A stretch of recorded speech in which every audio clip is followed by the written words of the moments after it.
The Union Aerospace Corporation is the largest corporate entity in existence. Originally focused on weapon and defense contracts, new ventures have expanded into biological research, space exploration, and other scientific endeavors. With unlimited funds and the ability to engage in research outside of moral and legal obligations, the UAC controls the most advanced technology ever conceived.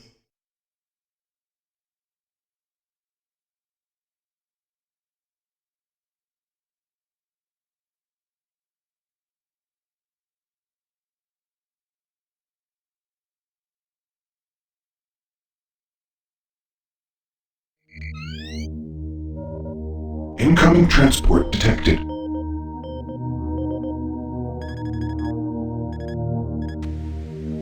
Mars approach, Dark Star with you, 07063, passing through 38,000. Roger, Dark Star. Descend to 2000, set speed, contact ground on 26972. Roger that, Tower. We have them on radar, sir. They'll be landing in a few moments. Excellent. See that Counselor Swan is sent directly to me. Yes, sir. Tower, Dark Star on final.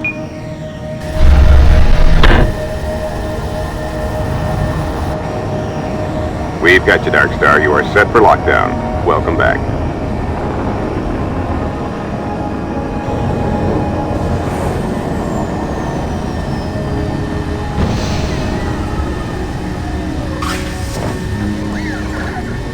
I can't believe it's come to this. I didn't want to come here. He left you no choice. True, but this is the last time. I'm tired of running damage control every time he makes a mess. Right. You're the control. And if that fails, I'm the damage. If that's what it takes. But Kruger is gonna start doing things our way. Whatever you say, Counselor.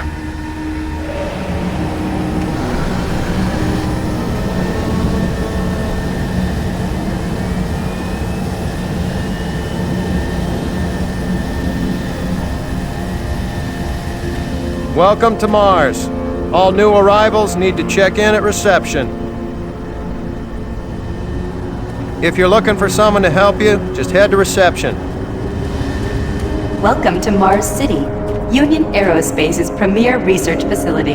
To expedite your processing, please proceed directly to reception. I gotta get out of here. I'm getting off this rock. And you should too.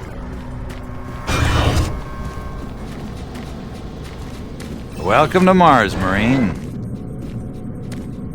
I'm gonna need you to step on one of those red squares on the floor for a bioscan. This'll only take a second. Okay, let me get this started. Shuttle Delta Tango 1-4. You're gonna need to preparing hold for still. departure. Moving around only makes the test take longer. All right, bioscan looks good. You're cleared for entry.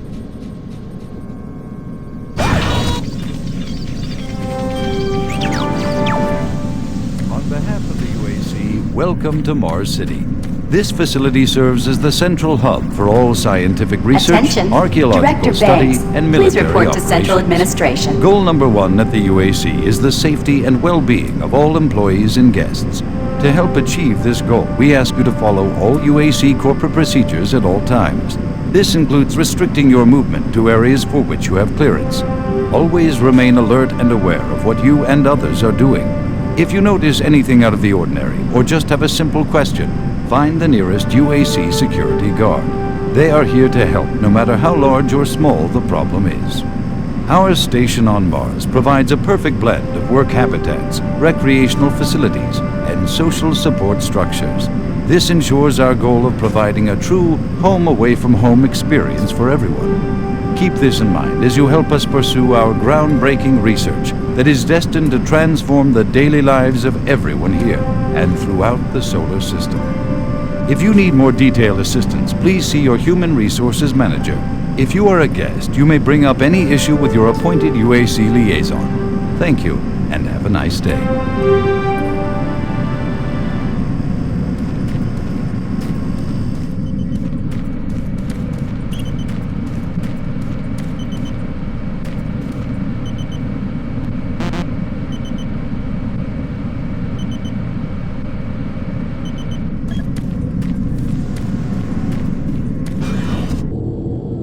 Welcome to Mars. First time? You can just leave your bag there. I'll have it sent up your quarters. Okay, there's a few things we need to take care of first. This is your personal data assistant. You'll need this to access all secure areas. If you get clearance for any security zones, it'll download directly. It's important, so don't lose it. I see here that Sergeant Kelly has requested your immediate attention. Head directly to Marine Command. It's just that way. Follow the signs.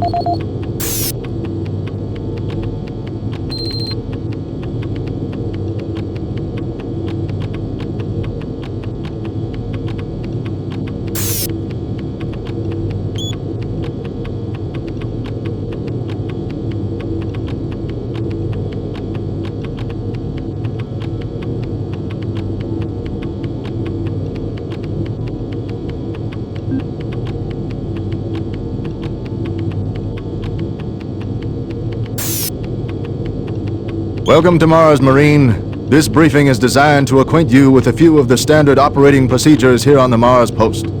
First and foremost, chain of command. All enlisted personnel are under the command of Master Sergeant Thomas Kelly. Sergeant Kelly will assign you to a security detail headed by a security chief.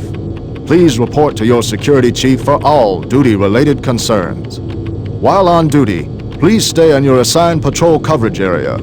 All PCAs have been pre-designated to provide overlapping security and maximize efficiency. All personnel must have proper authorization in assigned areas. Be sure to annotate any discrepancies on your security inspection report. Safety is integral to all operations here on Mars. Handle firearms with extreme caution. Never discharge weapons in an area that may compromise the installation's structural integrity. Remembering these procedures is paramount to your success here on Mars. Keep in mind that you represent the greatest fighting force in the galaxy, and your actions are a reflection on the Corps. Take good care, and good luck on your new assignment.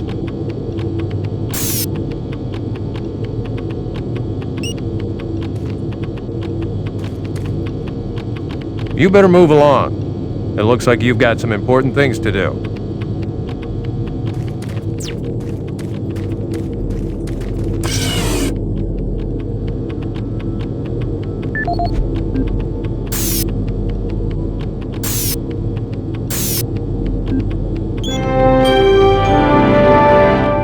On behalf of the UAC, welcome to Mars City. This facility serves as the central hub for all scientific research, archaeological study, and military operations.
Mars City is a smoke-free facility. Please smoke only in designated areas. Thank you for your cooperation.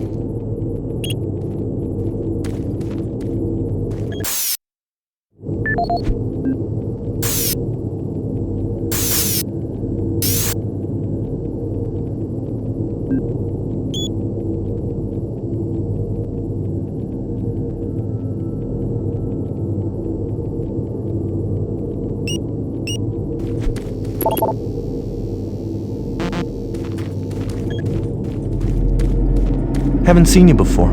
You must be with that new detachment coming to check on us.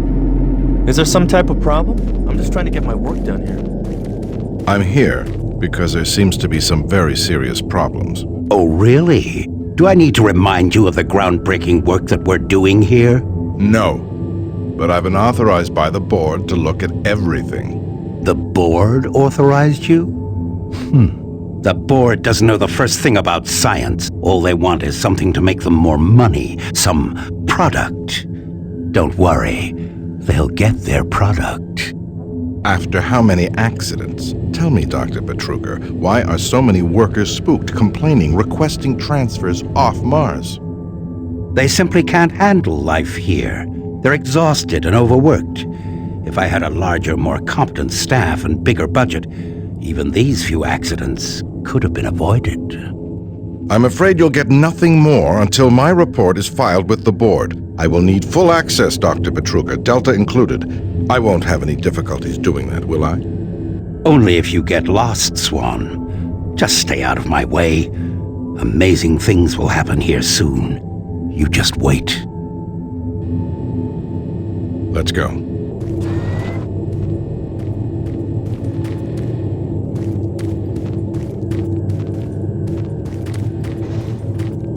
Listen, buddy, you don't have clearance for this area. Move along. I can't help you here. Head to Marine Command. They can help you.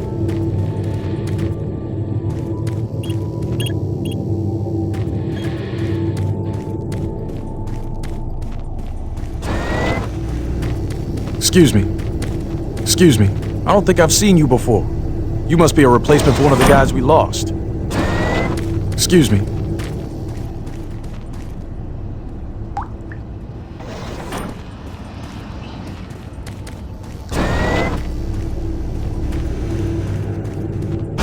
Yeah, I saw those suits arrive too.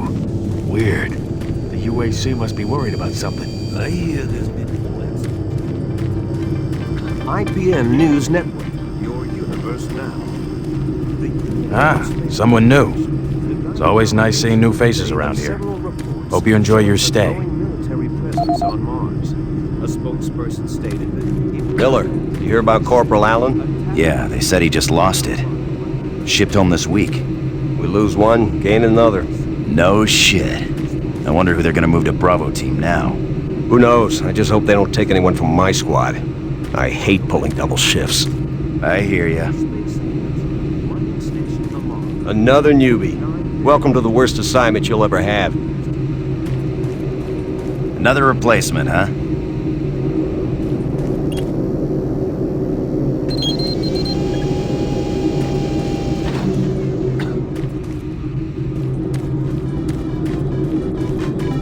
Super Turbo Turkey Puncher 3.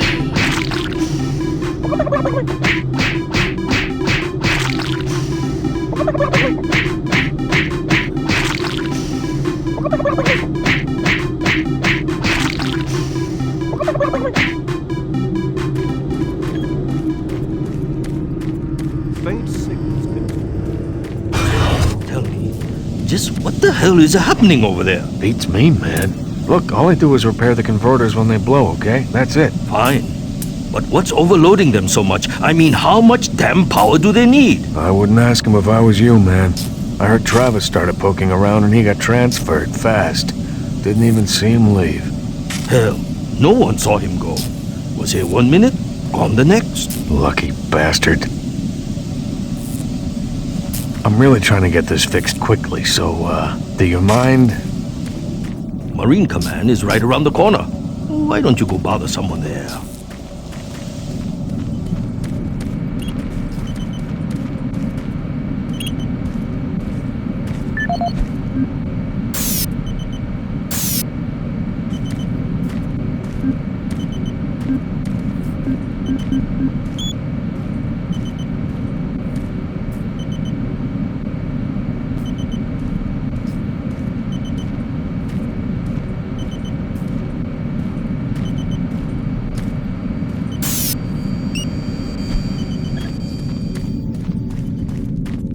Attention, Dr. Braddock, please report to Environment Management Office 4 Alpha.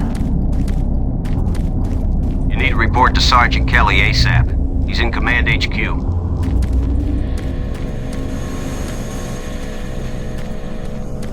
I'm almost ready. Hold them down. I can't be interrupted now. I've got work to finish.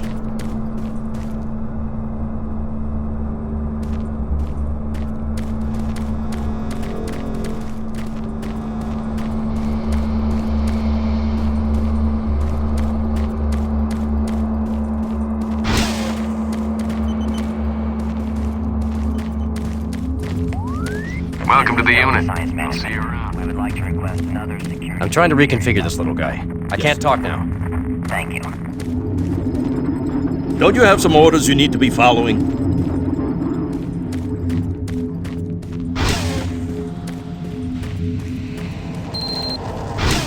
Took your sweet time, Marine? Now, here's the situation. Another member of the science team's gone missing. Since you're the ranking FNG, you get to find him. I want you to check out the old decommissioned comm facility. We heard he might be heading that way.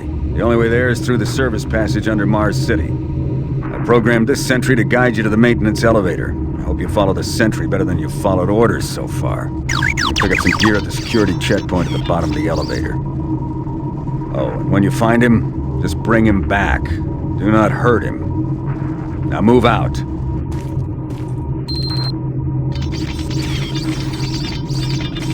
When you complete your mission, report back here. Move out. Didn't you hear Sarge? He gave you a mission. Move out, Marine. No time to talk, bud. We both got work to do.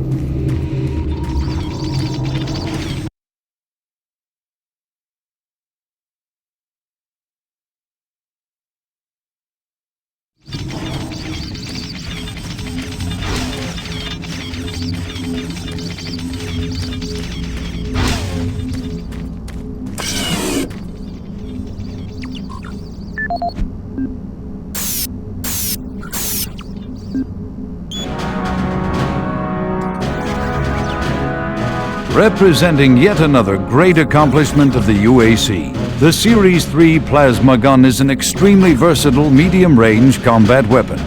Harnessing the exhaustive resources of synthetic plasma, the plasma gun meets the critical requirement of low-cost, abundant ammunition for today's highly mobile military. Capable of sustained firepower due to the latest advancements in plasma injector technology, this weapon's lightweight and high yield make it desirable for most combat scenarios. Always on the forefront of technology, the UAC is making safer worlds through superior firepower.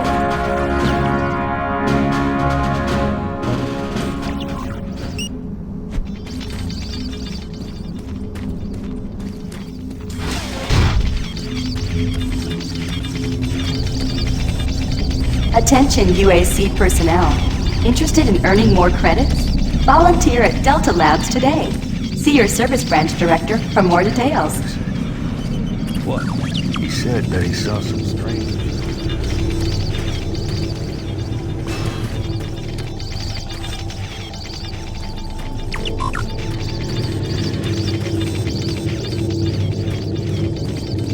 The UAC cares about the quality of life of its employees. Please take advantage of our quality medical care services.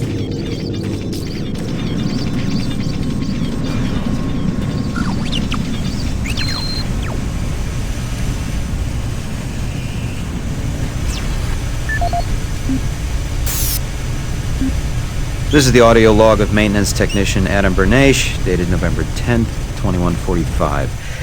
I've fixed the couplings on the heat shields this morning with no problems. I did, however, have another odd experience while I was down there. Shortly after finishing the first coupling adjustment, I distinctly heard whispering. When I went to investigate the sounds, I found nothing. I checked the work logs, and I was the only person scheduled to be in that area today. That experience, coupled with the stories I've heard from some guys over in the Delta Labs, has me pretty freaked out. I'm really beginning to hate going down to the underground maintenance area. The people down there are a bit off. The mumbling, the weird looks. The whole place is just plain creepy. I'm always expecting someone to jump out at me. I've secured my tools and the busted modulator in the storage cabinet next to the maintenance elevator. Technicians should use cabinet code 396 to access them. End of log.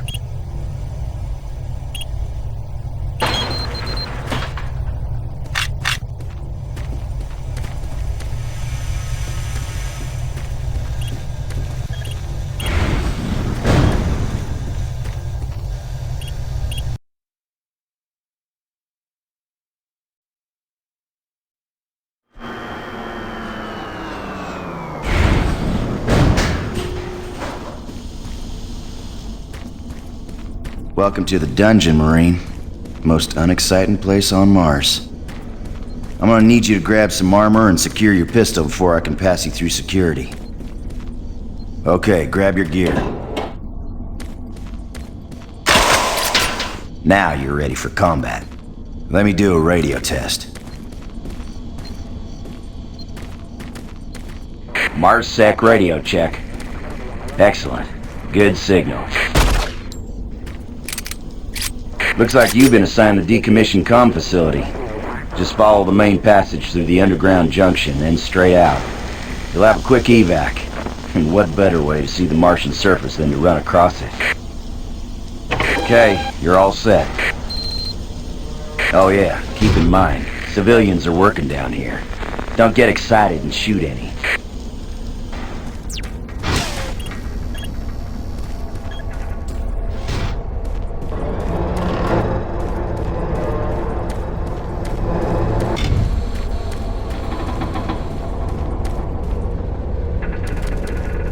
Oh, haven't seen anyone new down this way in quite some time. Welcome to the dungeon, brother. Enjoy your stay.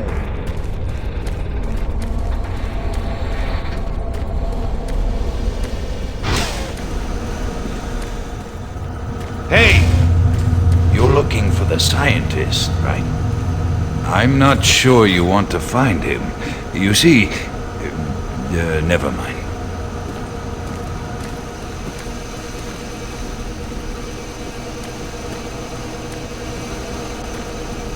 Don't.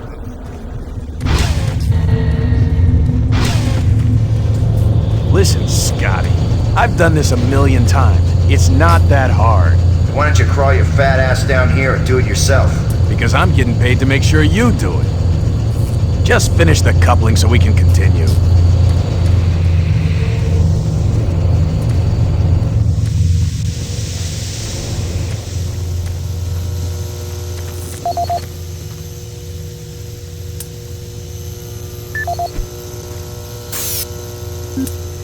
This is Grant Baston, the Environmental Services Supervisor. The date is October 19th. I've been hearing an alarming number of reports on some, unexplainable things. Being on another planet and working underground has always been a little spooky, so we always have the occasional report of strange things.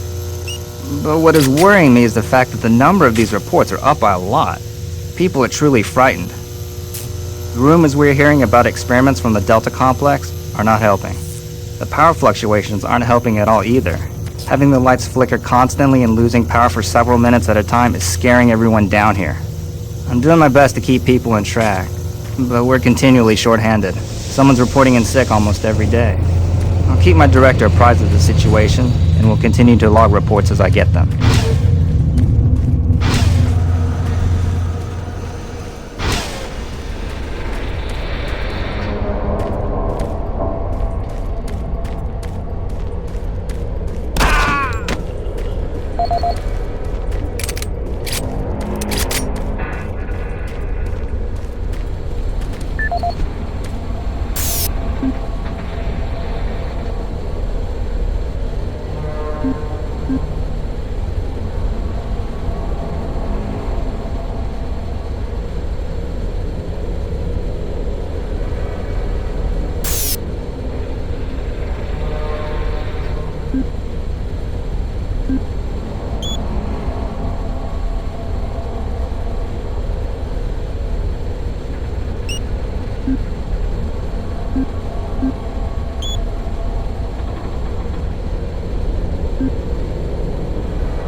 maintenance guys not keep any of these machines running? Yes, sir. It's just that the science team demands a lot out of these things. Enough excuses. Just do your job and get the science team what they need. Well, I'm doing everything, but I just can't explain some of the things that have been happening to the systems. It's weird. Just get it done.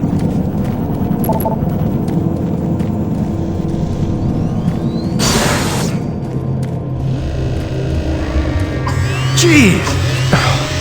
You make a habit of sneaking up on people?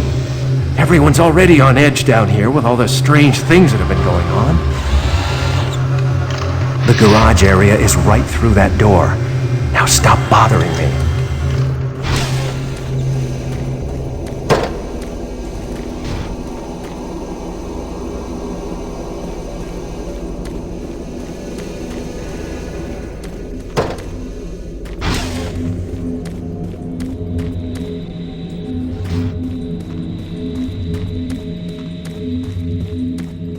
You're that new guy headed for the old comm center, right? You better hustle up, pal. This passage doesn't go all the way there. You'll have a quick walk outside to the center's airlock. Don't sweat it. Your suit's got plenty of oxygen. Well, what the hell are you waiting for, Marine?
Marine, this is Sergeant Kelly. You need to double time it down there. Search your assigned area and haul your ass back to Mars City. Out.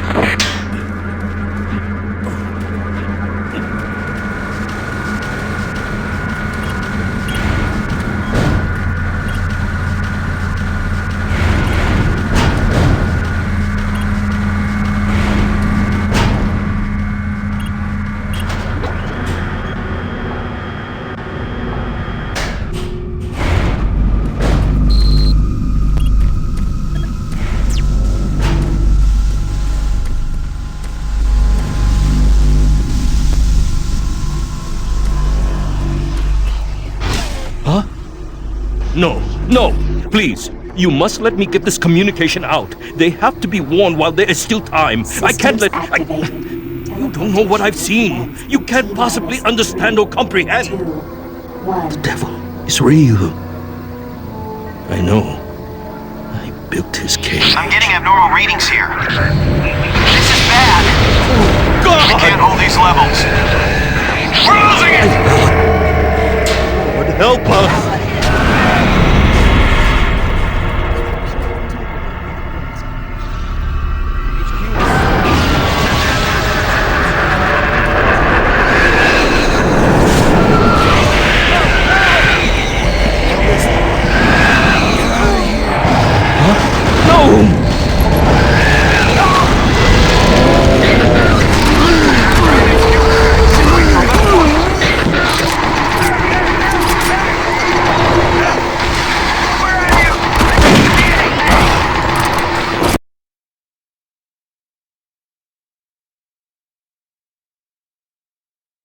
All units, this is Sergeant Kelly. We're under attack by an unknown enemy force. Fall back to Marine HQ to regroup.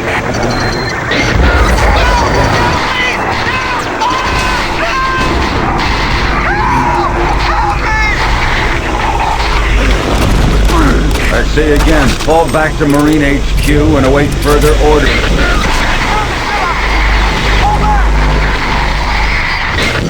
Watch your back, Marine.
Situation on level 1. Squad leaders, give sit reps. Over. Command HQ, this is Bravo Team. We've got 1 Marine down, 2 wounded. Command HQ, this is Fire Team 4. We are pinned down in Alpha Lab. Command HQ, this is Fire Team 2. Main power systems down in sub-level. Backup and life support systems only. We've got lots of civilian casualties. It's a mess. Command HQ, attempting to secure the area.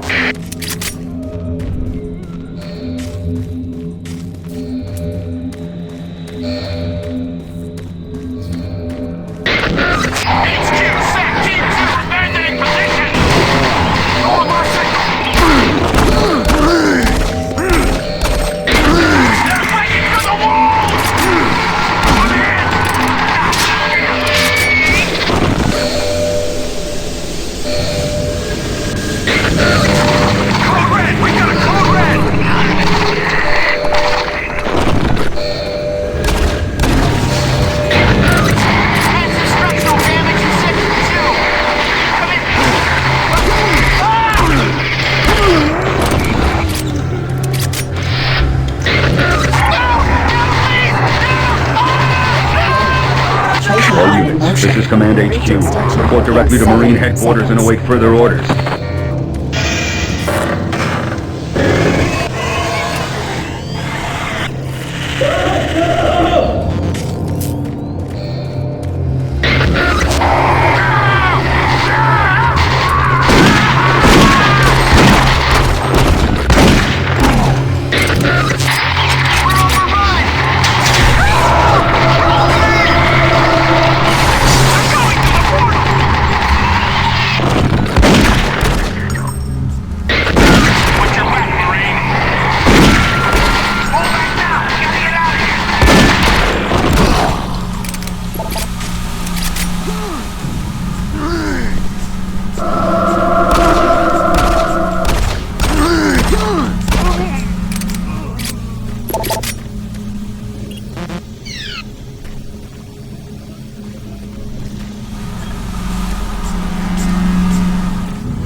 This is the audio log of Frank Delahue, engineering manager assigned to power production, dated October 18, 2145. The current operational status of the grid is 23% over nominal capacity. I've increased work shifts to 12 hours a day for all personnel to keep up with demand. The constant and increasing load from the Delta complex is causing havoc. We are going to start losing critical systems if we have to sustain these levels much longer. I request clearance to requisition parts from other departments in order to maintain our equipment. Okay, I don't know what is going on over in Delta, but I'm doing all I can down here. The constant demands are bad enough, but the rumors going around are making things a whole lot worse. And I gotta tell you, if things don't get better soon, all hell is gonna break loose.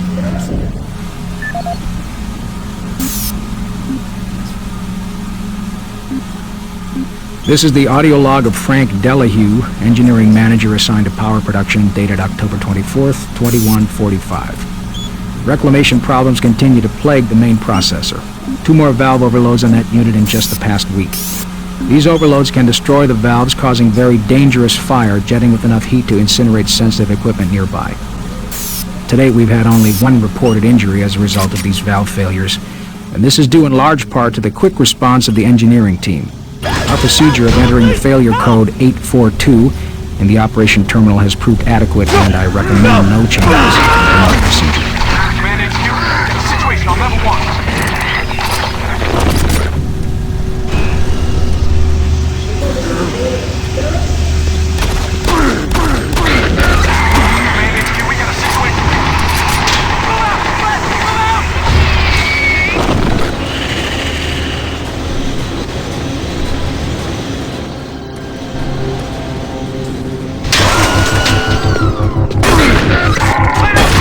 Fire!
All units, this is Sergeant Kelly.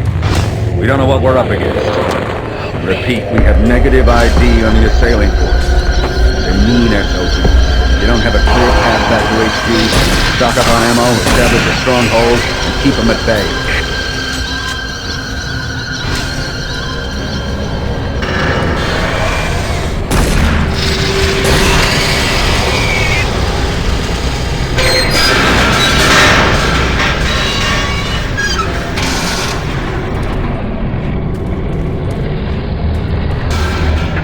This is Bravo team. We've got one man down and several wounded. We are incoming and need medical on station stats. Command HQ, this is Fire Team 2. The monorail track is destroyed. Unable to secure safe transportation back to base. Over. Roger that, Fire Team 2. Fall back to the nearest station and set up a CP there. Out.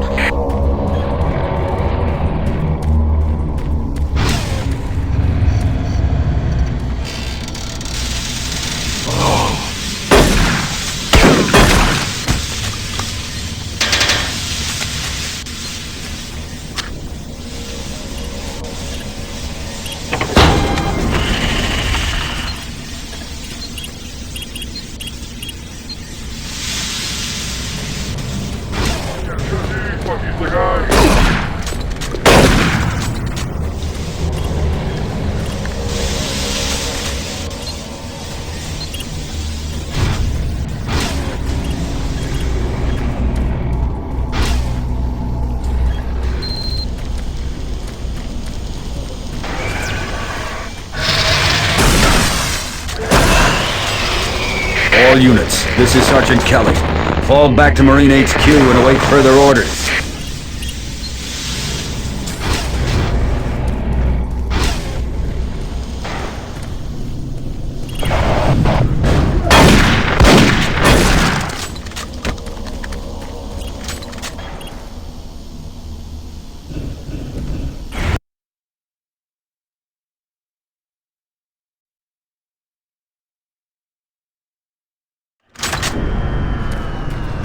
All remaining Marine units, this is Sergeant Kelly. I am unable to reach Mars City from my current position. Move to Marine HQ to regroup and await further orders.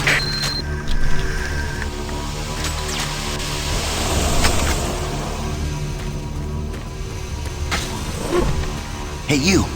Up here, quickly! I thought I was the only one still alive. I can't believe I found you. Something happened. I don't know what. It was like a shockwave. It passed through the entire base. People started changing. It was crazy. I was working up here on the vent shafts. I don't know how I survived. Go for help. Please. No way. I'm staying up here. It's the only safe place. You can't get me down. I'm staying here.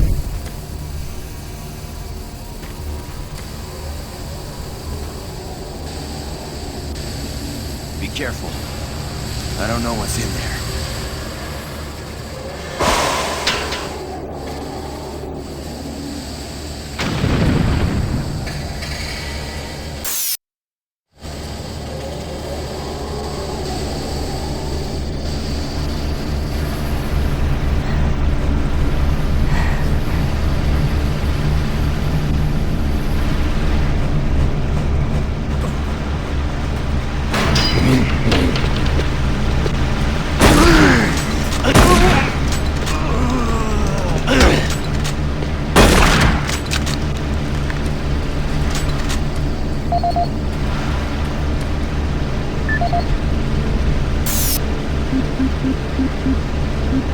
This is Mark Stanton, Manifest Controller currently stationed at Mars City. I'm not sure who to send this to, so I decided to send it to quite a few people. If you're on the recipient list, please take a moment to review this report. It is quite important. I'm very concerned over the shipping procedures out here.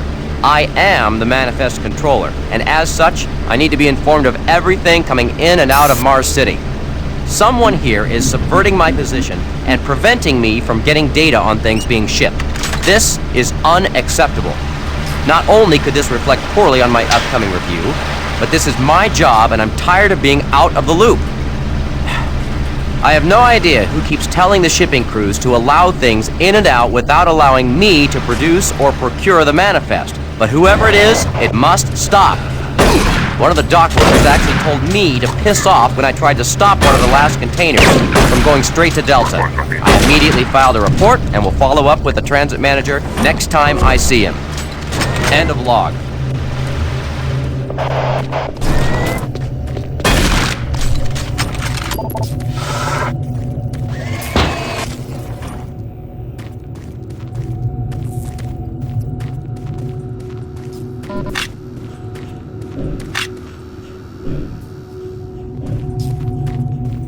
Command HQ, this is Specialist Wilson. My team is gone. They're all dead.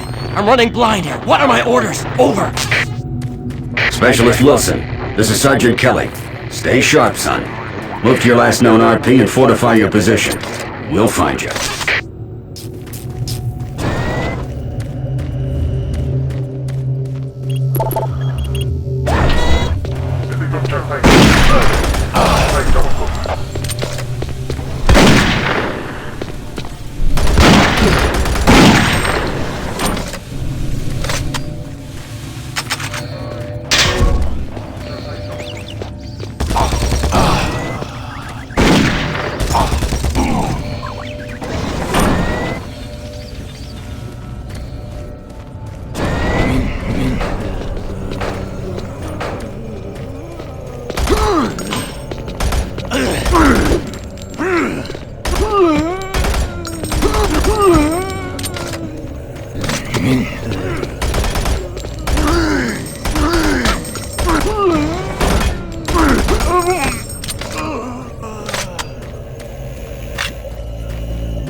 Audio log for Dr. Kasian, currently stationed at Mars City.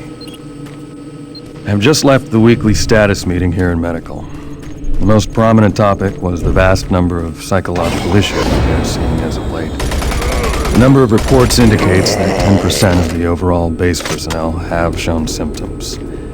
As many people will not come in for this type of thing, the number of affected personnel could truly be in the 30 to 40% range. It has even manifested itself here in Medical. We have several nurses and a couple of doctors out there. I'm going to formally request 2 additional psychiatrists on the next shift from Earth. We have being overworked, and the content of their sessions with patients is starting to affect them as well. Dr. Kasian out.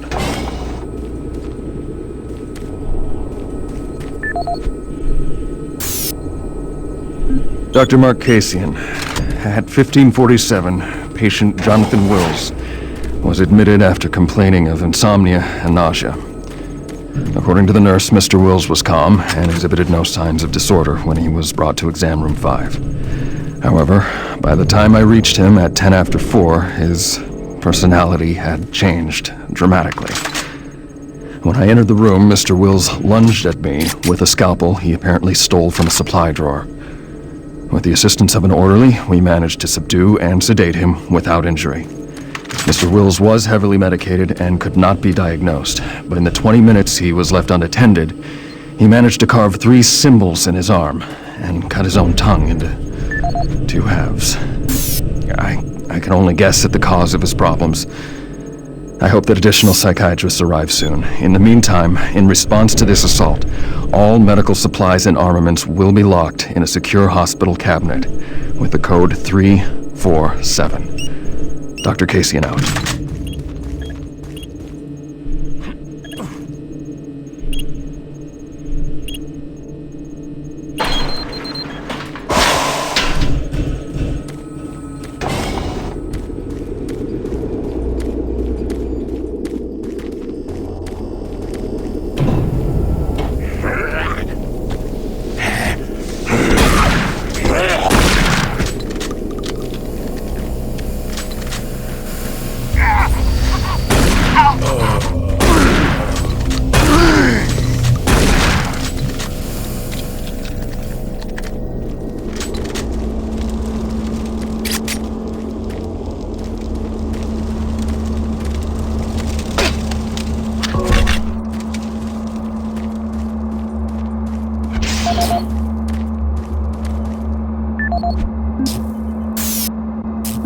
Audio report on troop morale. Morale here is beginning to drop. It's nothing to worry about yet since I keep my Marines sharp and ready to go, but events at the base are wearing on the troops. There have been a lot of things happening here on the base. I believe the UAC experiments being performed here must be the cause. Out here, they could be experimenting on God knows what. There are quite a few people missing, and no Marines, of course. It's the civilian population I am referring to. Bottom line, whatever it is they have going on here has my men on a razor's edge. At this point, there is no cause for alarm, but I am requesting we rotate squads every 90 days instead of every 180. I will continue to report as the situation develops. It is good we have the new Marines en route. Fresh faces will help. Sergeant Tyson, out.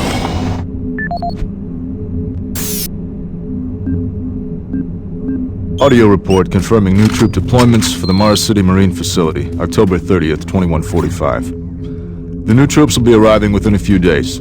I've started a series of training exercises focusing on close-quarter small weapons combat, as well as instituting mandatory refresher courses on all munitions and weapons in our armory. In response to the large number of security breaches and general feelings of ill will around the base, I've doubled security details, placing 2 Marines at each checkpoint. This additional presence should help calm things down. I expect that the incoming Marines are not quite as green as the last deployment. They've turned out okay, but some combat experience will go a long way right now. Sergeant Tyson, out.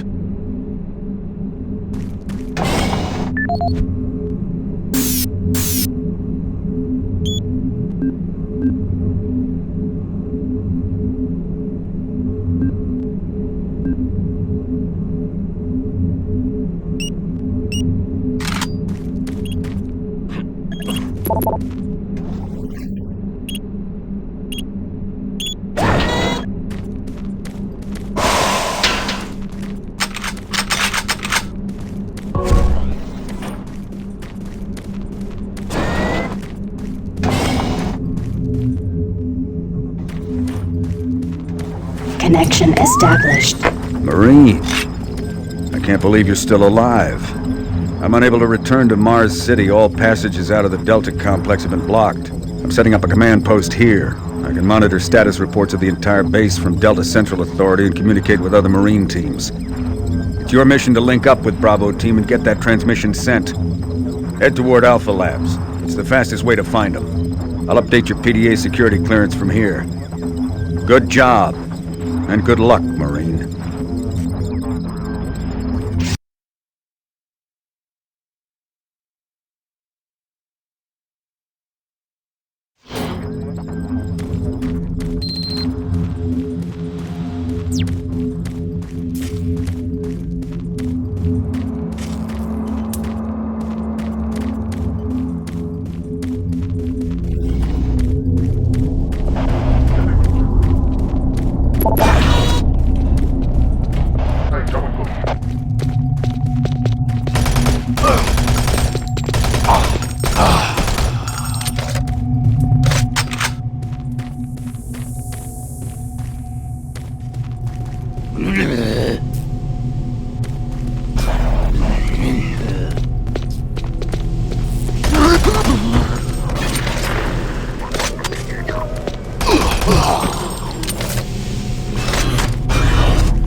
Marine, if you run across any operational sentry bots, use them. Those guys pack a lot of firepower.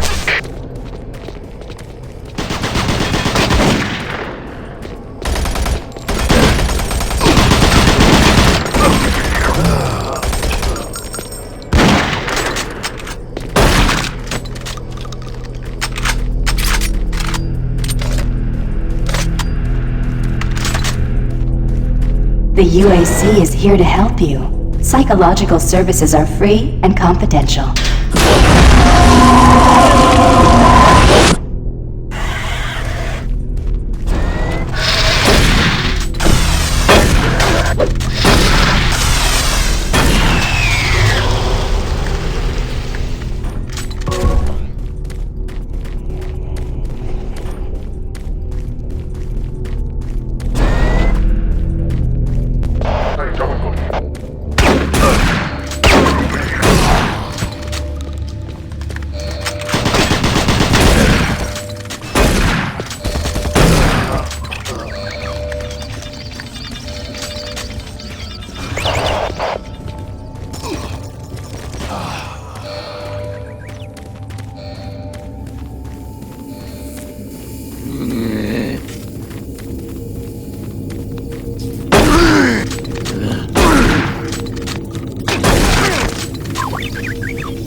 Marine, you gotta get to Bravo team quickly.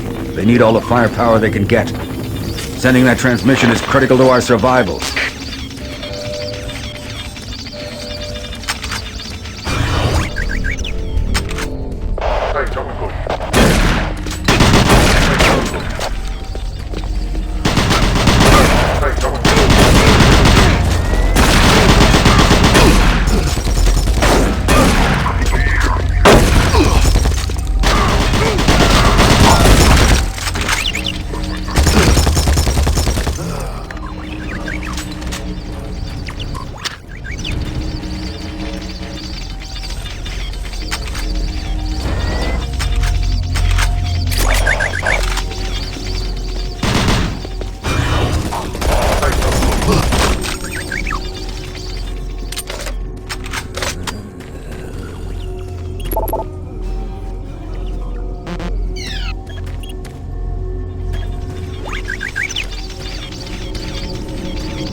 I don't think you understand, Dr. Betruger. No, I understand everything. I'm telling you now, Doctor, the UAC is taking over this operation.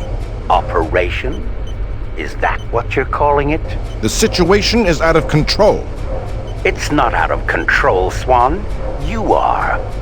I'll manage this, and you and your flunky will be taking control of nothing. Do you understand? Yes, Betruger. I think I do understand. Okay, Plan B.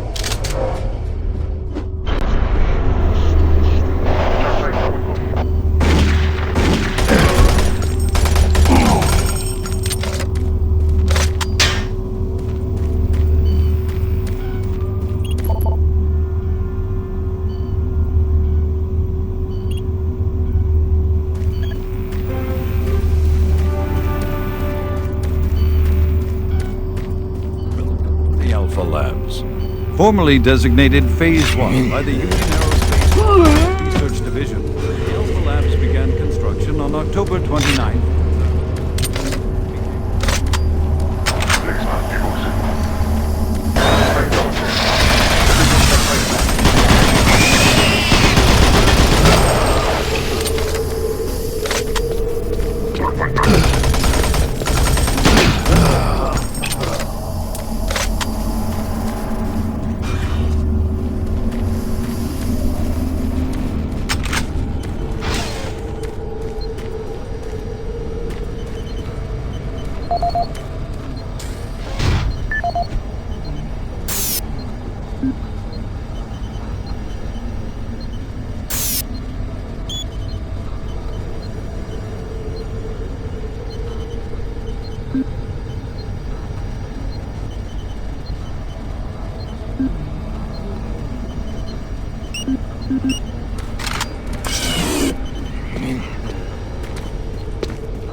Welcome to the Alpha Labs.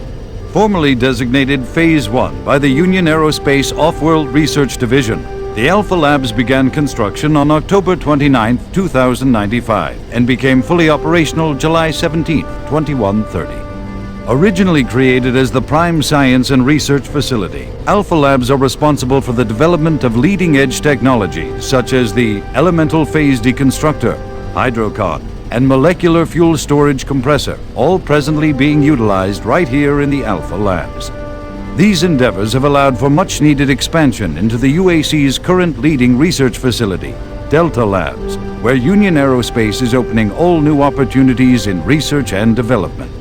With continued investment and hard work, the Union Aerospace Corporation strives for excellence and is committed to building a better tomorrow.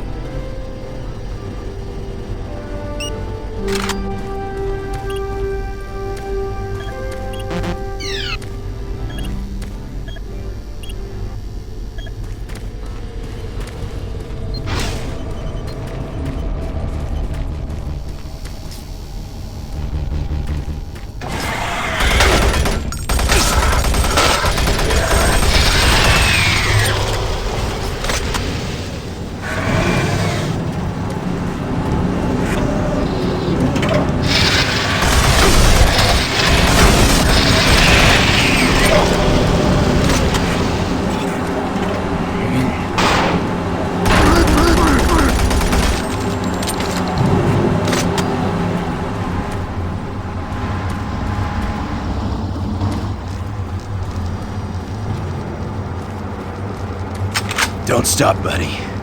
There's nothing you can do for me. They're all gone. Surprised us. They just came out of nowhere. There's still a few squads operating, but they're all cut off from each other. Try to find them.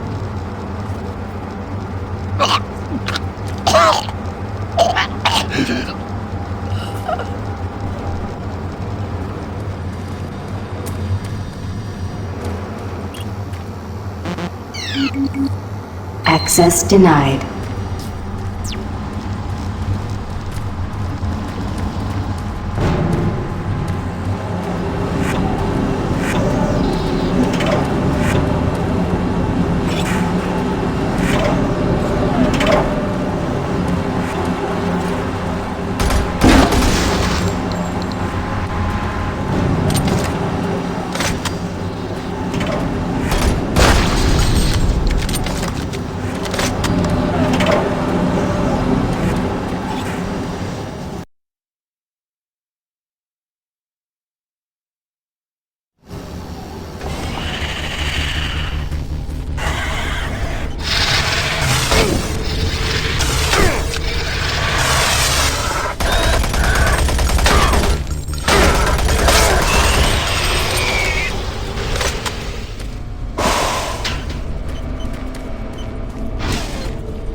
Bravo team reports there's some sort of unidentified growth taking over parts of the base. I don't know what it is, but it can't be good. Stay sharp.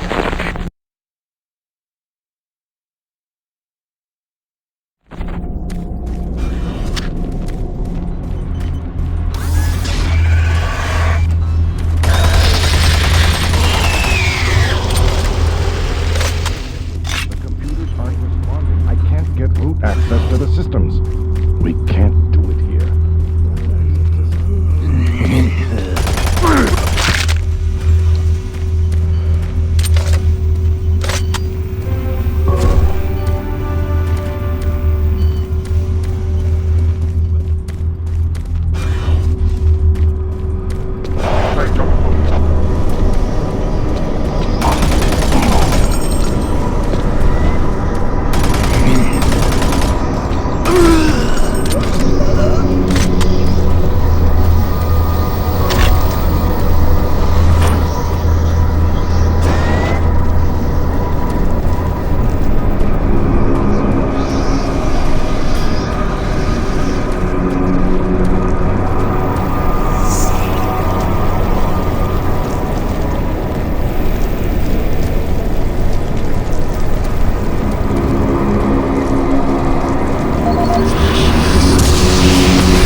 This is the audio log of Director William Banks, dated October 20th, 2145. It has come to my attention that we have an alarming number of missing personnel throughout the base. My office has received 4 additional reports from Delta in the last week alone, mentioning that personnel are not reporting for work and that calls to their quarters have gone unanswered. My office has sent the names of those personnel to Mars City Security, and they have promised to initiate an investigation. But this news is very disturbing, especially at a time when we have so many people in the infirmary suffering from sudden cases of schizophrenia and other psychological disorders. I hope there is no connection between those cases and these reports of missing personnel.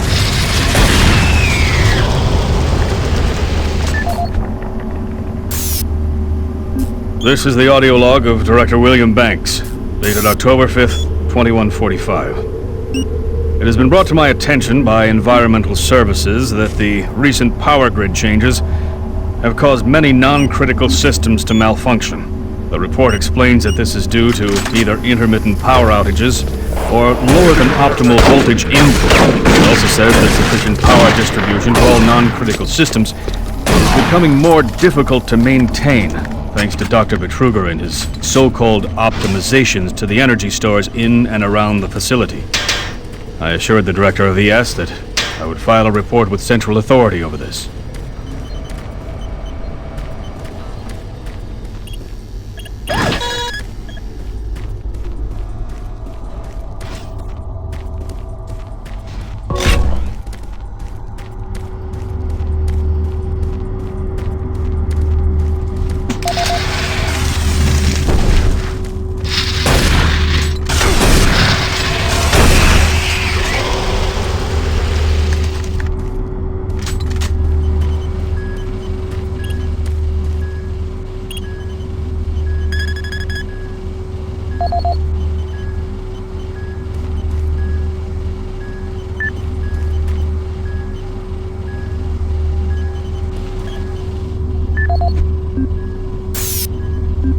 This is Paul Simon, Security Specialist in IT.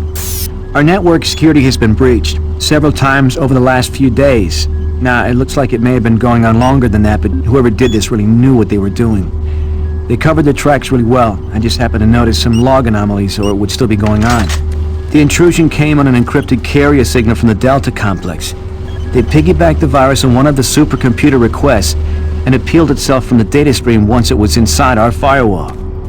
Someone on the inside there has to be responsible. Unfortunately, due to security in that complex, I can only tell it came from within Delta. There's no way to identify which machine or even which lab it came from. Whoever was in our system had access to all personal data, including medical reports. My team will be monitoring the network closely in the next few days, looking for anything unusual. End of log.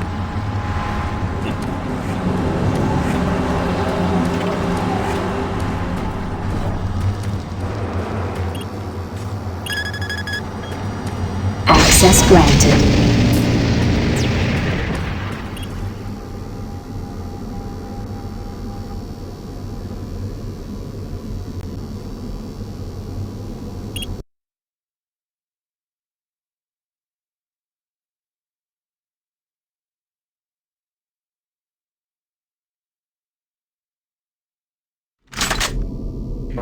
Marine, I've received a report that you haven't reached Bravo Team yet. You need to pick up the pace.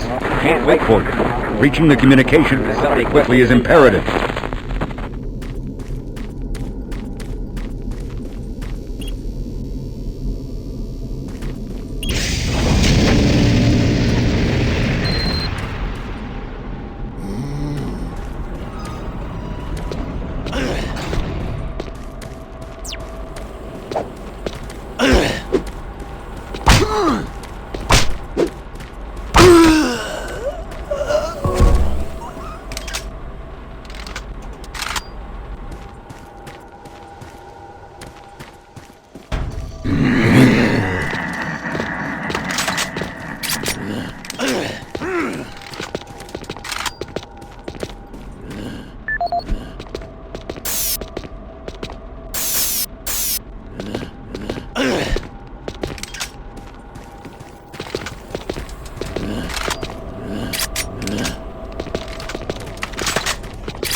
The UAC takes pride in its safety record.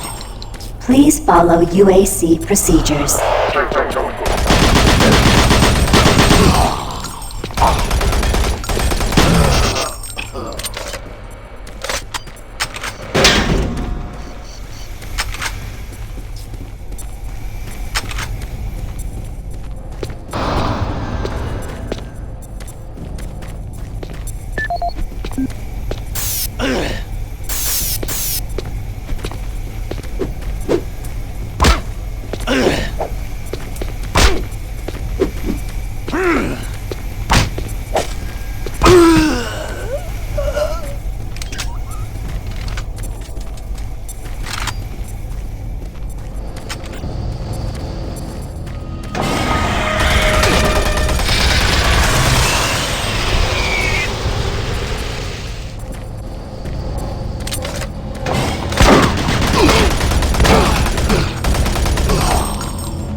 For generations, humankind has lived under the looming specter of slowly dwindling natural resources. Our new ventures on planets like Mars find our need to find fresh sources for metals, petrochemicals, food, water, and even air. To meet that need, UAC researchers have developed dramatic solutions.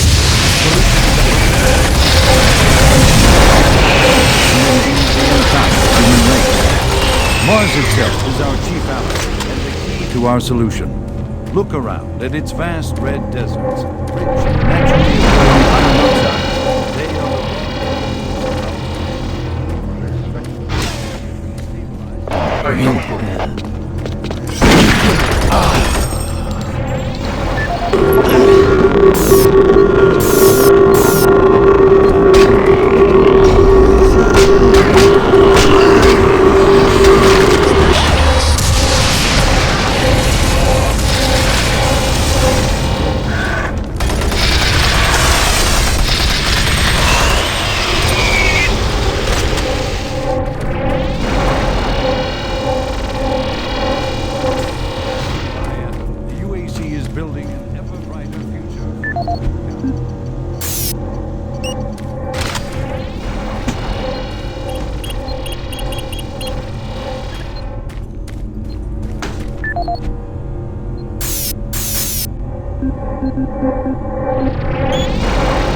generations, humankind has lived under the looming specter of slowly dwindling natural resources. Our new ventures on planets like Mars have only intensified our need to find fresh sources for metals, petrochemicals, food, water, and even air. To meet that need, UAC researchers have developed dramatic solutions. Solutions that will soon pay off for the UAC, its investors, and indeed the entire human race. Mars itself is our chief ally and the key to our solution. Look around at its vast red deserts, rich in naturally occurring iron oxides. They are the raw materials of our future. We have developed a process that destabilizes the atomic structure of pulverized iron oxide and separates it into subatomic particles, which are then siphoned off to create new elements. Like alchemists of old, the elemental phase deconstructor allows us to transform red Martian soil into clean air, fresh water, and hydrogen fuel, the building blocks for a sustainable, human-friendly Martian environment. And this is only the beginning. With continued research, we envision creating ever more complex molecules, even organic matter itself. Atom by atom, the UAC is building an ever brighter future for humankind.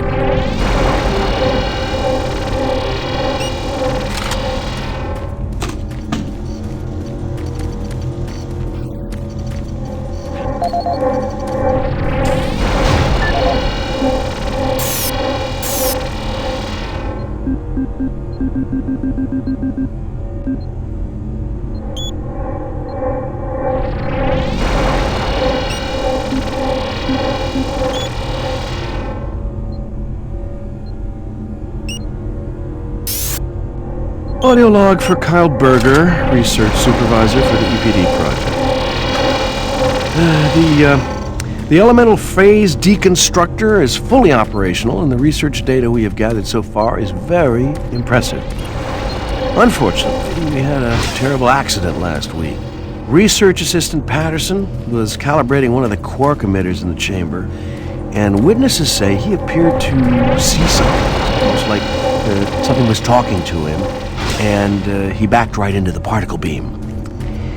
It was not a pretty sight, as it took off the backside of his head. He lived a few minutes, although I'm not sure you can consider that living. But they say his eyes rolled back and forth, and he was trying to talk, although after losing that much brain matter, I'm sure it was his reflex actions.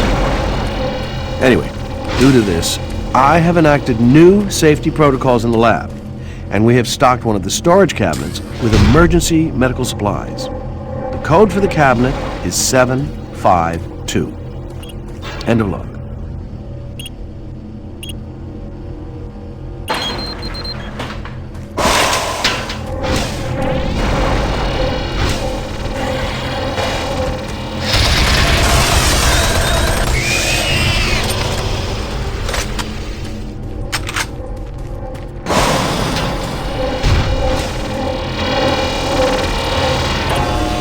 Warning.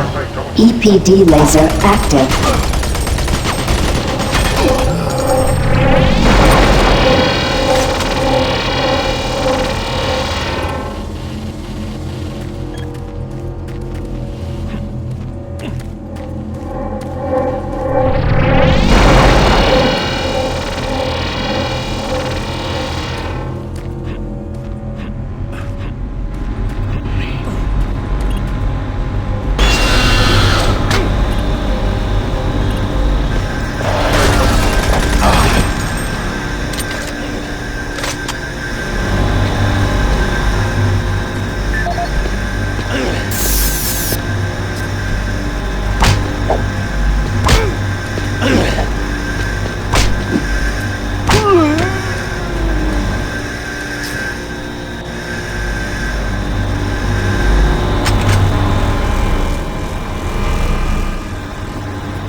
Audio log for Jack Smith, benefits analyst in HR 1024-2145. I just went through another batch of accident reports from the science team. We've had 5 more people hurt this week while working with the equipment. The most serious incident was one John Hughes, whose hand was caught in one of the plastic extrusion systems. He was performing maintenance on it and states that he unplugged it and had the safety key in his pocket. It managed to activate without an apparent power source and shredded his arm up to the elbow before someone got him out. It's been reported that the machine is still running and we can't shut it down.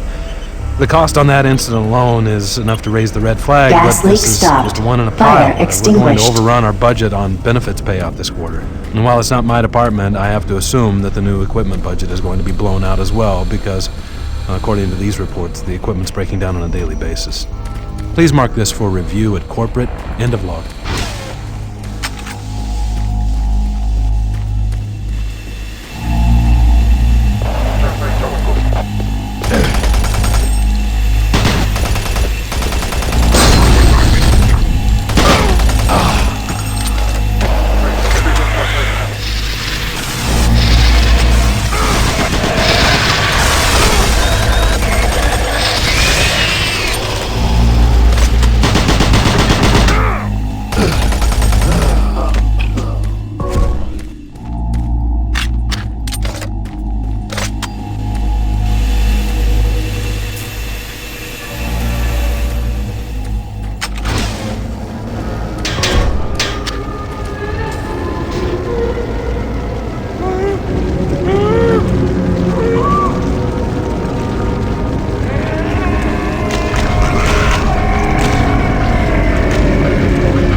Safer worlds for everyone. For centuries, people on Earth have waged war over two things vital to human existence: fuel and water. As part of its ongoing commitment to create safer worlds for everyone, the UAC recently unveiled its development of the Hydrocon. Though still in its prototype stages, the Hydrocon will, in one dramatic move, forever end all shortages of water and fuel. By splitting iron oxide molecules, the Hydrocon produces oxygen and hydrogen cheaply and safely without the need for large amounts of electricity. The hydrogen is then used for hydrogen fuel, a substance so versatile and clean that it can be used in everything from home appliances to today's most demanding rocket engines. A side benefit of producing this fuel is an endless supply of pure, spring-like water that is more refined than any earthbound spring. We envision a world where technologies such as the Hydrocon can be used to end drought and civil strife in impoverished nations where water or fuel have ever been in short supply.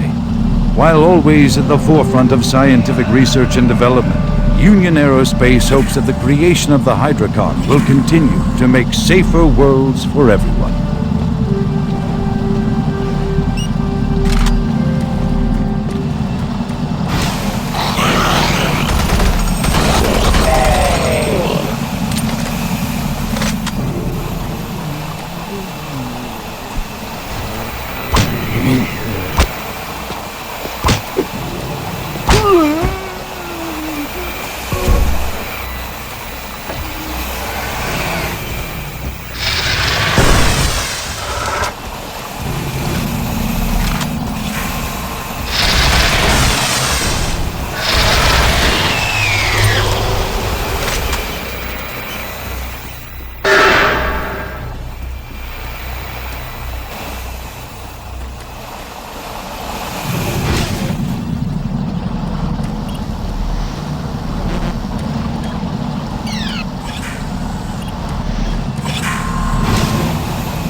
Oh, you startled me.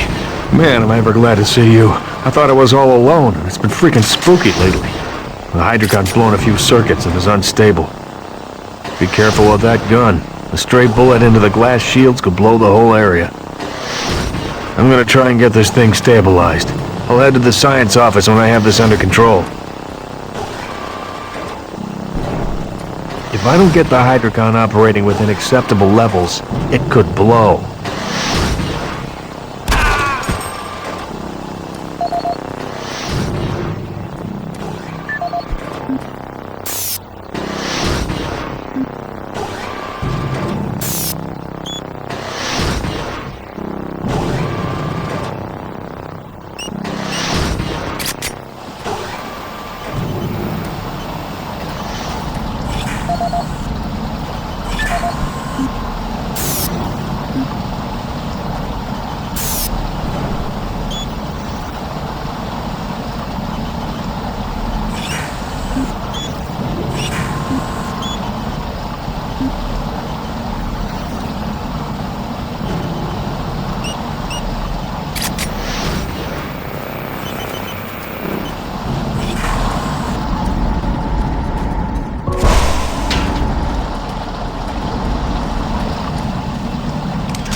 It can be used in everything from home appliances to today's most demanding rocket engines. The side benefit of producing this is an endless supply of pure, spring-like water that is ultra-fine.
Hello, is this reaching anyone?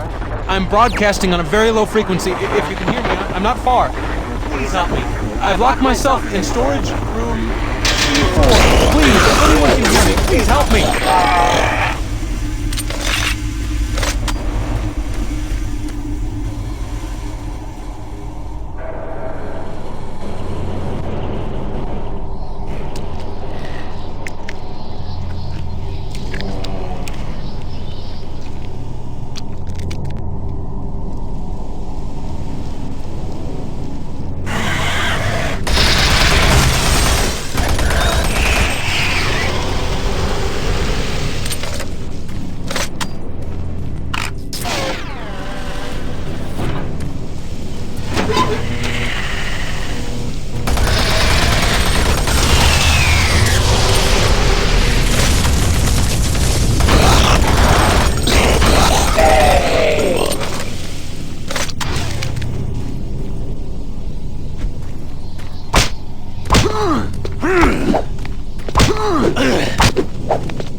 Audio report regarding the disrespectful treatment of new research staff.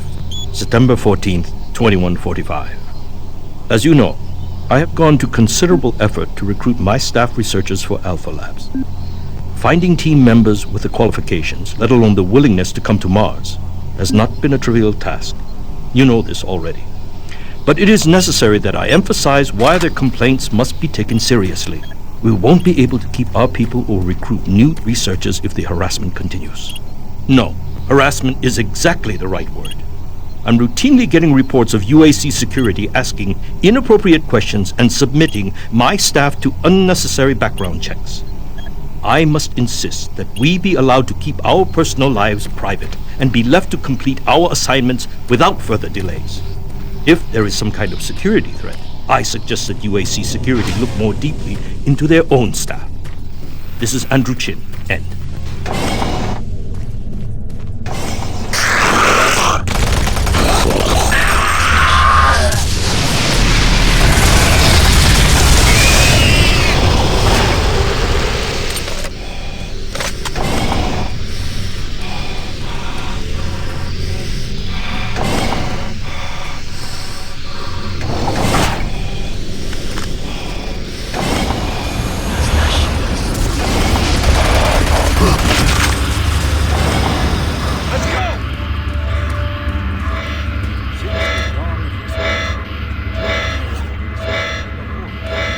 Developing new technology, but pushing those developments to even more daring extremes.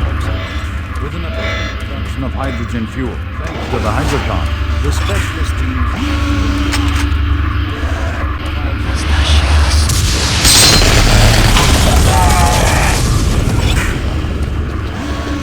in a resounding yes.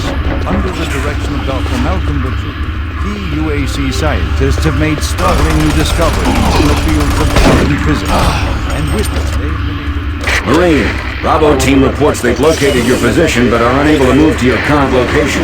Head through engineering and try to link up with them in Sector 3. Now, fueled with the one step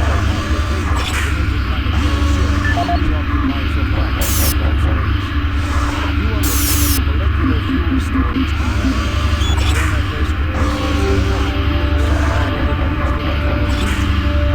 Since the dawn of the space age, Union Aerospace has been at the forefront of not only developing new technology, but pushing those developments to even more daring extremes.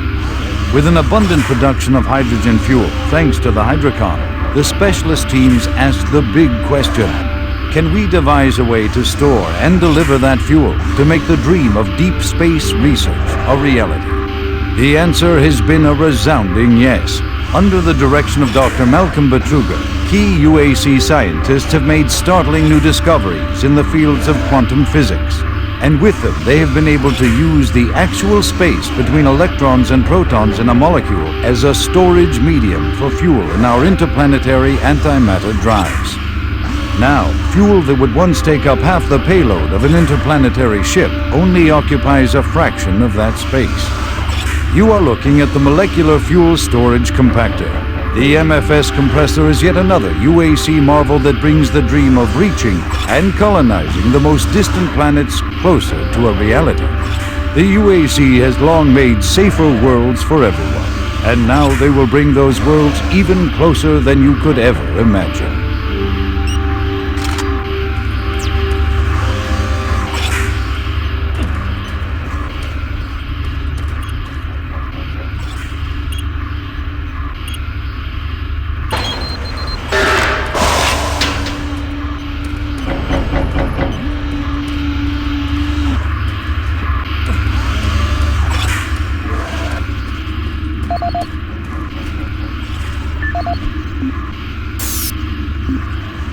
Audio log for Walter Connors. The MFS compressor is producing fantastic results. The latest modification I made to the dilation matrix were the real key to the recent breakthrough. All in all, I feel my work on this project has been the catalyst that propelled everything forward. I've also taken a set amount of time each day to make sure that everyone is doing their job, and of course I check all of their data to ensure that no mistakes are made. This is going to be a huge moneymaker for the company.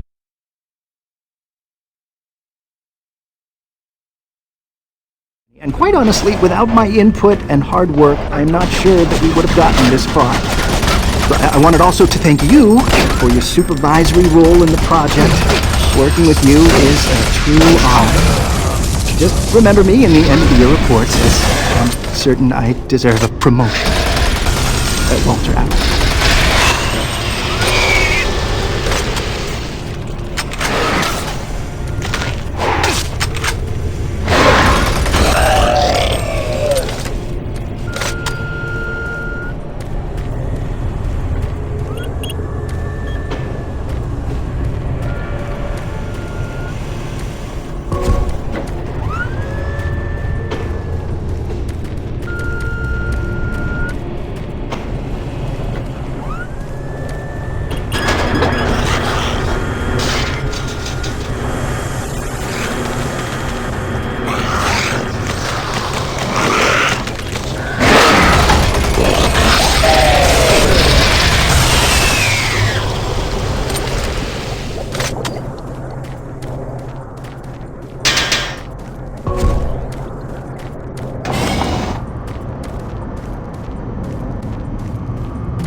Shoot.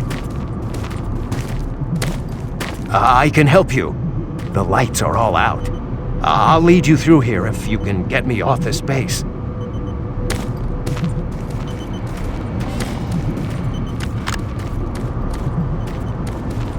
Come on, I can't wait. Electromagnetic pulses have knocked out the electrical systems in this area. Watch out. A big one could knock out our lights.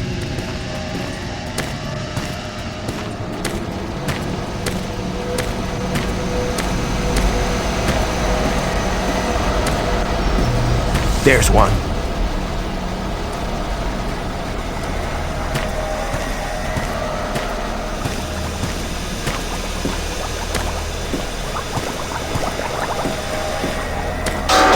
What was that? Stay close.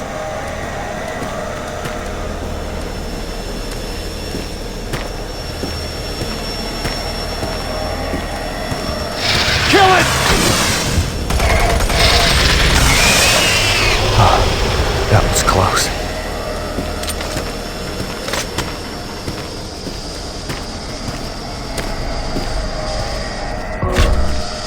Hurry up! We can't stop!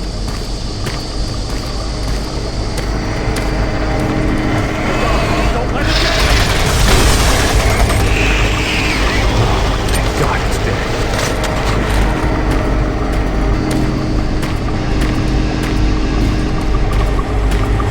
Hang on. Here comes another.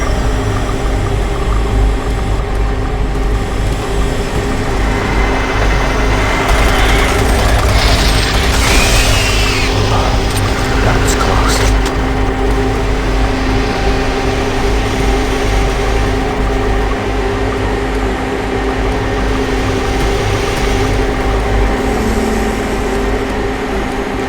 Oh God! Don't let it get me!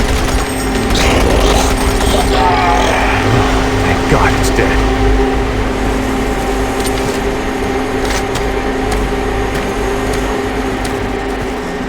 There's the exit.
is Operations Coordinator Mark Lamia, dated November 1st, 2145. I am filing this report because I am frustrated beyond belief by the level of incompetency I have to deal with here. I don't know where HR is getting the new employees, but the last 5 guys they've sent me were all a bunch of idiots.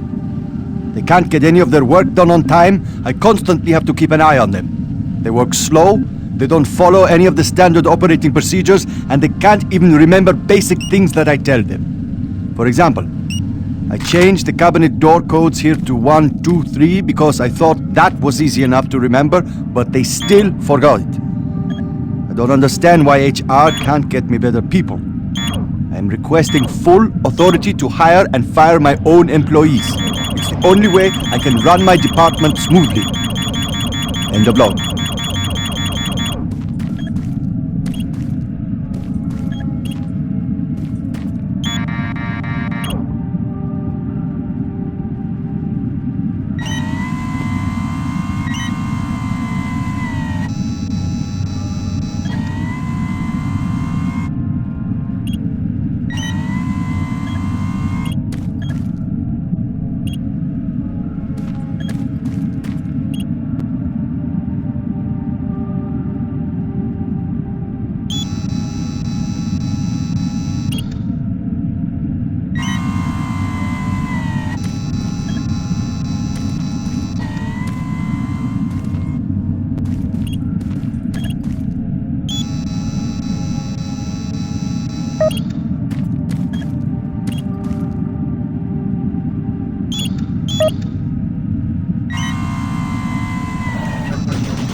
Warning.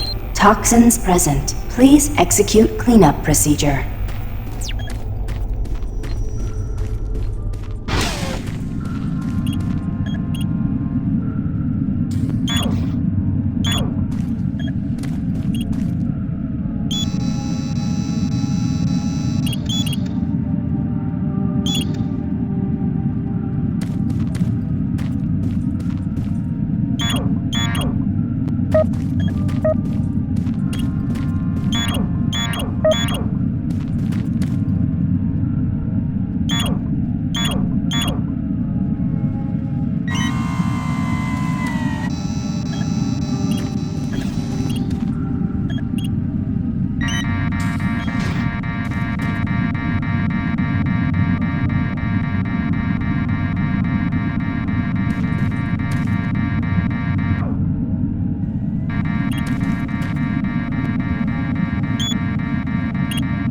Toxic gas levels decreased 50%.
Toxic gases cleared. Waste disposal area now safe for entry. Marine, you gotta pick up the pace. We have more men down. Bravo team is barely holding their own.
Marine, I was able to locate your position. Core comm systems are beginning to malfunction and shut down. Massive service disruptions throughout the entire base. I don't know how long I'll be able to track it. Bravo team has just entered the N-Pro plant. Pick up the pace. You aren't far behind.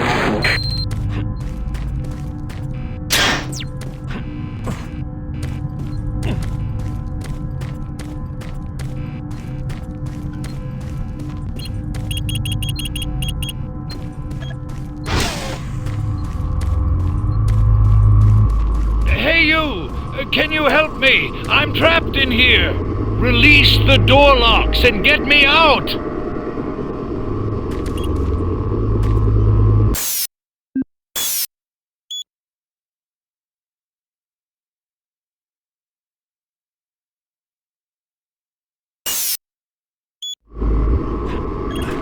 What? Hey! Hey! Ah!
Thank you.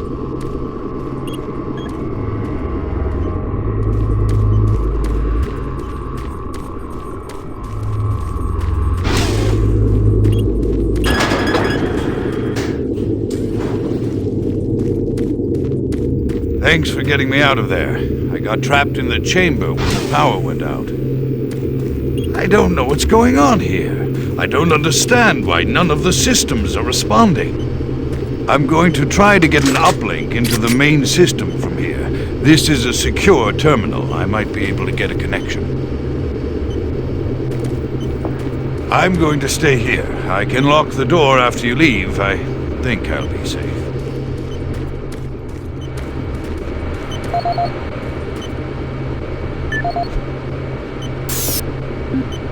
Security log number 3072 for Delta Security Chief Michael Abrams, November 15th, 2145. I've just come from the Armament Division where I was issued one of the new BFG 9000 series weapons. Well, they weren't kidding about how much lighter it is over previous prototype models. Won't be so bad carrying this one around. Anyhow, for a couple of weeks now, many of the security teams have not been following proper reporting procedures. Not sure if it's the format of the new SIR, so I'll make sure each team is scheduled by Training Division to get spun up on the new reports. There have been some security issues in the Alpha Labs. I sent a team over to investigate, and now I can't reach them on any comm channel. I guess I'll have to go over there myself. Well, I'm headed over there now. I'll finish the security report in full when I get back. Oh yeah, one more thing. I'm gonna leave this BFG locked in my office for now. Please have IT security change my door code to 901. Sure as hell don't need anyone messing around with it. Chief Abrams, end of log.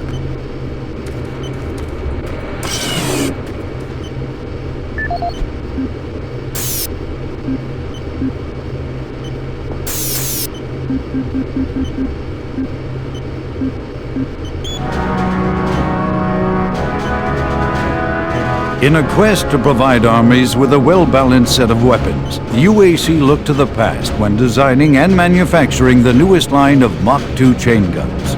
The retro style and mechanical sturdiness of the chain gun is a must for all hardened combat veterans.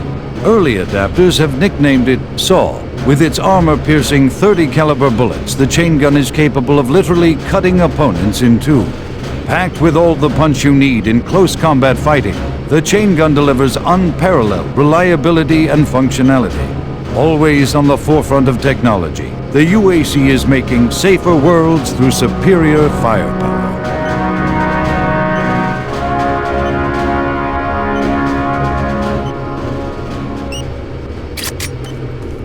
I need to stay here.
Marine, base schematics show all passages out of your area blocked.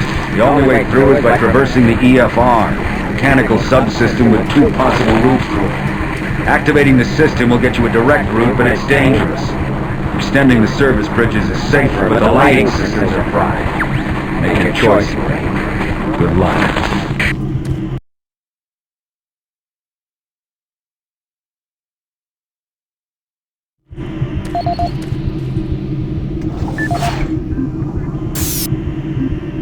This is the audio log of Plant Manager Henry Nelson, dated October 24th, 2145.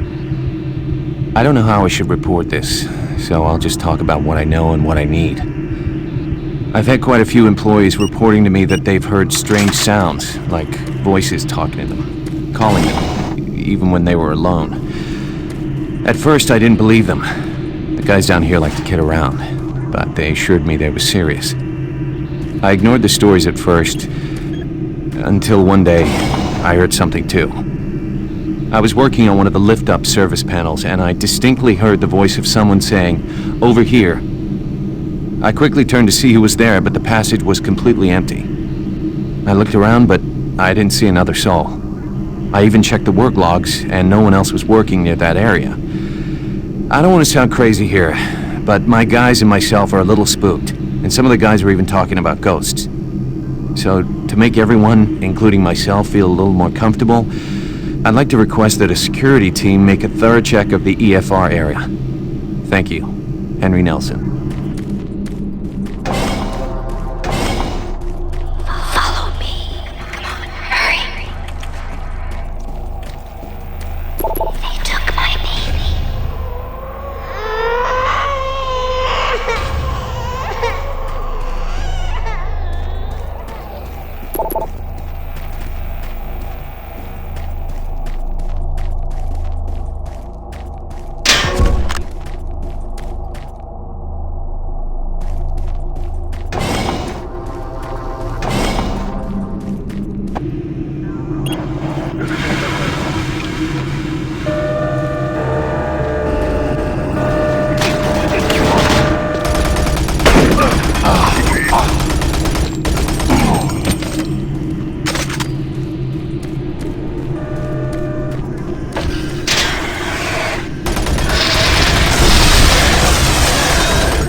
Move in and take positions. Quiet. Did you hear that? This is Lee. Give me status. Always clear. There's nothing here, Sam. Go on! What the hell?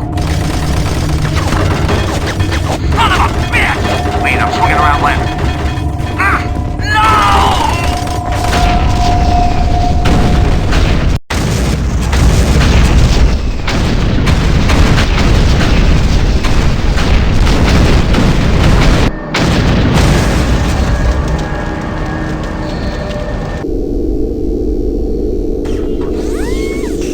Warning. Coolant rod 2 offline. Main reactor operation temperature exceeding safe levels. Marine, Bravo team is down. Their operational status is unknown. They were carrying a military transmission card. It's vital you retrieve that card as it contains encoded data needed to send the distress signal to the fleet. They're the last hope to get reinforcements. Find that card and find it fast.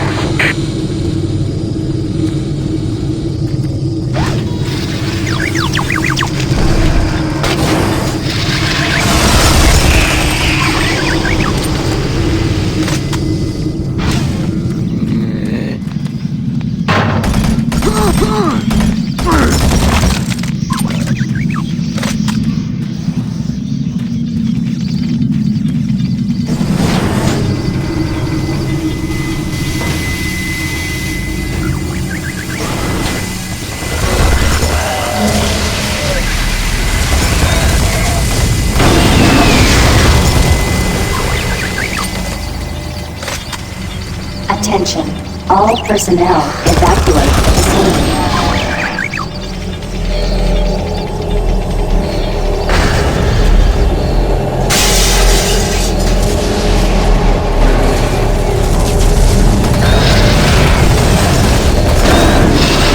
Warning. Coolant rod 2 offline. Main reactor operation temperature exceeding safe levels.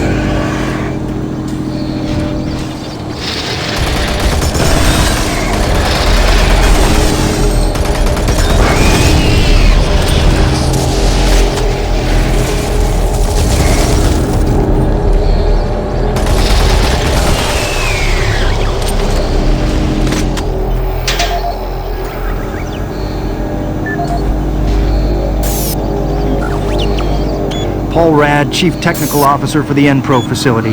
During my weekly inspection of the coolant system, I discovered yet another safety violation. As I've stated repeatedly, our service manuals must be followed to the letter. Now this includes changing back filters for the coolant system on schedule and not when maintenance gets around to it. As you know, unclean back filters will create pressure inside the coolant system's release tubes. Even a minor disruption in a release tube can dislodge or destroy its coolant rod, overheating the core, and possibly sending the entire facility up in smoke. Now let me be clear, if I see this again, the team responsible will be transferred to sewage treatment before the day is over. Paul Rad, Chief Technical Officer for the Enpro facility. I appreciate UAC's concerns following the number of stress-related illnesses spreading throughout the base. However, I don't understand why we require such a large detail of armed security bots in Enpro. Now you may disagree, but I trust my team's mental condition far more than whatever programming is running inside those bots. Which brings me to the reason for this report. Today, one of my best engineers, Patrick Thomas, was nearly shot when a bot refused his clearance. That's right, shot. Luckily, a nearby team from maintenance caught up to it and smashed it with a pipe wrench before it could chase Pat down. Now, it'll be days before he's ready to return to work, and I don't think you'll ever get him close to one of those bots again. Our jobs are difficult enough without needing to avoid getting shot. If we're going to be treated like prisoners, I respectfully request that you afford us the courtesy of being guarded by people instead of machines.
Coolant rod 2 offline.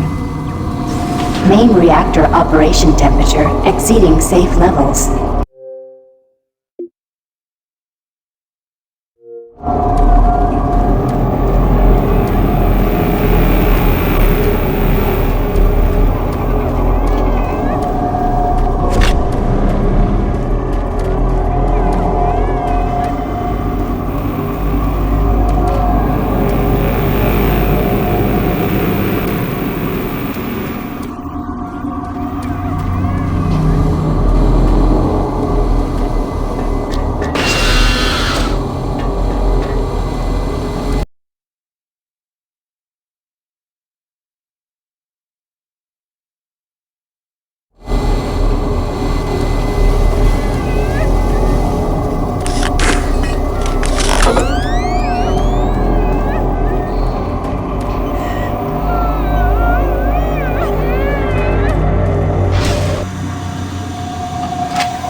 The audio log of weapon analyst Teresa Chazar, dated November 3rd, 2145.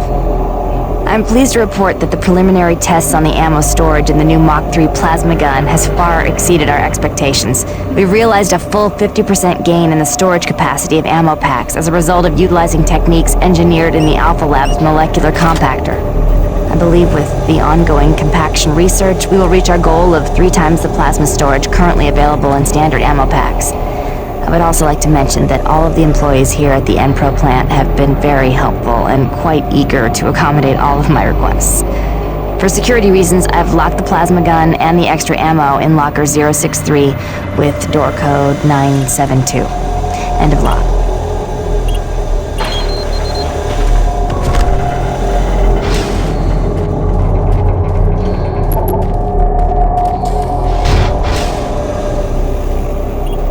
Service bridge now operational.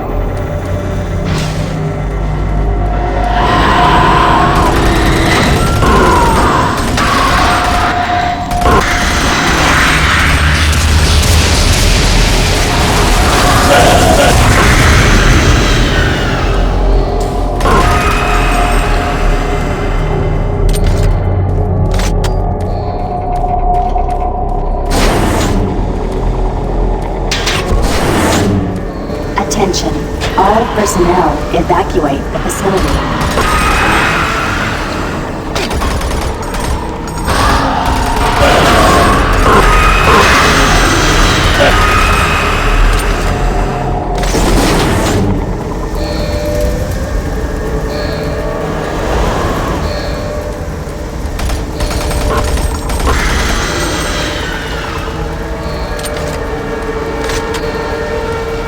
Hazard doors sealed. Please contact plant management for immediate assistance.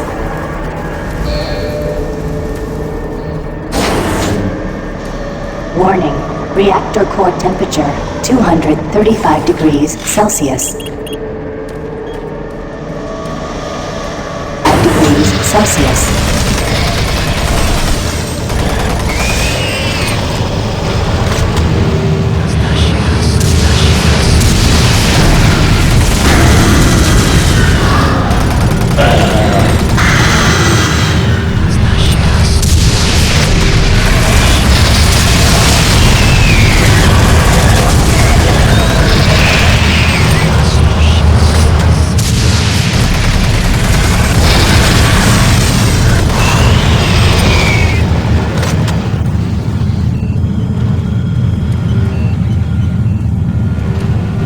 Attention, all personnel evacuate the facility.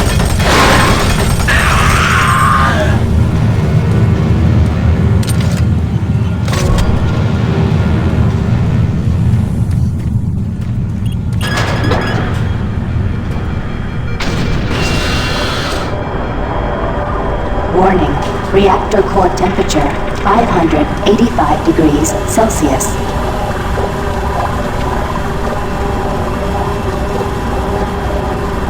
Warning, reactor core temperature beyond acceptable levels. Marine, you gotta find that transmission card. If Swan gets his hands on it, I don't know what he'll do.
Warning, reactor core temperature 900 degrees Celsius.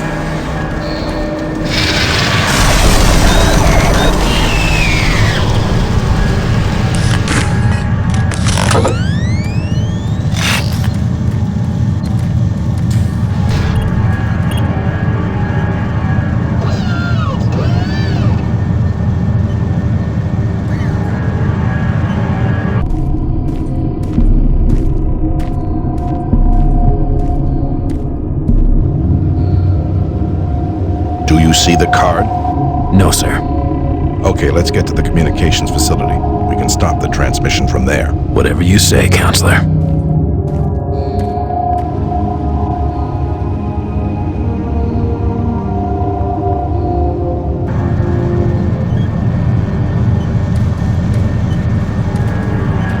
Coolant rod 2 online.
Steve Hammer, service technician.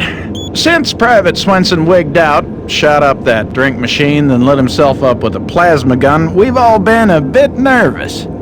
All of us in maintenance knew he was losing it.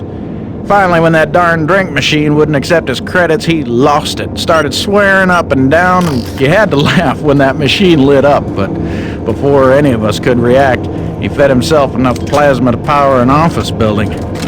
There wasn't enough head to clean up, just vapor. It's a bad thing to happen to anyone. Anyway, I know with all the psych problems we've had... Hey, over here. We were hit. I don't know how much farther I can go. Here, take the transmission card. We can't stay here. Isn't safe. We better move.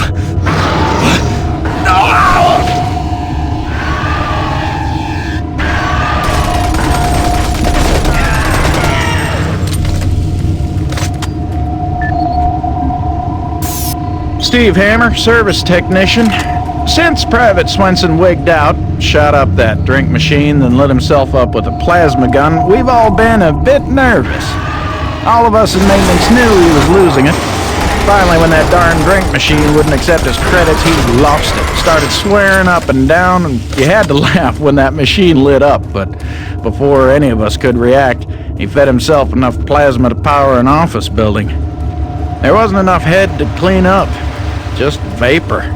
It's a bad thing to happen to anyone. Anyway, I know with all the psych problems we've had lately, we need the additional security, but when the guards start going nuts, I don't know, all this extra weapons and ammunition, I mean, do we really need so much firepower laying around? Well, a couple of us decided to lock up all of the unsecured plasma rounds we could find. The code is 734. I think we'll all sleep a bit better tonight knowing it's locked up.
Get your ass to the communications facility as quickly as possible. We've got to get that message to the fleet.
is the audio log of Controller James Holliday, dated September 24th, 2145. The recent transport issues from Site 3 have caused the board to call a formal inquiry.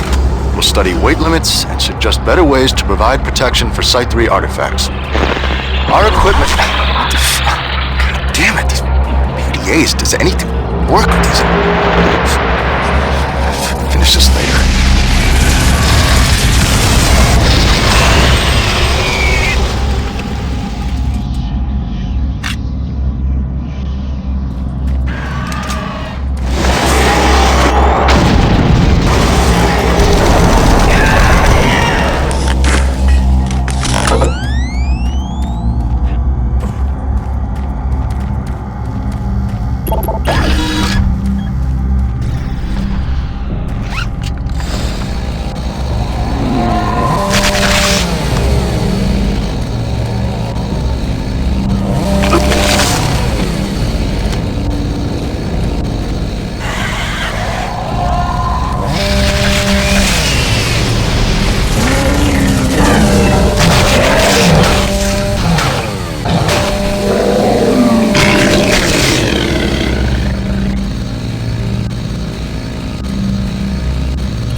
Service lift called to station. This is the audio log of Officer Ron Ridge dated October 16, 2145. Recent transport tunnel accidents are causing major headaches for both supply and maintenance. Each accident causes an estimated 1 to 3 hour delay in what are mostly time-sensitive shipments. It's becoming evident that certain junctions need safety adjustments as well as recommitment to driving safety by all personnel. The MPRO to Com Center route has shown the biggest increase in accidents over the past 6 months. Safety signs and improved lighting are needed throughout the main junctions over this stretch of tunnels and paths. Absolutely, no recreational vehicle passage should be allowed during peak hours. All personnel should use monorail travel whenever possible to keep cargo shipments flowing smoothly.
Service lift called to station.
Maintenance exit now accessible.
Marine, are you at the communications facility yet?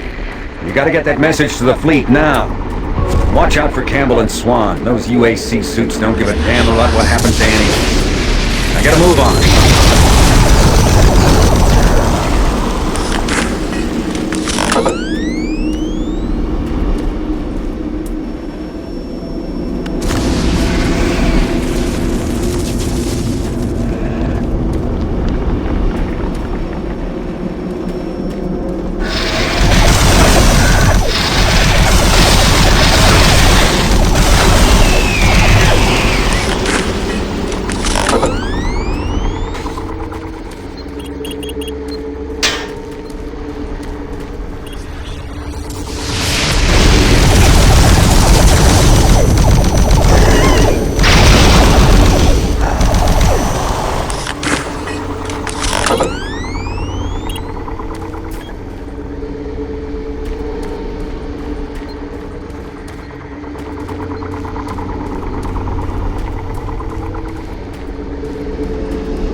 Power fluctuations in main communications router 4886.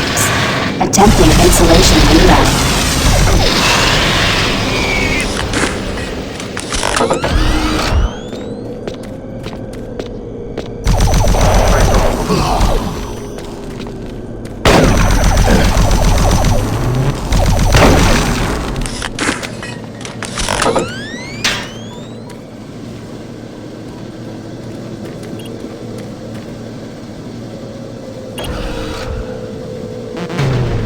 Primary communication systems offline. Attempt to configure secondary tower failed.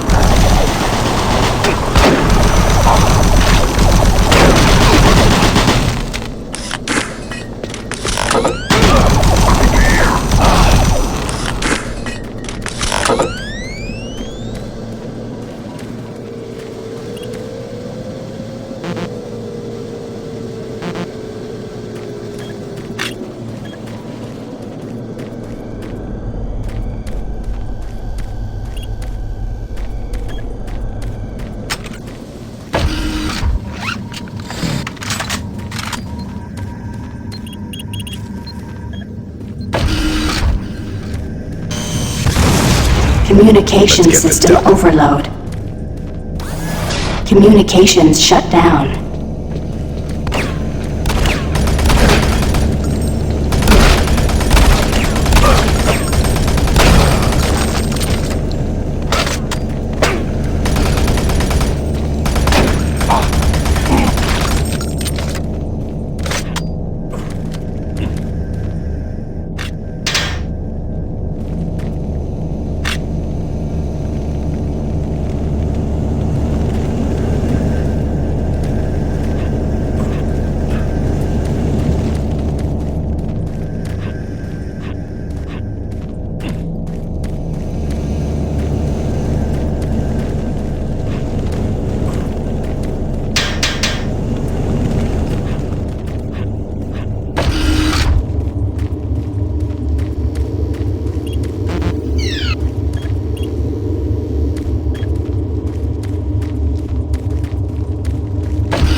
Marine, Delta System computers are showing all off-base communication down.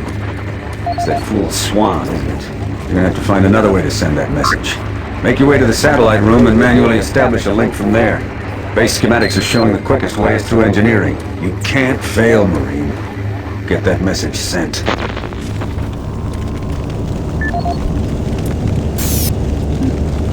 This is the audio log of Technician Seamus, dated October 16th, 2145. Our relatively new remote module replacement procedures are taking some time for maintenance technicians to adjust to. In the long run, it's a much safer, quicker, and easier method. Once a technician receives a call, he simply locates the problem module and gives a replacement command through the remote terminal located in the main comm block. This will initiate the replacement procedure as well as create a repair report that notifies the repair team of an incoming module. Some minor repairs can be done on-site with normal equipment. I'm hoping the new system will need less and less use once the source of the recent power fluctuations is located and solved. The system is built to handle most other things with its automated recovery systems.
This is the audio log of Officer Ben Wolf, dated October 7th, 2145. Recent unauthorized transmissions have been uncovered in the off-site redundant logs.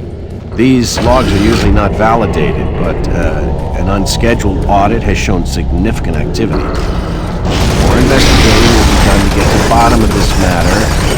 Particularly interesting are transmission blocks D4560 and DE3288, which have no links to base systems. More to follow.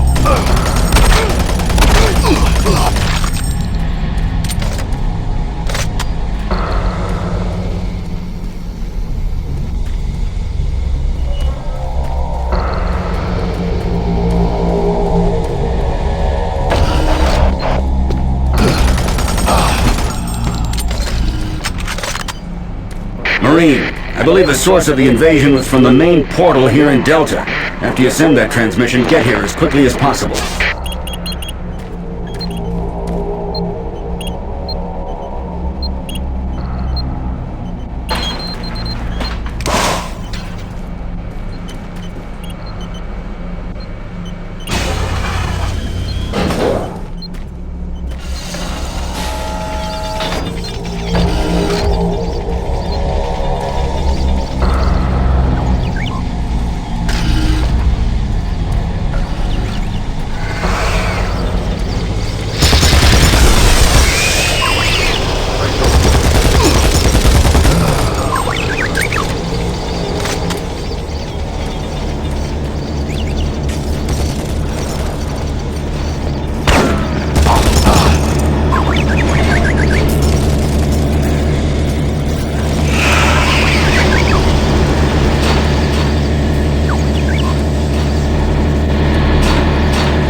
Computer system shows Swan and Campbell are still in the area. Watch out for them. And get that transmission sent.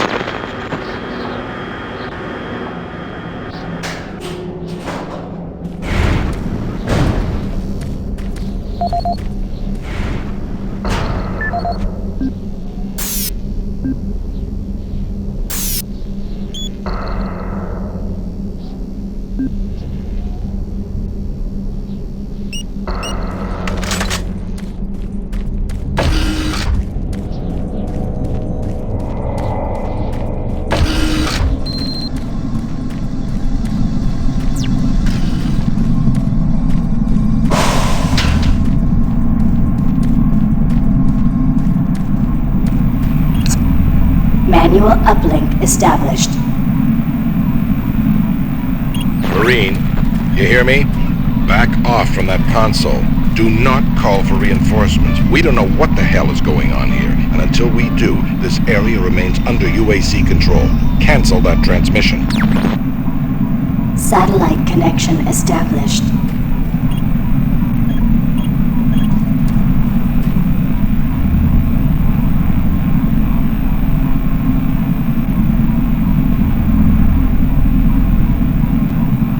Transmission terminated.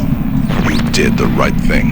Until we know what's happening here, we need to keep ourselves sealed off from everyone else. The monorail entrance looks clear. Meet up with us there. We need to reach the Delta Complex and stop this.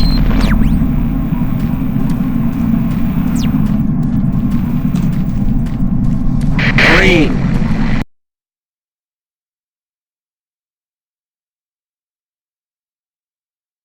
You have just violated a direct order. Get your ass back to that console and send that transmission.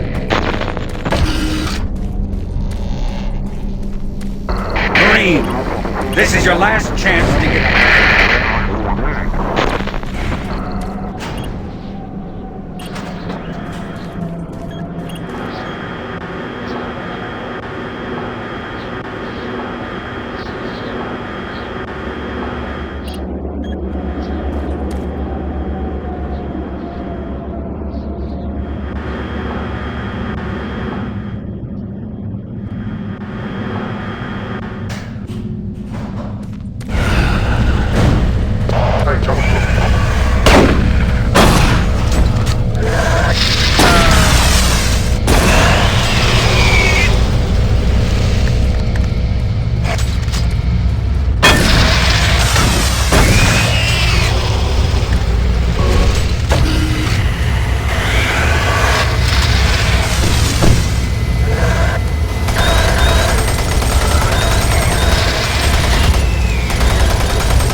Warning.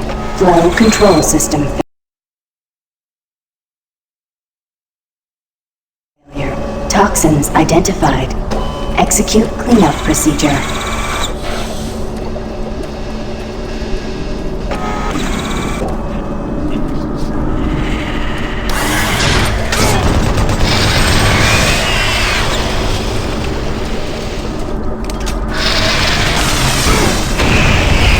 Warning. Flow control system failure. Toxins identified. Execute cleanup procedure.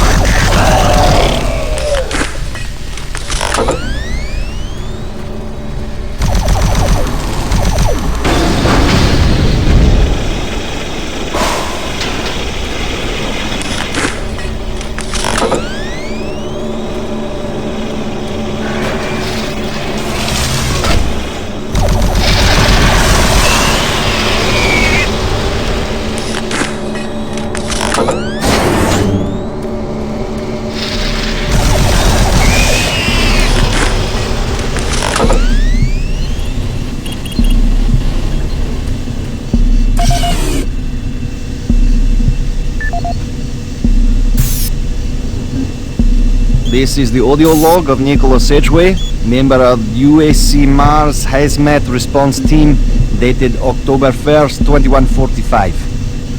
We have concluded that the Martian atmosphere is wreaking havoc on the exhaust valve seals in the standard number 5 disposal drums. The engineers cannot explain the high level of contaminants in our internal atmosphere. The air scrubbers and filtration systems all seem to be operating at normal levels, yet a small layer of particulate is making it into the storage areas. That is what caused the lockdown yesterday. EAP Director Charles Hollis informs me that the personnel won't be harmed by these contaminants in the air, but we've seen that they do cause a corrosive reaction when introduced to the rubber compounds used in the storage systems.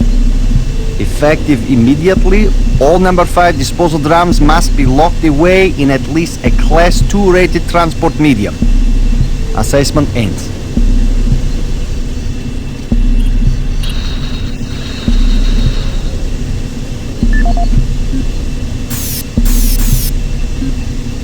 Welcome to the UAC Maintenance Department.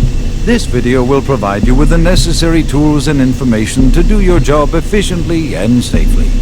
A safe worker is a happy worker, and your safety is our #1 priority at UAC.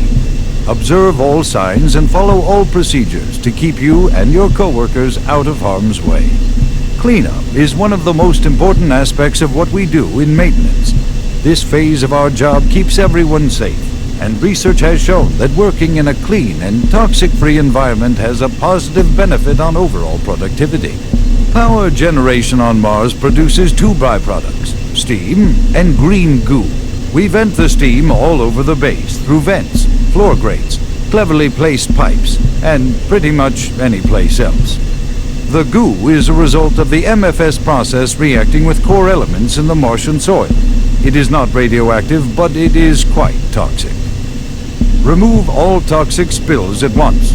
Hazmat suits are the best way to protect yourself when a spill occurs. And if you happen to come in contact with the goo, report immediately to a medical station for a scrub down. After a few days in confinement, you should be ready to report back to work. Report any rule violations to your immediate supervisor. And don't forget to read your employee handbook for additional rules and information.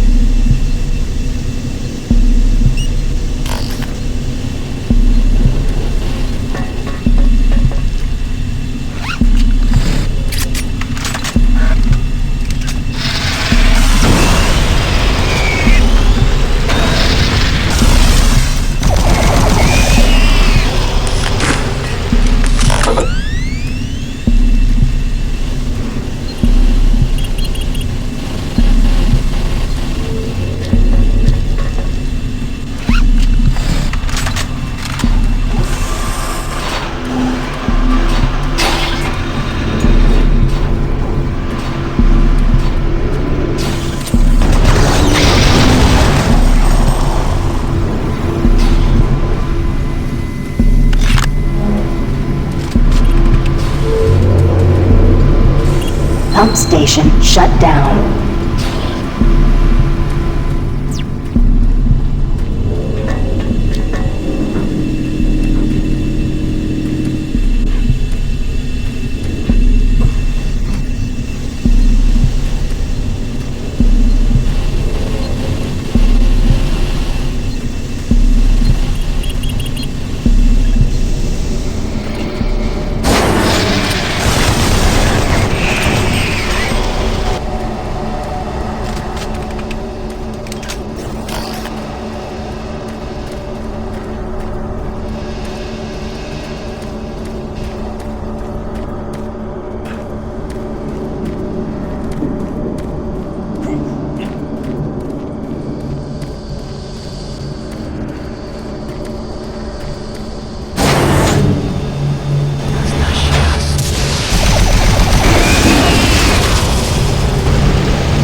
Making progress, are we?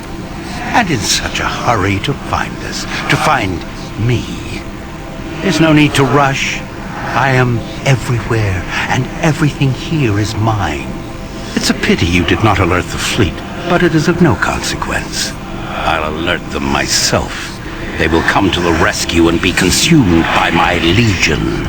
We will use their ships to bring this hell to Earth. You won't live to see it. And you will die long before you have a chance to warn them. Attention. Initiating pump station 1B.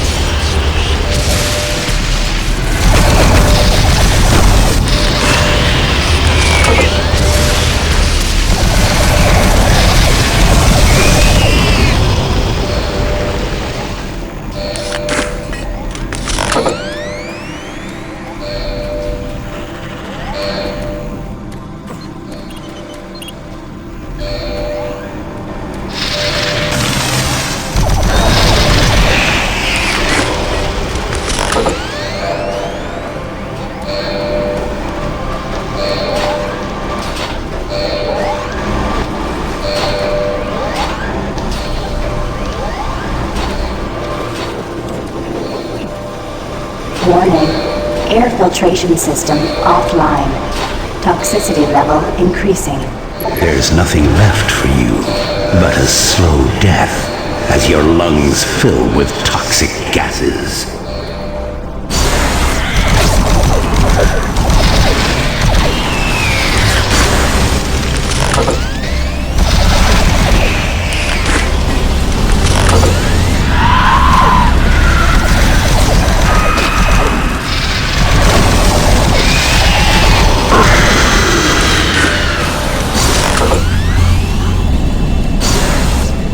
Attention. Due to the threat of external contamination, hazard doors sealed.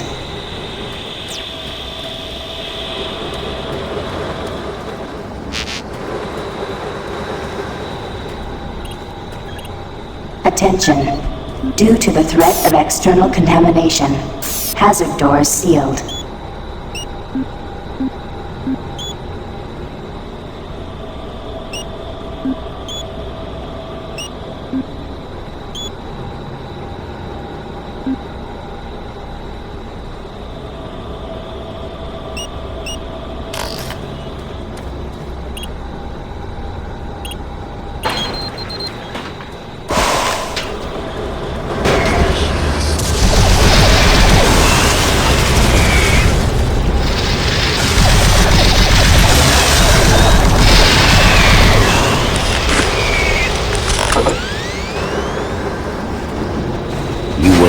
never escape me. Your soul will be mine.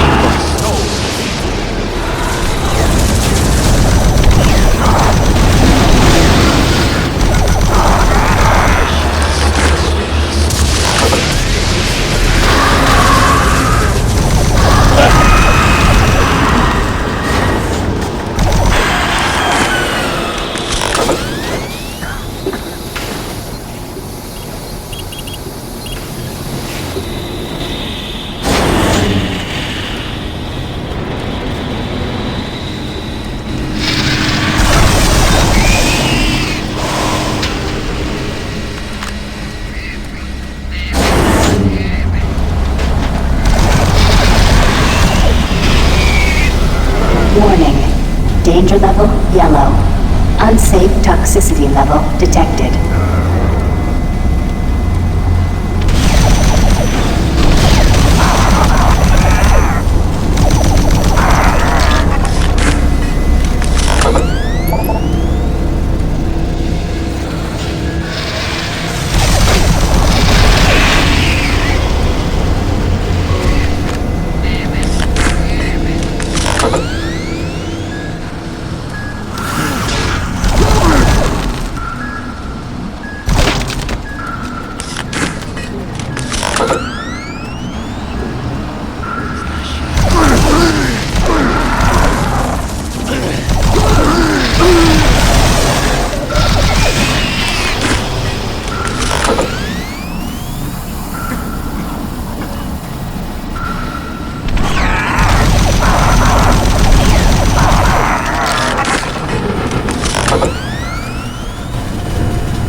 Access granted.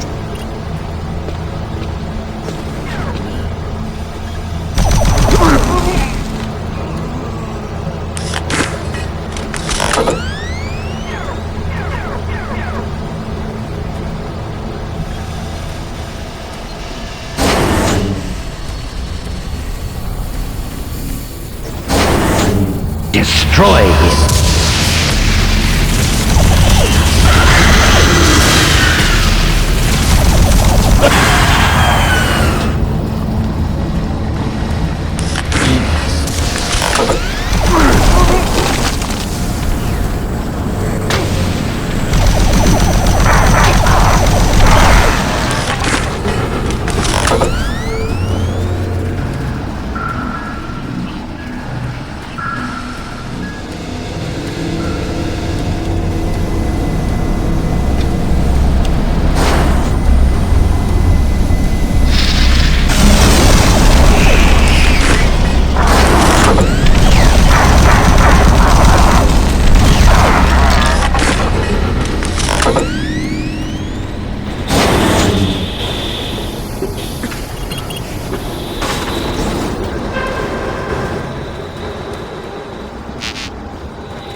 Warning.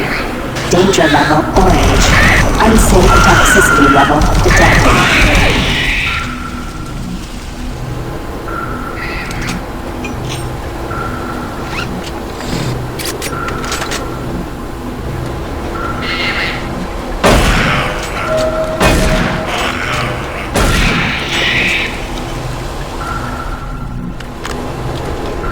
Warning. Danger level orange. Unsafe toxicity level detected.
Death will not be your end. Your soul will burn in hell forever. Danger level red. Lethal toxicity level detected.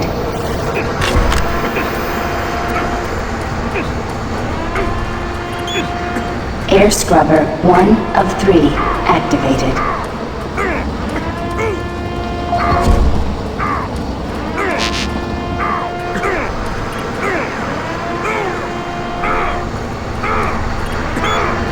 Air scrubber 2 of 3 activated. Attention. Air filtration system online. Toxicity level decreasing.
Torzu Amiran Inokas.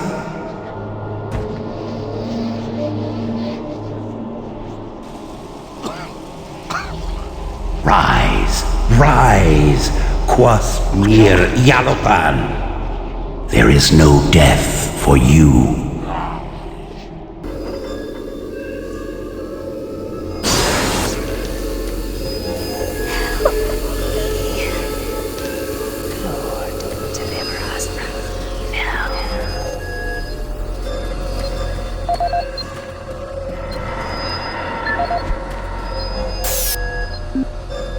This is the audio log of Engineer Sam Harding, dated April 5th, 2145. I have just completed repairs on the magnetic locks and have significantly reprogrammed the pressure sensors on the monorail systems. My fellow engineers and I are confident that the accident of last week will never happen again. The accident should never have happened in the first place. The internal sensors led the computers to believe that there was a vacuum inside the vehicle. Unfortunately, the computer decided that the only way to fix this pressure discrepancy was to open all doors in an attempt to equalize pressure with the outside. In going over 15,000 lines of code today, I can see no reason for this tragic event to have occurred. But somehow, the logs show the discrepancy is clear as day. Honestly, this looks to me like another case of a solid system going to hell in a handbasket. I'm confident that the layers of protection I added to the code today will prevent any such occurrences from happening again.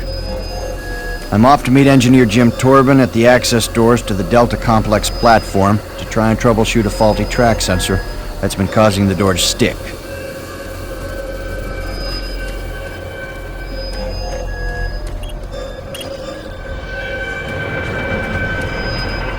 Now leaving Environmental Reprocessing Center. Next stop, Site 2. Who are you? What are you doing?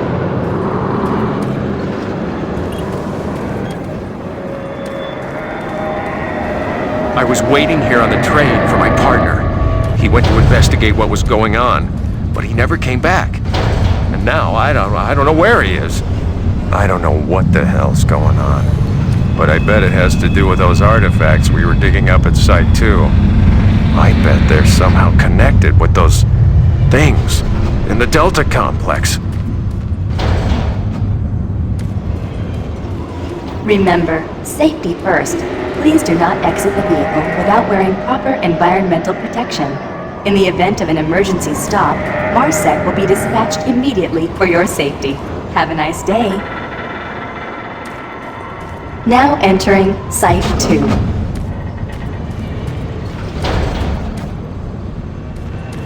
Warning, airlock malfunction. Please contact engineering to facilitate repairs. Thank you, and have a nice day. The Delta Complex isn't safe. You're crazy if you're going there.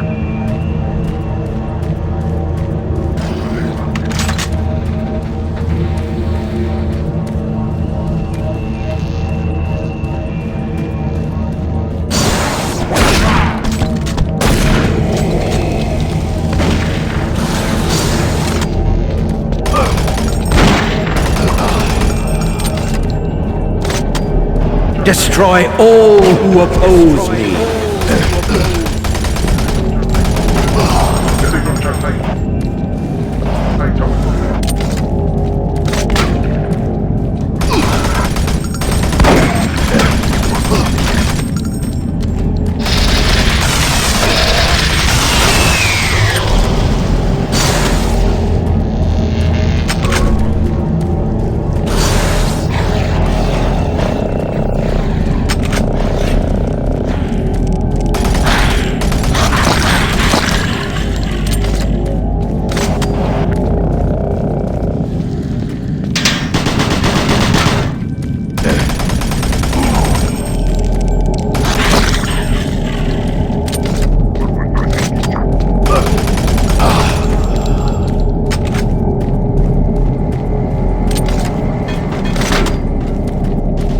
Engineering, please report to Site 2 access ramp. Airlock malfunction detected.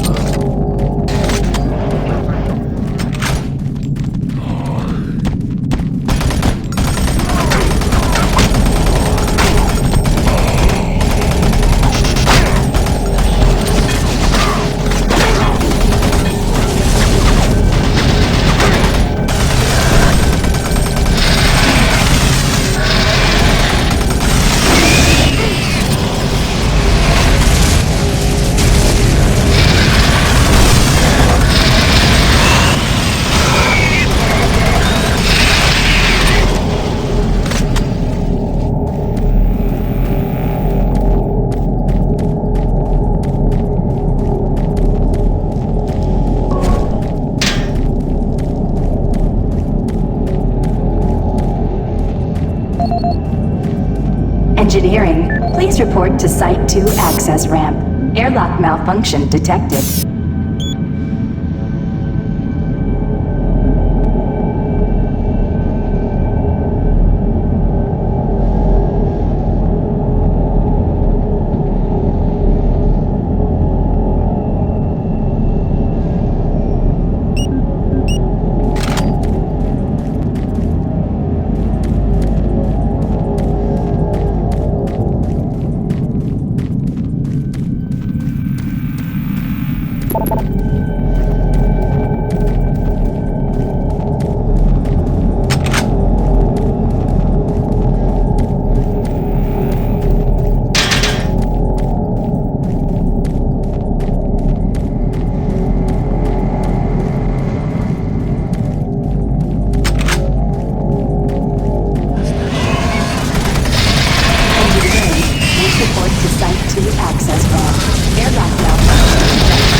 This is the audio log of Charles Hollis, EAP Director, dated September 5th, 2145. In order to conserve current life support resources, effective October 1st, 2145, the Council has made a decision that all environment processors be brought offline in the general area of Site 2.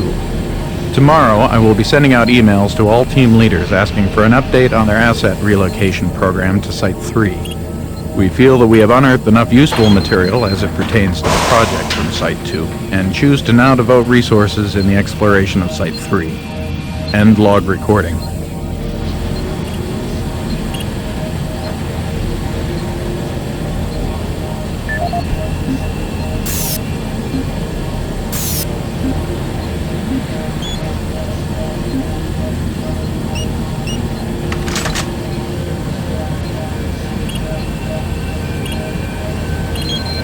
Airlocks.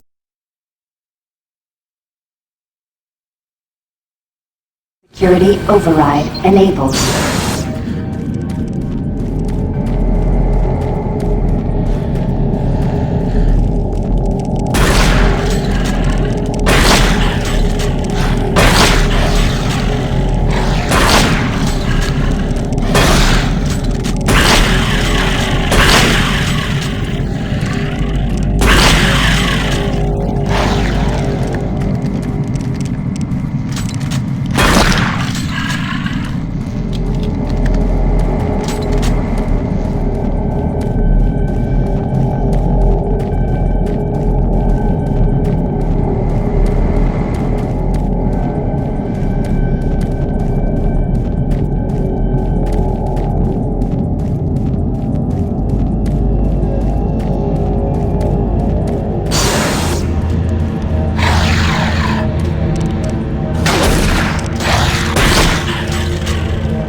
Now leaving Site 2. Next stop, Delta Complex.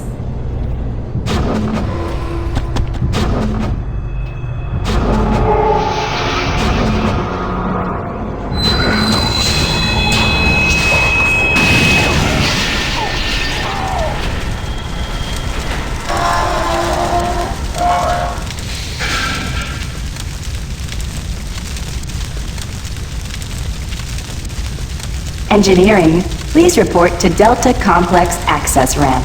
Track sensor failure detected.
destroy him.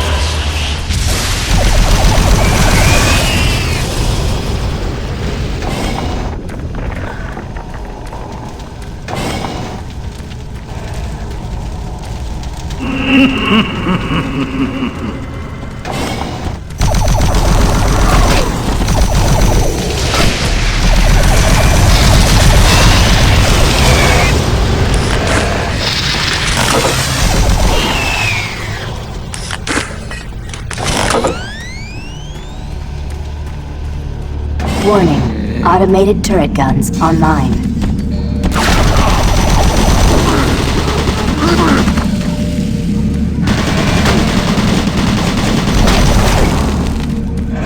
Warning. Automated turret guns online.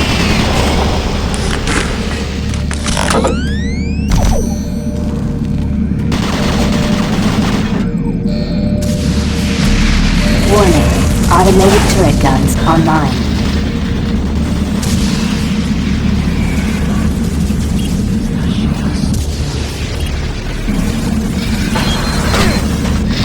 Warning. Automated turret guns online.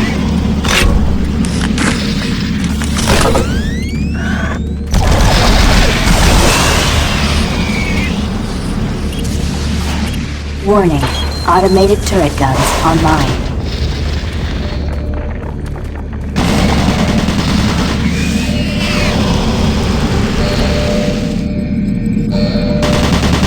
Warning. Automated turret guns online.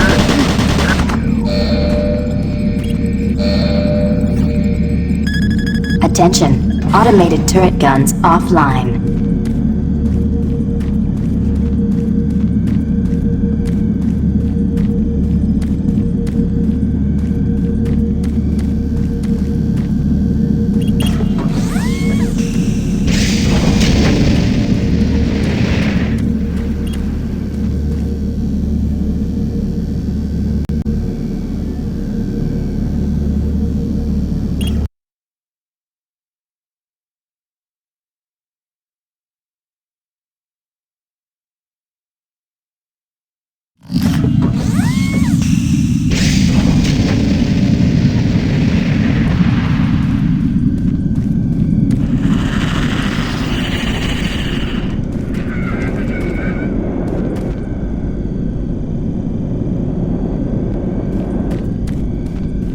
Emergency power only.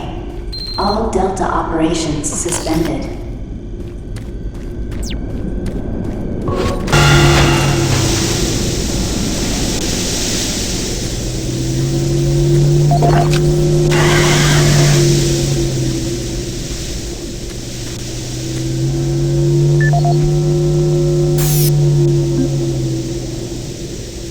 This is the audio log of Robert Price, Delta Operational Director in charge of personnel, recruitment, evaluation, and placement.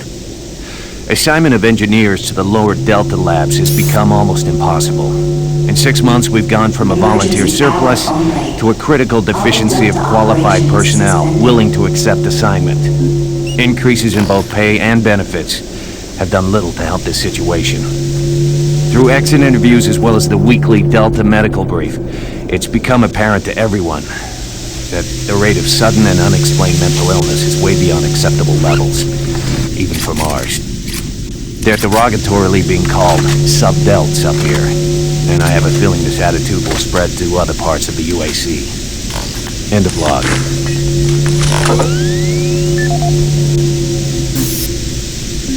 This is the audio log of Robert Price, Delta Operational Director in charge of personnel, recruitment, evaluation, and placement. Disciplinary Action Report 40C-8, responding to Mars City Administration request. Delta Labs 1 is currently addressing a problem concerning theft of security equipment. 4 members of the security detail assigned to the Delta Labs have been reprimanded with 3 others under investigation. It seems caches of weapons, armor, and ammo have been discovered in various places throughout the Delta Labs. We've located some of the missing equipment and have information that we hope will lead us to more.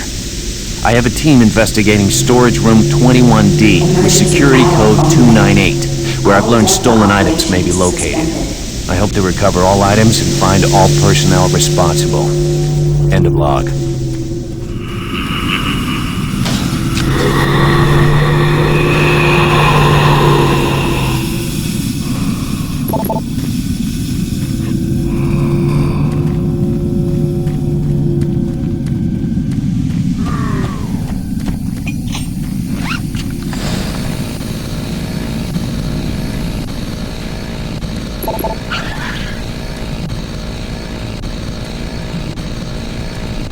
Emergency power only. All Delta operations suspended.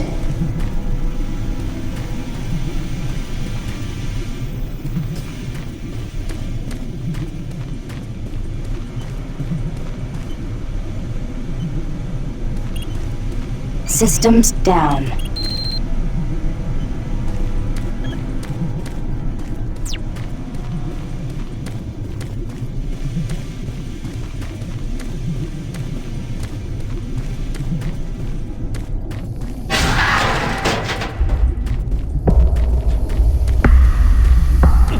Emergency power only. All Delta operations suspended.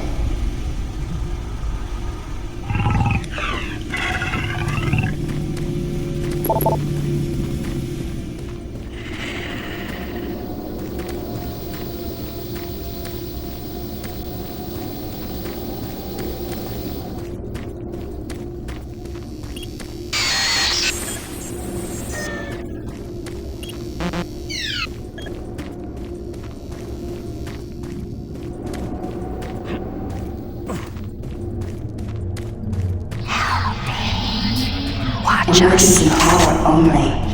All Delta operations suspended.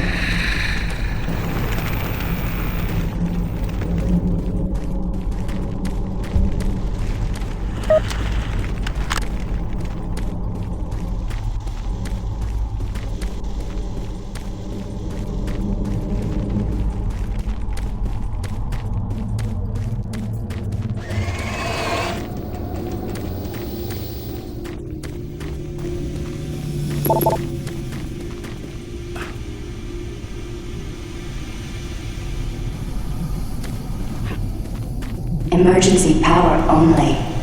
All Delta operations suspended.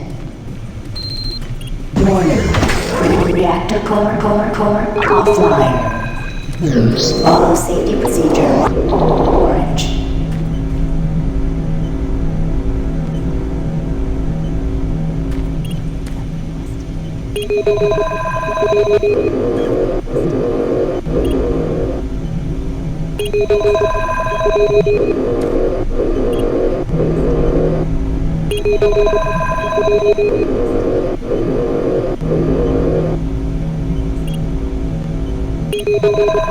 Warning, reactor core offline. Please follow safety procedure, orange. Requested.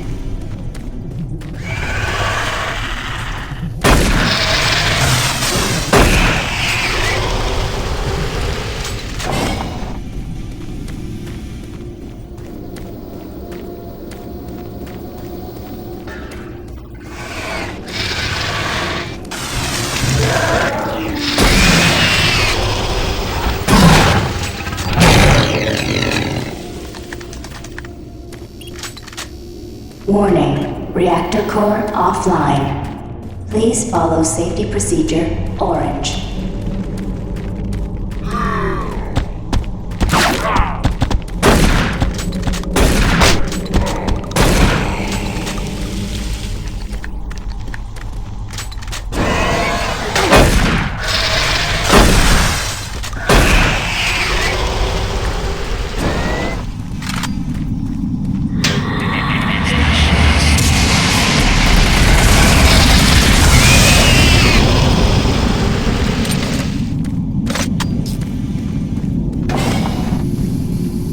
Warning, reactor core offline.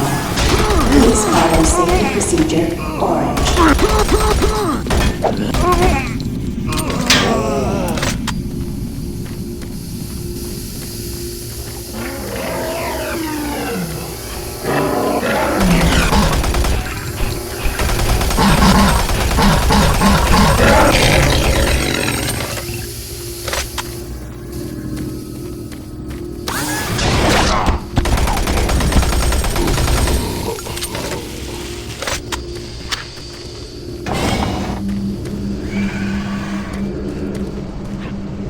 Warning, reactor core offline. Please follow safety procedure, orange.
Your friends are with me now.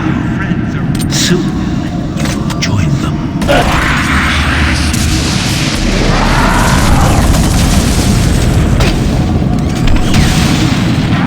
Warning. Reactor core offline. Please follow standard procedure. Orange.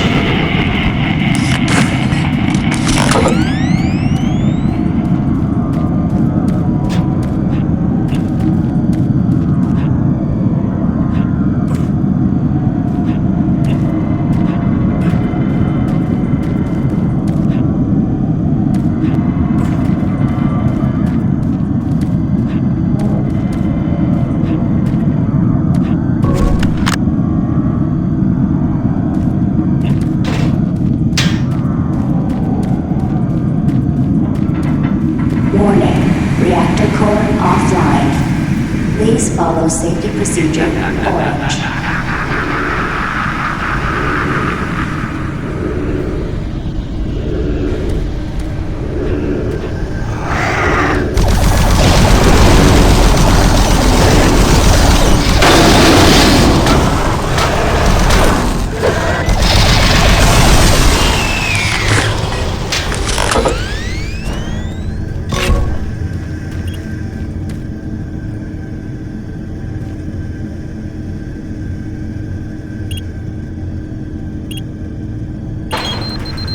Warning.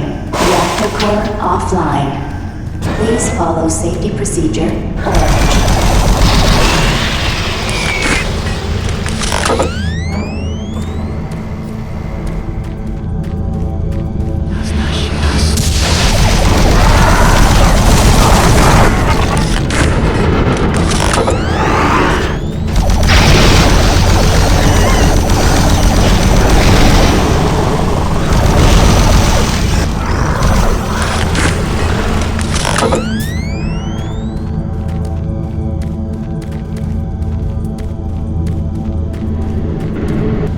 Warning.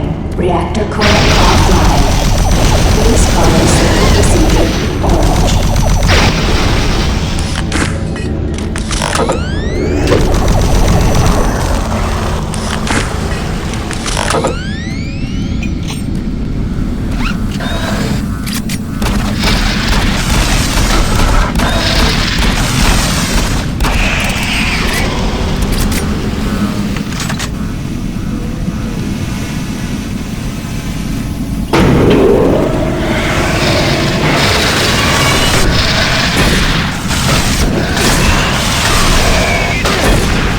Warning. Reactor core offline. Please follow safety procedure. Orange.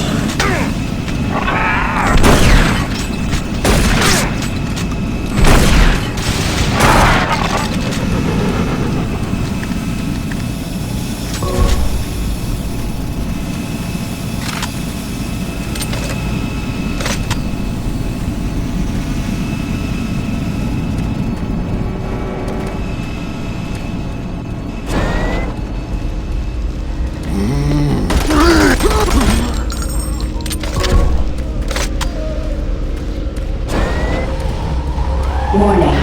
Reactor core offline. Please follow safety procedure.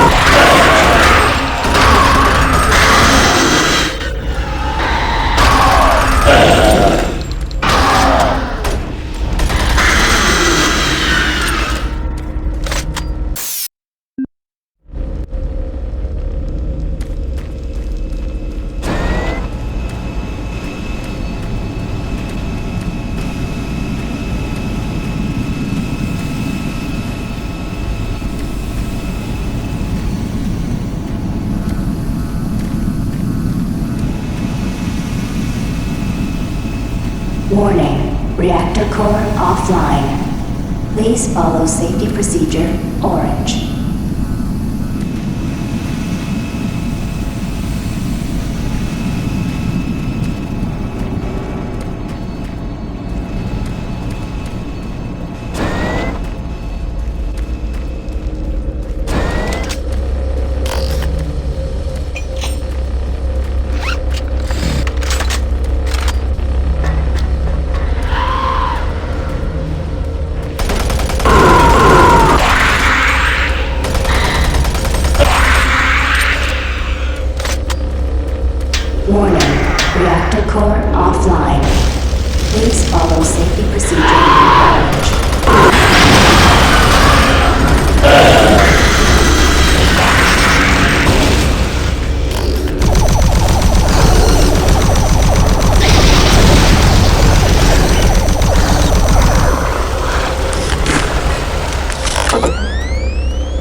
Warning. Reactor core offline. Please follow safety procedure.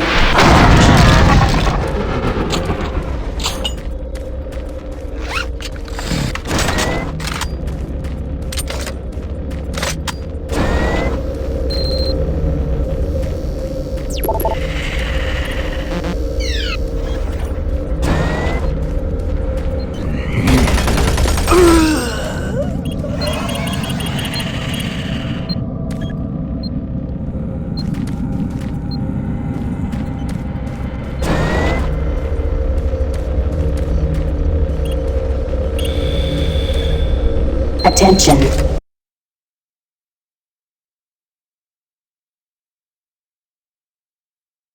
Reactor core online.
This is the audio log of Medical Supervisor Peter Raleigh, dated October 29th, 2145.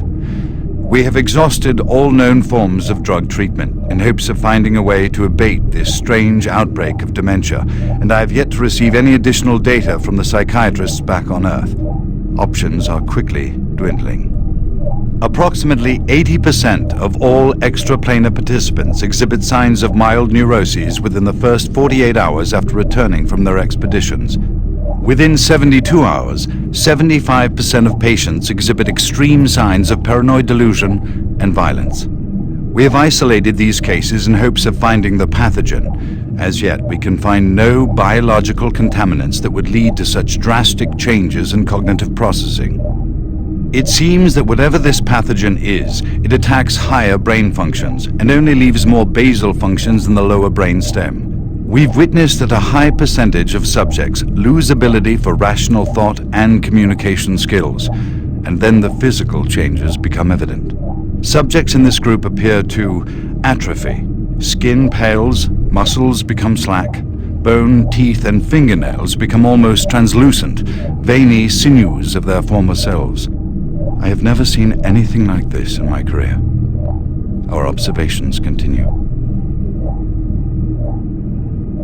This is the audio log of Medical Supervisor Peter Raleigh, dated November 1st, 2145. Patient 0432, a Private Steve Jensen of the UAC Darklight Armor Corps Division, expired today at 15:43 of a self-inflicted gunshot wound. This is approximately 110 hours after his return from expeditionary missions. Private Jensen was suffering from paranoid delusions and full-blown dementia. Treatment was unsuccessful. He was the last surviving member of his outfit. 4 other squad mates, who also came back with Private Jensen, expired from injuries suffered on that last mission shortly after their return. Before his death, Private Jensen was heard screaming in both English and other languages. Something about demon hordes feasting on our souls. The other language was later discovered to be Aramaic. Due to security concerns in the area, I've secured some armaments within my office.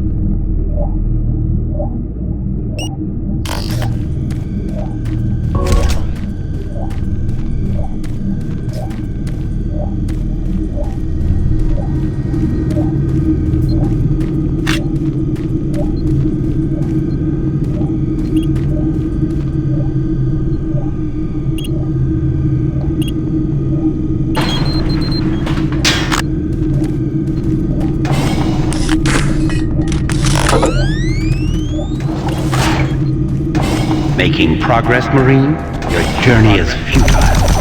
You will die, and your soul will be mine.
There.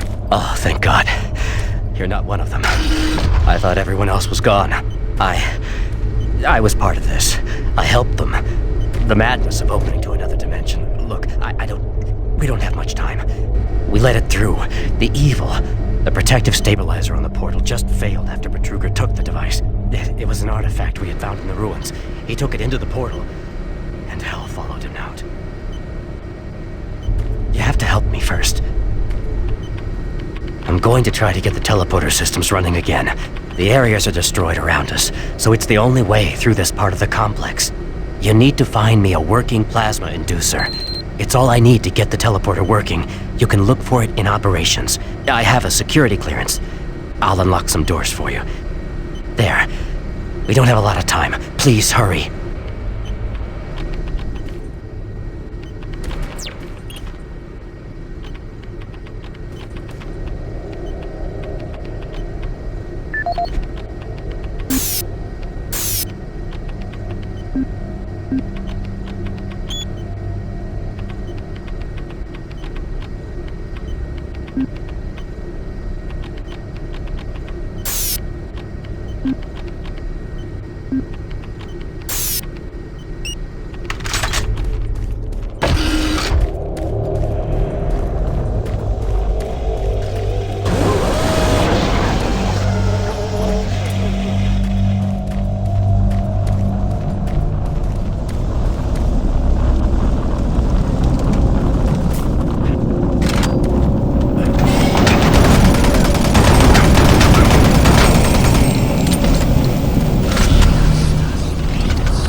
As requested, the following is my initial feedback on my first trip through the portal.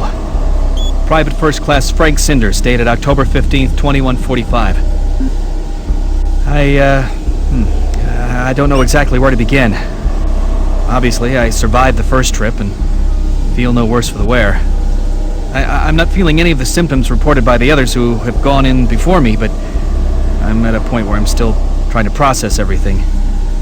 Thankfully, the place looks deserted and devoid of any life, but the flames and heat and stench of the place, it smells of death, decay, and burnt flesh.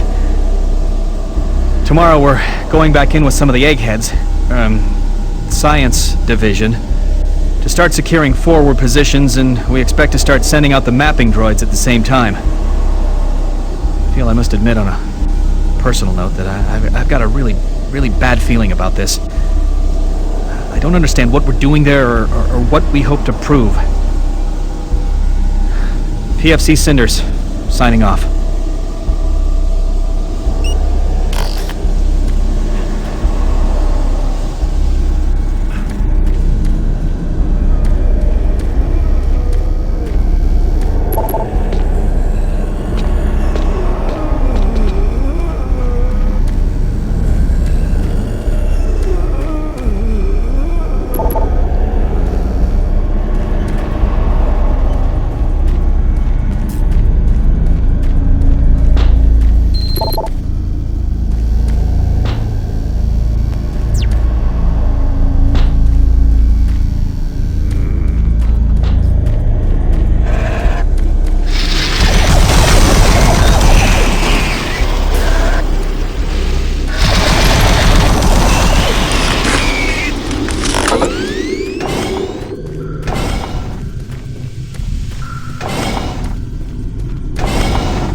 Medical Report 16-8, dated November 2nd, 21.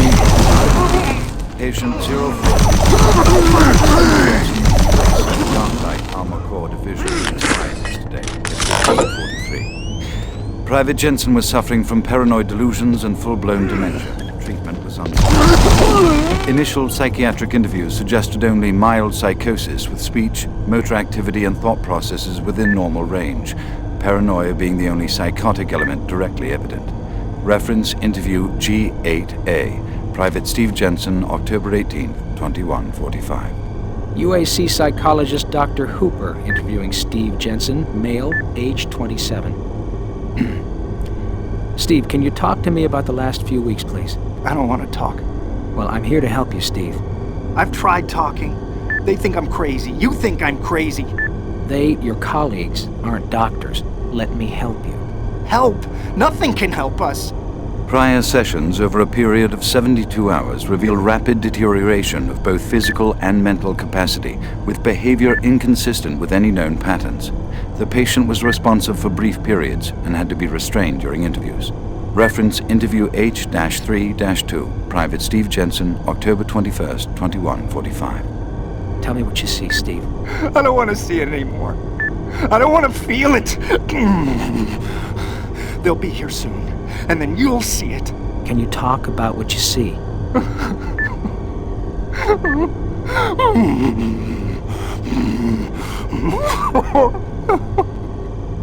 Steve? Patient unresponsive. Terminating interview. We have exhausted all known forms of drug treatment in hopes of finding a way to abate this strange outbreak of dementia, and I have yet to receive any additional data from the psychiatrists back on Earth. Options are quickly dwindling.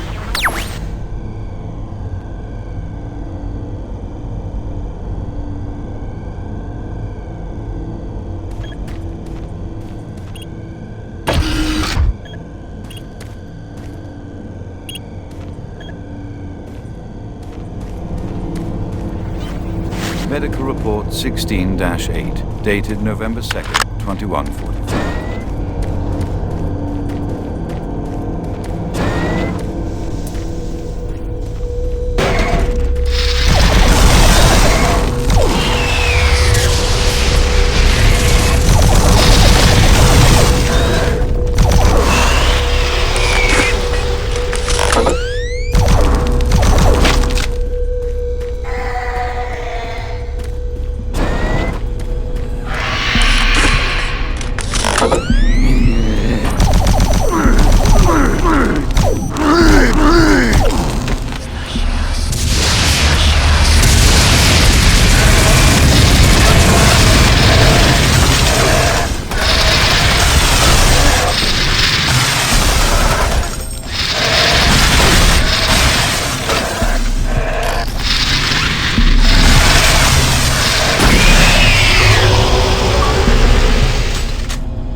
Halon systems deactivated.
Audio log for Phil Wilson, medical technician, Delta Labs, October 20th, 2145. Today I witnessed the third test of the teleporter in the 3 weeks that I've been here.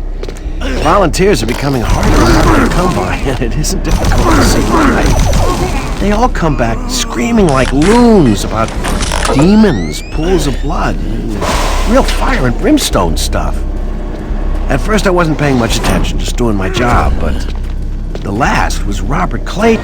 Now, I met him my first day here. This guy chews up rocks and spits out gravel as tough as they come. Having to sedate him and drag his drooling body to the isolation, it's really freaked me out. I'm gonna put in for a transfer as soon as I'm able.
That will get the teleporter working again. And you don't have much time.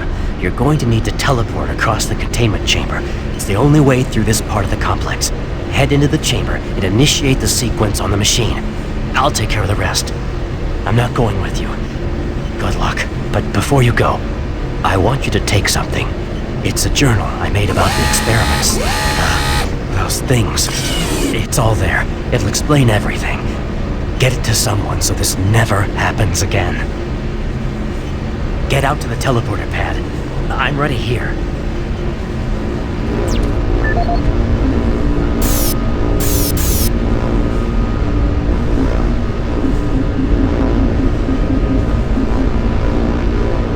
My name is Ian McCormick. I'm a research specialist stationed on Mars, working for the UAC. My primary job is, or rather was, to assist Dr. Malcolm Petruger in a variety of experiments, though for the past year we've been focusing almost exclusively on teleportation. I don't know if I'll make it out of here alive, so I'm recording this video log to let someone know what happened, and with that knowledge, prevent it from happening again. Initially, the teleportation experiments were amazing. We're creating a new science, and the prospects of it changing our way of life were, well, they were outstanding. I was proud to be associated with such an amazing project and someone as talented as Dr. Petruger. We noticed early on, probably before we had completed maybe a dozen successful tests, that there was a variable delay during the teleportation. The objects are broken down at the quantum level, transported, and then reassembled. Each stage of the process should have been instantaneous, but it wasn't, and we didn't know why. We sent a video drone through and were shocked at the images it sent back.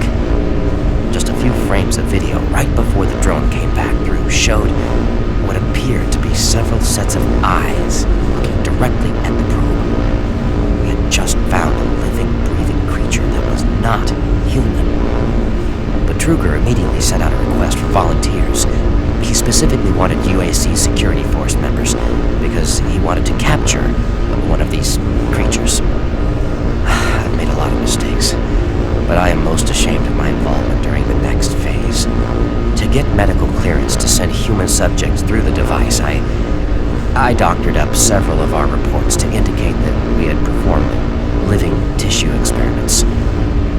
I did not regret it at the time, but a few days later, when our third test subject came back, he was chewing off his own fingers. It seemed he was clinically insane.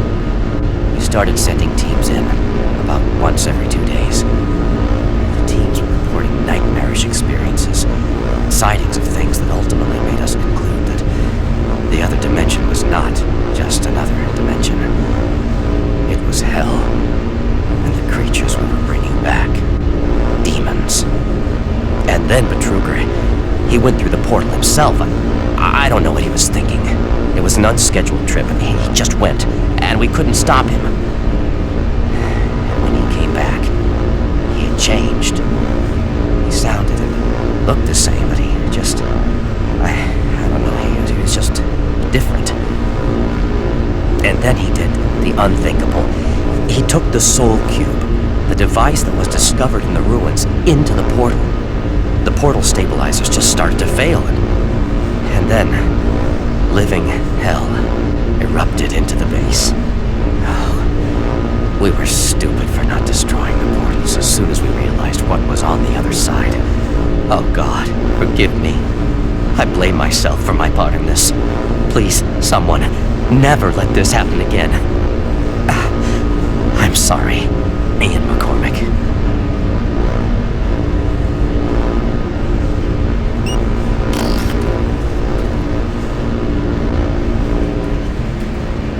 Move quickly. There's nothing here for you to do. Decontamination process started. Decontamination complete. Have a nice day. Systems activated. Teleportation will commence in T-minus 3, 2, 1.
You surprised me.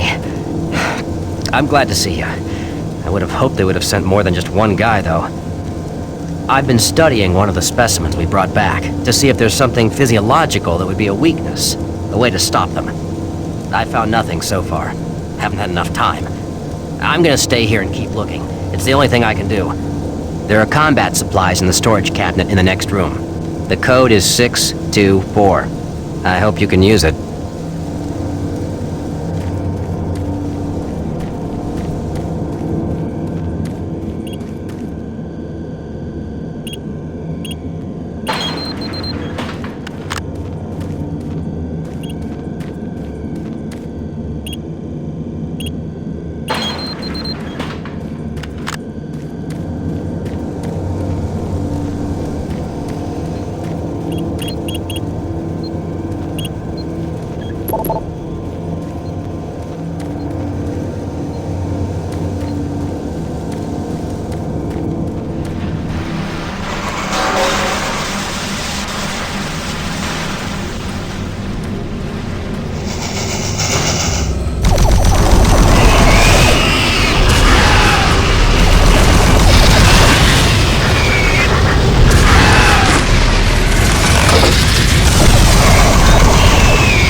Welcome to the Delta Complex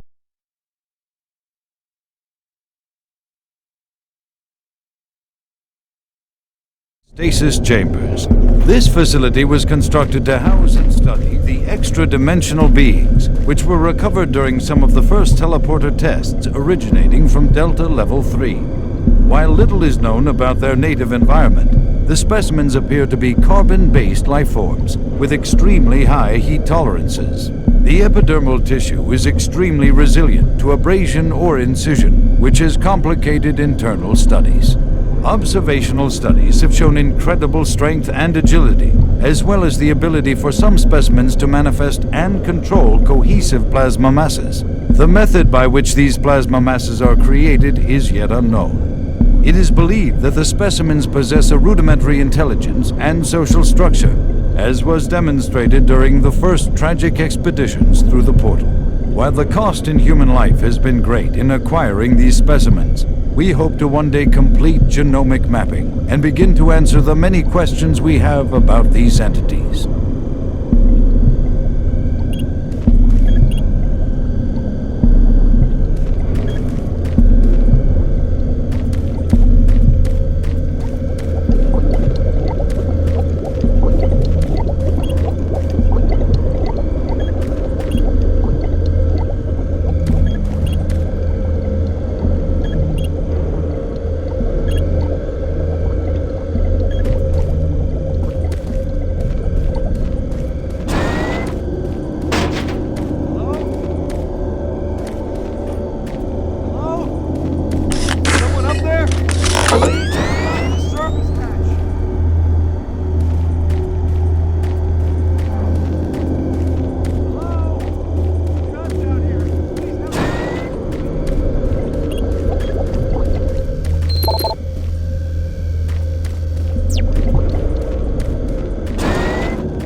Welcome to the Delta Complex Stasis Chambers.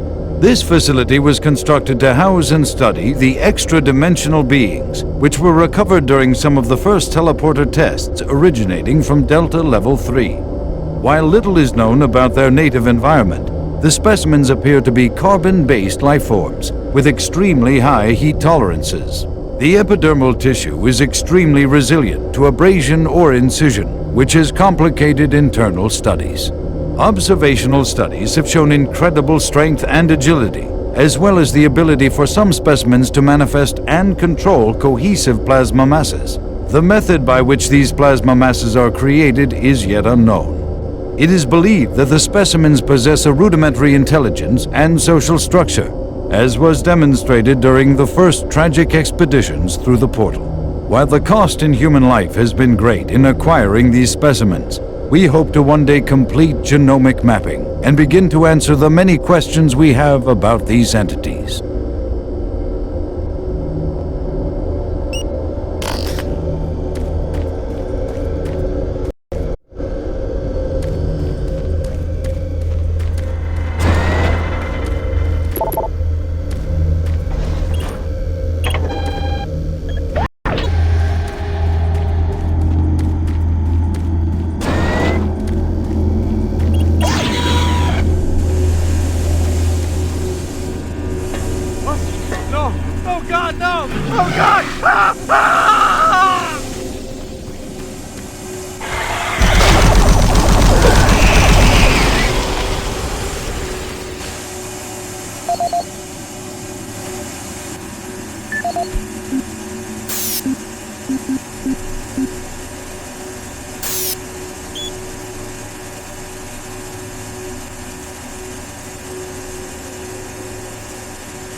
Discovered in 2104, located in a geographic region where UAC researchers have unearthed evidence of a long-lost civilization.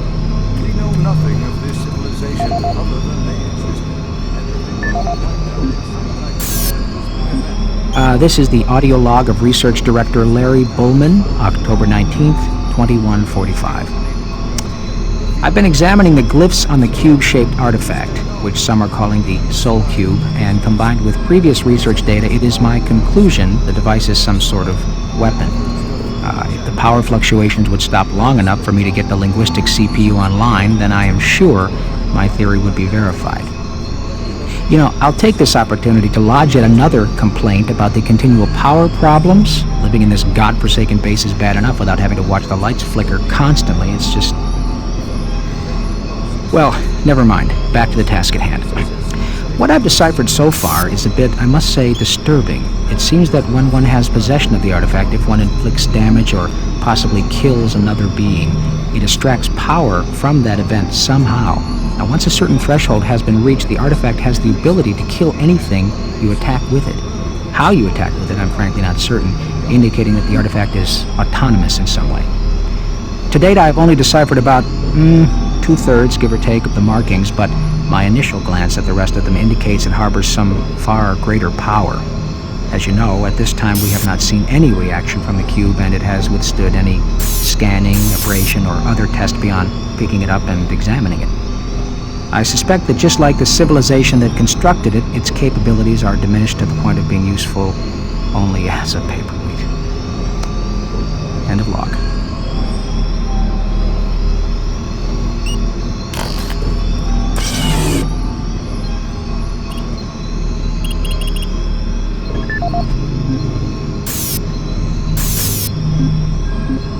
What you see before you is a relic codenamed U1, or simply Soul Cube.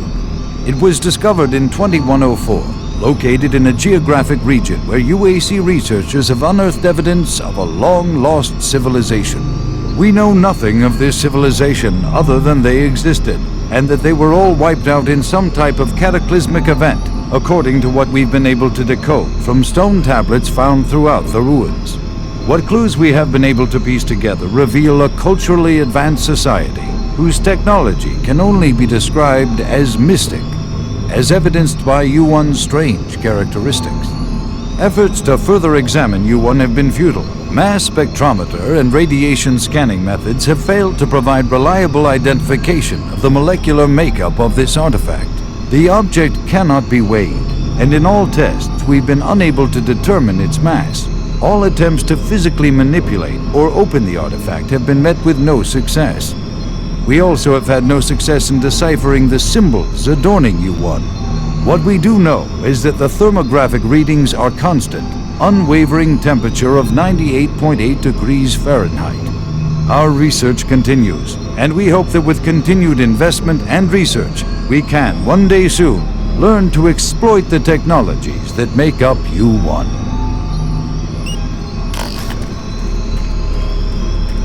What you see before you is a relic was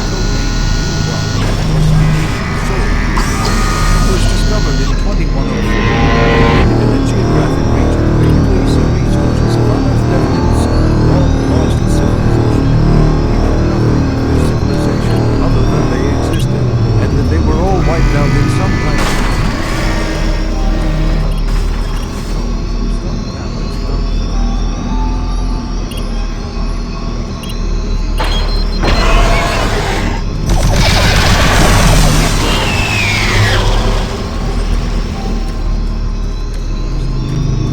I have the Soul Cube in hell, and you will never find it.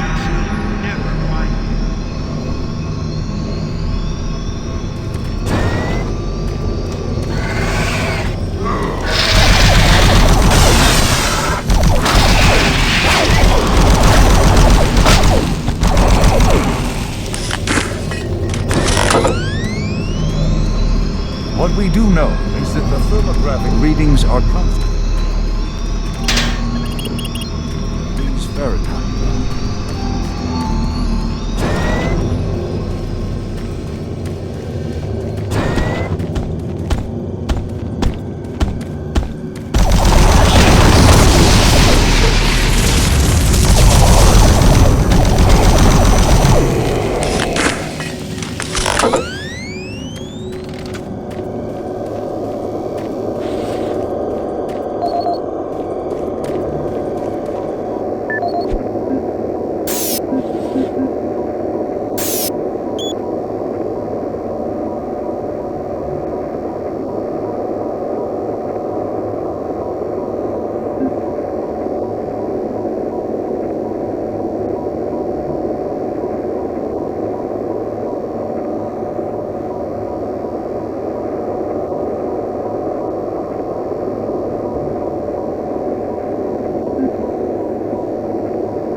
Access granted.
This is the personal audio log of Dr. Frank Serrano, dated September 19th, 2145. I've been brainstorming on Betruger's thoughts about achieving sustained, uninterrupted transfers for the teleportation units.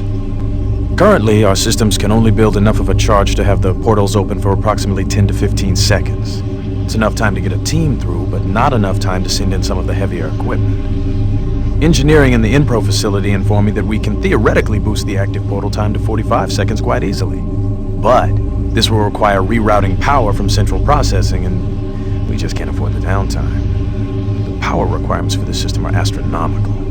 We're sucking power from 3 veins in Inpro just to power Chamber 1. I have no idea how we can sustain transfers for longer than 60 seconds without giving serious thought to reorganizing the teleport power grid. I'll sleep on this. This is Dr. Frank Serrano signing off.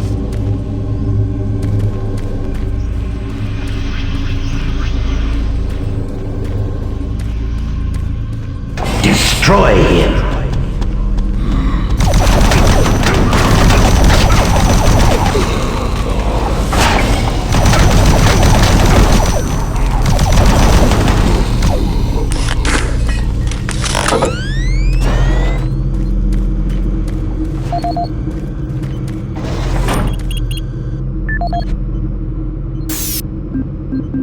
This is the audio log of Administrative Assistant Han Lee, dated October 16, 2145. Why is it that I keep getting the crummy jobs?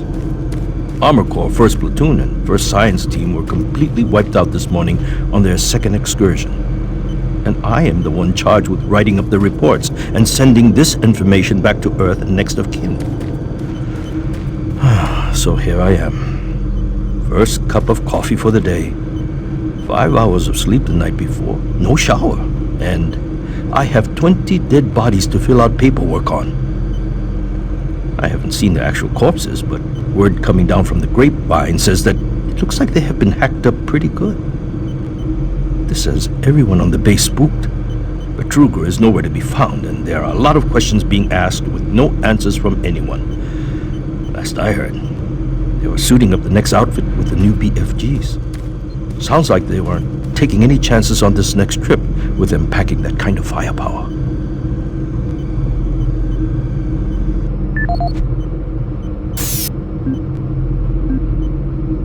This is the audio log of Administrative Assistant Han Lee, dated October 20th, 2145. Just when I thought this job couldn't get much worse, it did. Delta scientists sent another group of researchers through the portal 2 days ago, and they failed to return at their scheduled time. Radio transmissions to the research party have gone unanswered. Even our LZ tracking systems can't find them. We fear that they are dead. Losing lives is one thing, but losing our proprietary technologies is another. The team was equipped with the newest BFG weaponry. We fear those guns may have fallen into the hands of those that killed them. We don't know who or what is behind that portal, but until we find out where our guns are, I'm suggesting we suspend operations to the portal. Thank you. End of log. Decontamination chamber sequence initiated.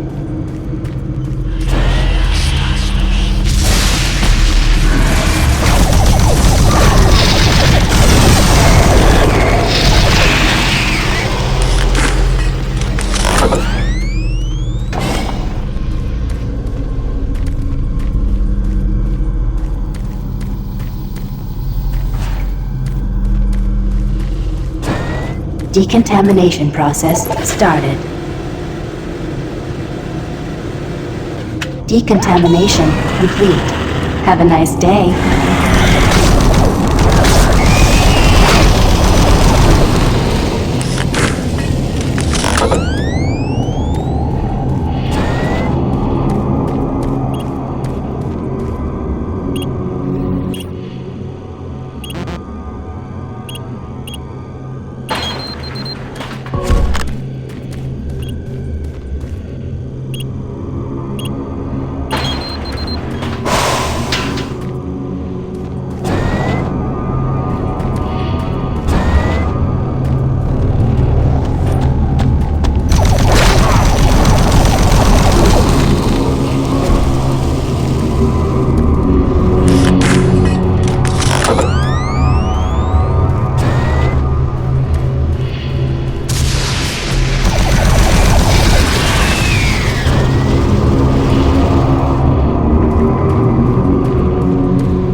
Please select teleport destination.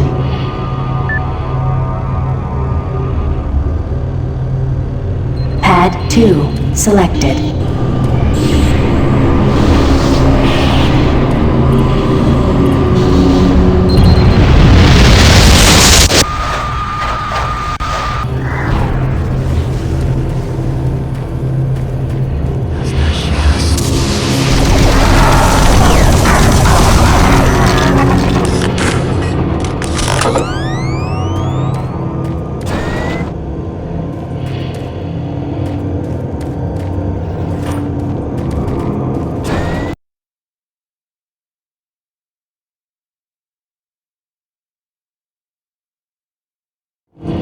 decontamination process started.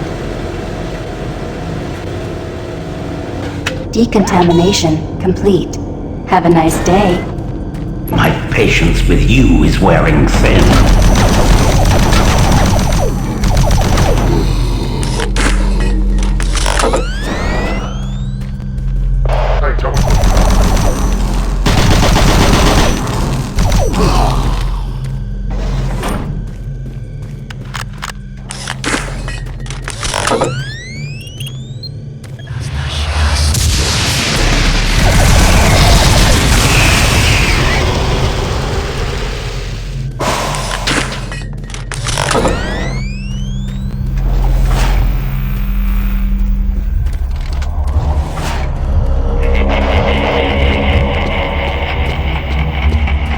Look around you, Marine.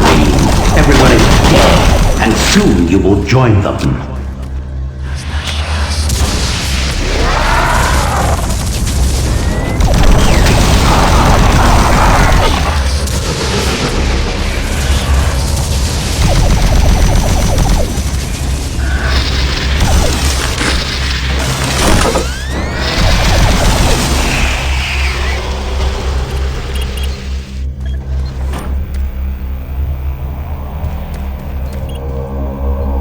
Access granted.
Warning, chamber malfunction.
Please select teleport destination.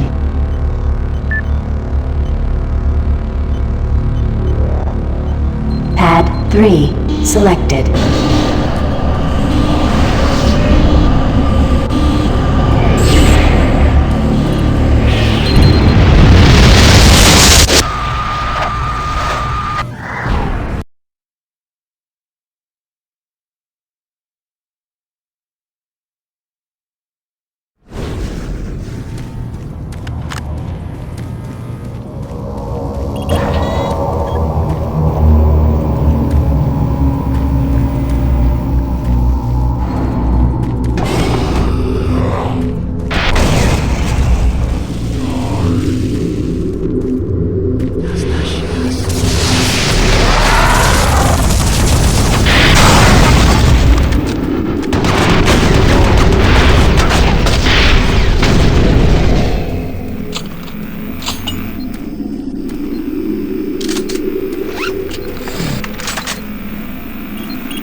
Decontamination chamber sequence initiated.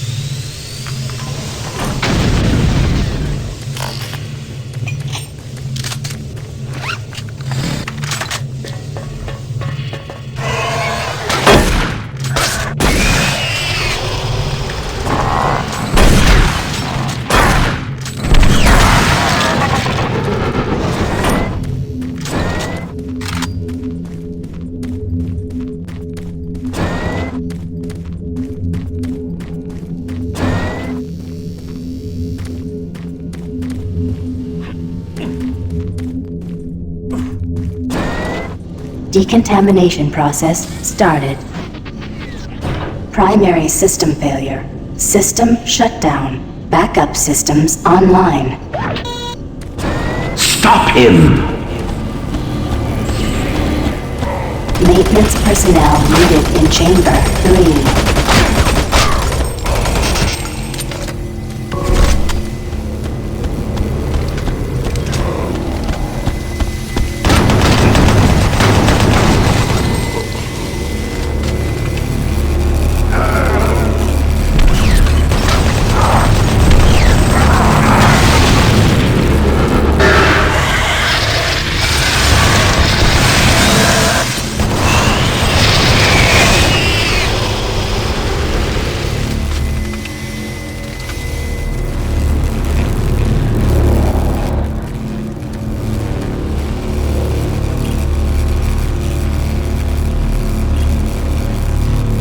Pad 2 selected.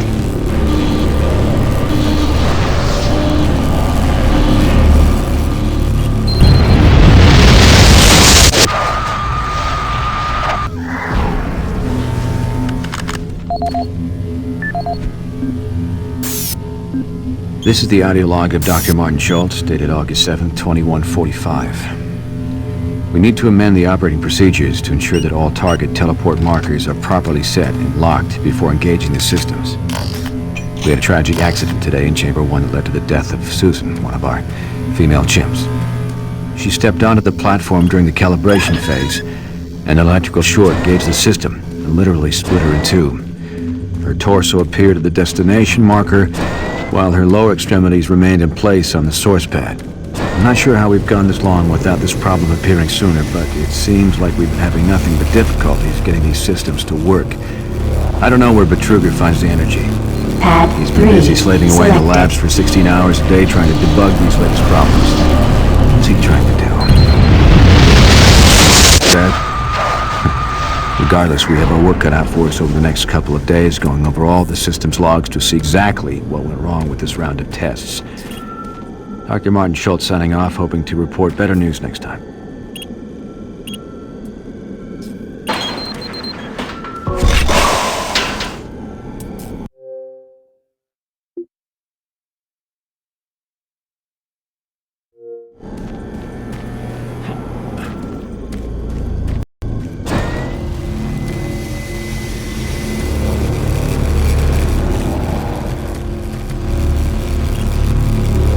Pad 1 selected.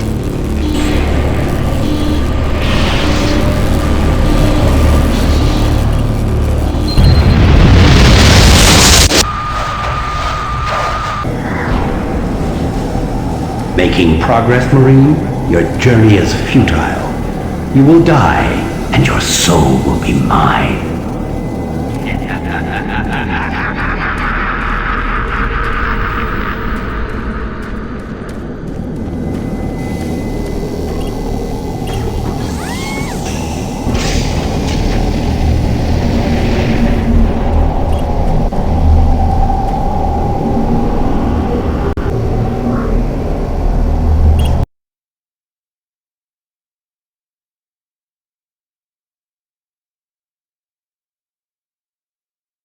You will never find the thing you seek. It is trapped in hell forever.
will not be your end. Your soul will burn in hell forever. Burn in hell forever.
This is the audio log of research specialist Simon Garlick, dated August 8, 2145. It seems that I have misplaced the rest of the science team.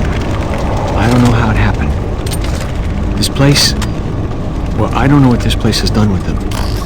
One moment there, I'm taking samples, and the next thing I know, I turn around and everyone is gone. There, 1 second, turn around, and they're gone. I can't raise anyone on the comlinks, and the only signs of the team I can find are tools and other personal effects that seem to have been left behind. Almost as if they had stopped working midway through running experiments. This place does funny things with your eyes and your perception of time. Hopefully, I just went into the next sector and are waiting for me to catch up. I'm going off to find them now. This is Simon Garlick, signing off. This is the audio log of research specialist Simon Garlick, dated August 10, 2145. It's been 2 days now since I've seen any other team members. I don't know how I've survived this long, or how I got away. They were just, torn apart.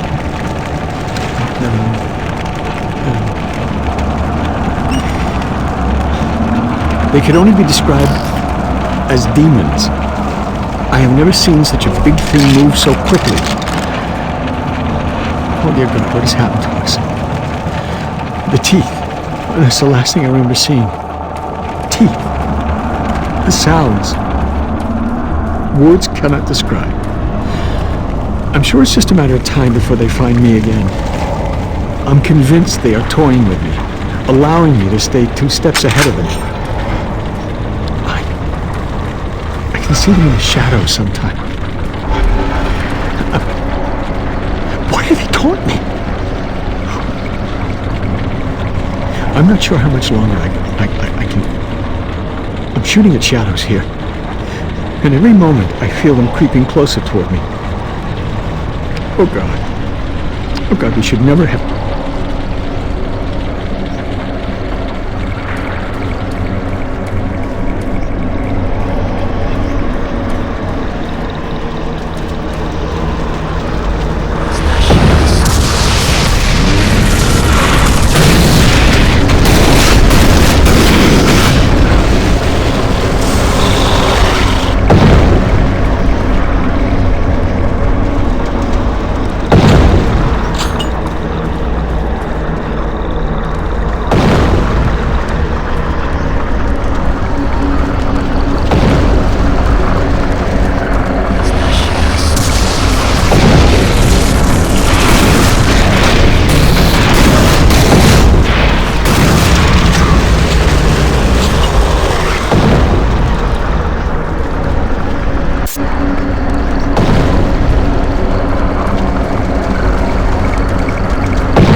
every step you take, your soul moves closer to me. Suffering and pain.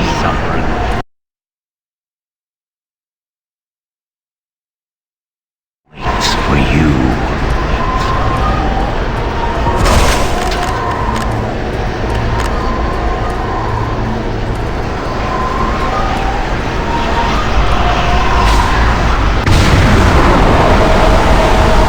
Save us!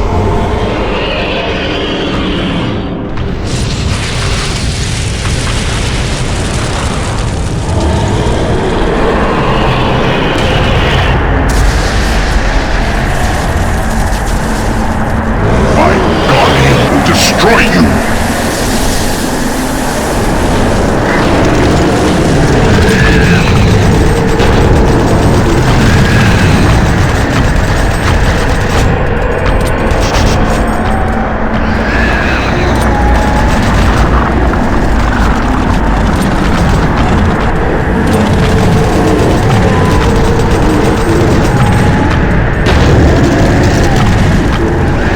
Destroy the Seekers, and the Guardian becomes vulnerable.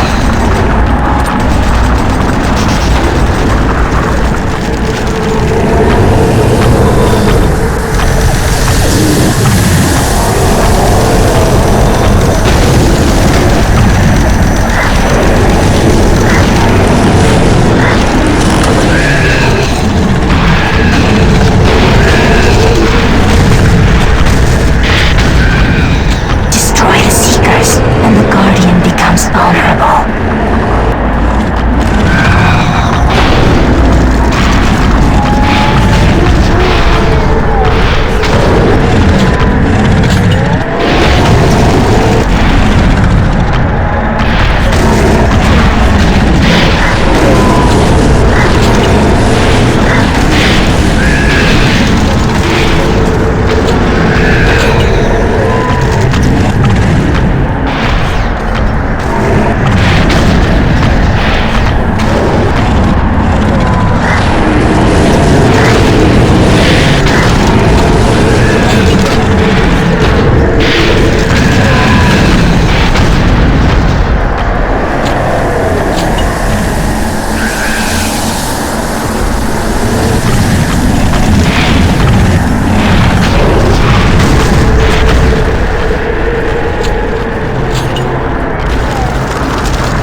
You know us as the Soul Cube.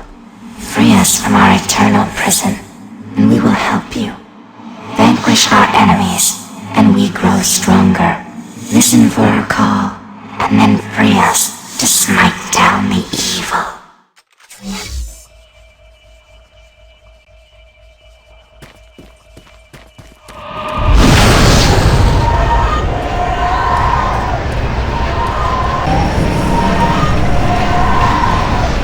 Destroying evil gives us life and makes You will pass the life force of those you slave to you. We foresee a great battle. The outcome is not clear. We are the only way to destroy Hell's mightiest warrior.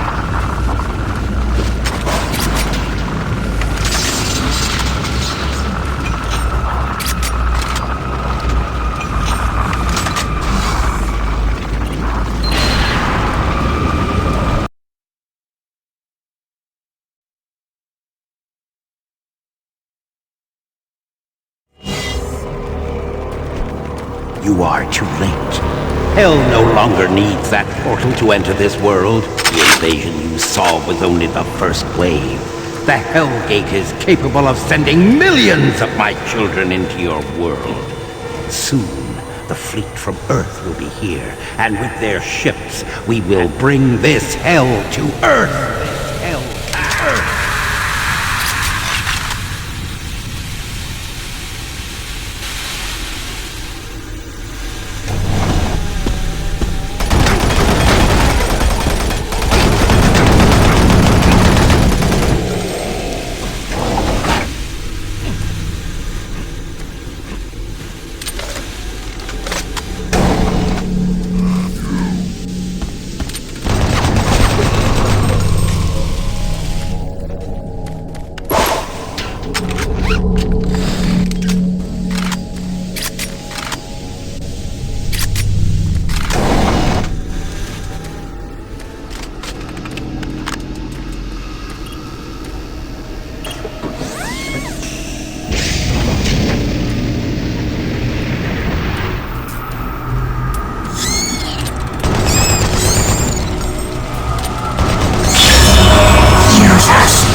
still alive? Looks like you might be on your own. Sarge is gone. They've got to him. I don't know how long he's been working against us. He's no longer human. Campbell went after him. He's got to be stopped. Hell is breaking through in the caverns. If that portal isn't closed before those ships arrive, Earth will be destroyed. Earth. That's what they've always wanted. They were there once. Lost it in the dawn of time. Now it's so close. They can taste it. It's up to you now. Take my PDA, it's got what you need. Good luck. I'm too beat up. I'll slow you down.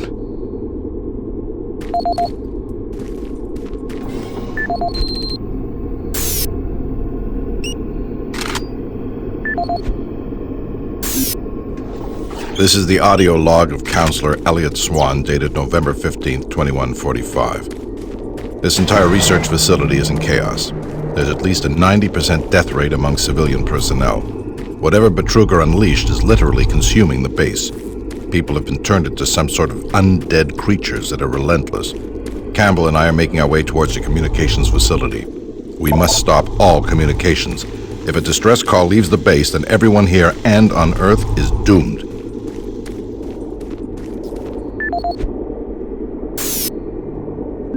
This is the audio log of Counselor Elliot Swan, dated November 16, 2145. Campbell and I were unable to reach the main portal in the Delta Complex, but that portal may be inconsequential to a more disturbing discovery. We have uncovered reference to another portal, created by the demons themselves, a passageway between Hell and Mars. We suspect it resides within the cavern somewhere near the archaeological dig. The fleet is on its way. Campbell and I will attempt to move there and somehow either shut it down or destroy it. That hellhole must be closed before the fleet arrives.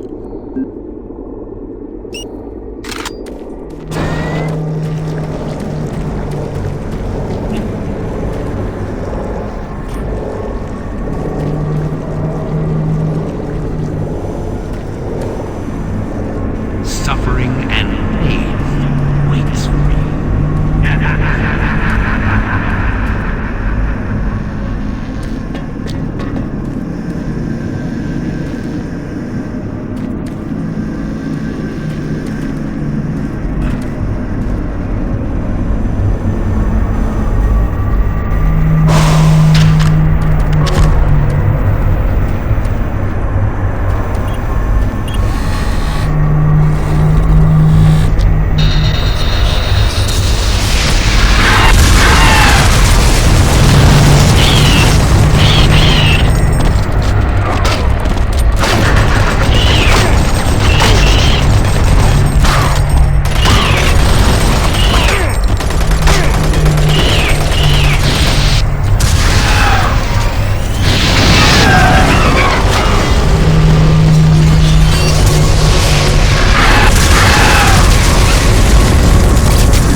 This is the audio log for Tony Bates, Mars Security IT Division, September 25th, 2145. I spent the last 4 hours going through the code for the door systems here in Central Processing. This is proving to be a real bitch of a glitch to work out. I've traced through every system I could think of, and access to Lab A continues to be problematic for the time being. All the regular access codes seem to be working fine, but the database will not allow access rights to be granted to new visitors. In the meantime, I'm adding a backdoor code into the systems for IT staff and the eggheads, so if they need access to Lab A while the systems are on the fritz, they can use the code 627 to bypass door security. End of log.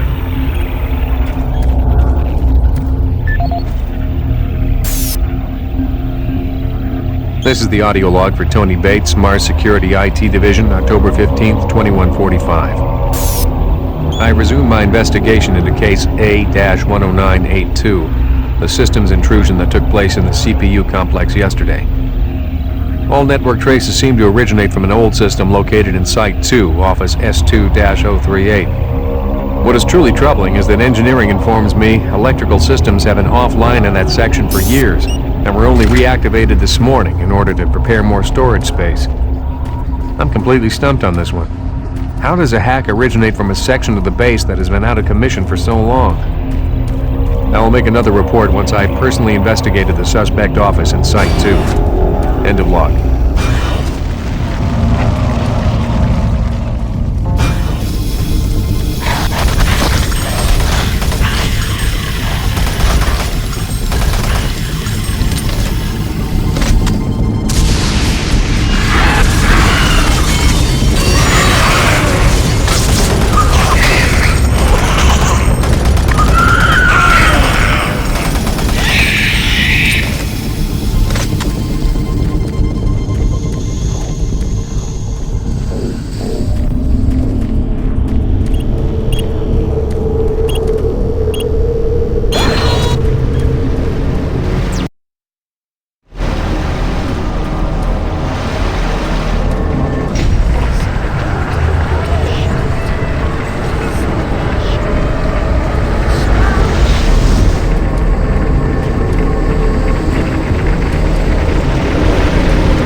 This is the audio log of Charlie Haskell, Delta Labs technician, dated September 23rd, 2145.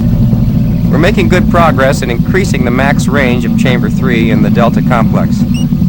We've been crunching numbers all night and feel that with a few slight modifications, we should be able to boost output to cover all of Delta. The latest schedule changes are wreaking havoc on our current systems, and it's not uncommon to see system utilization at 99% for days at a time. We understand that Lab A has finally received the NREG 6809 system. Please consider this a formal request for a block of 2 hours to run our latest formulas at the soonest available time.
Sarge!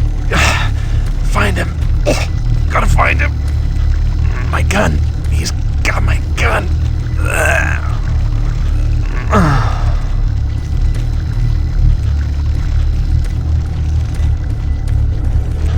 I killed that pathetic bodyguard. And now I will kill you.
Security bridge in motion.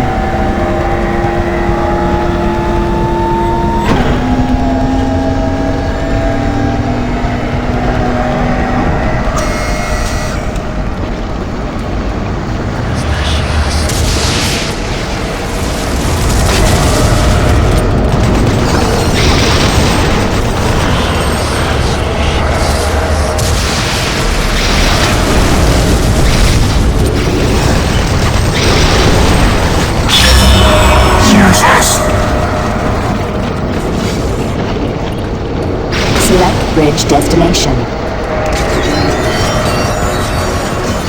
Security clearance denied.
Representing the pinnacle of UAC research and design, the BFG 9000 is the most advanced firearm ever designed. Fully self-contained and deployed as a handheld platform, it is capable of an excessive amount of firepower.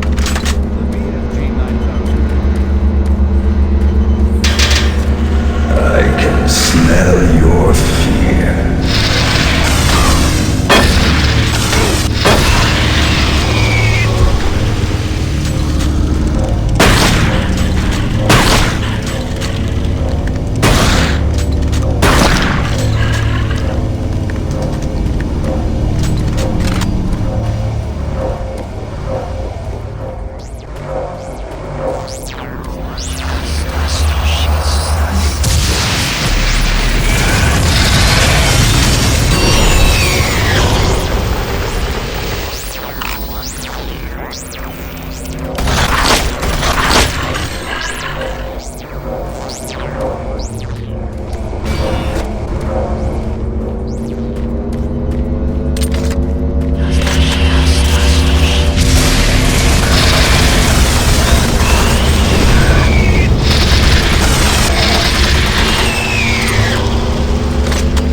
Security clearance accepted.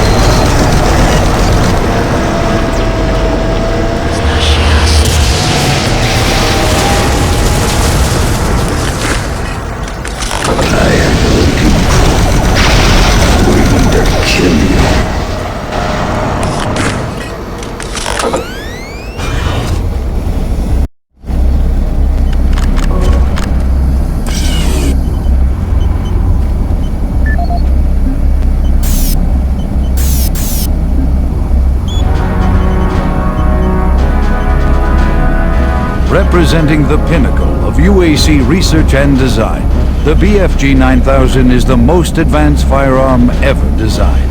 Fully self-contained and deployed as a handheld platform, it is capable of an excessive amount of firepower. The BFG 9000 contains sophisticated friend or foe technology that discriminates targets in real time. Each projectile contains a small but very powerful computer core that actively maintains targeting and delivers a stream charge down each beam to soften targets before detonation. The detonation stage of the projectile is devastating. Targets within 15 meters of the flashpoint are not likely to survive. While not recommended for small quarter combat, the BFG 9000 is ideal in the field and against multiple targets. The only foreseeable defense is small arms ballistics. If the projectile is destroyed before exploding, the computer core cannot process the final fusion reaction, resulting in a less than optimal detonation. For more information, contact the UAC's Advanced Weapons Department.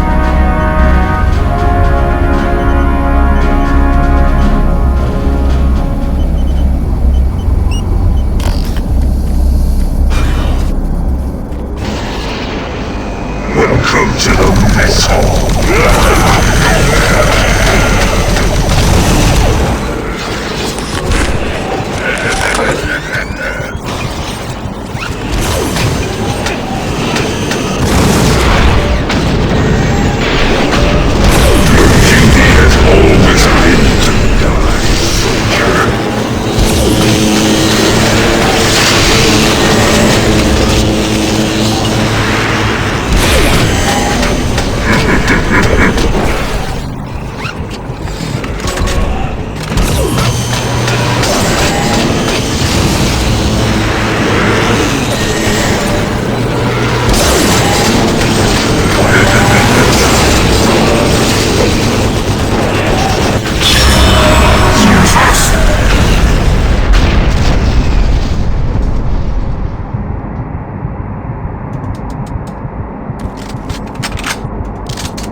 This is the Scientific Journal of Dr. Richard Davis, dated August 8, 2145. We've just broken through to a new chamber, and I think I found the map alluded to on one of the tablets.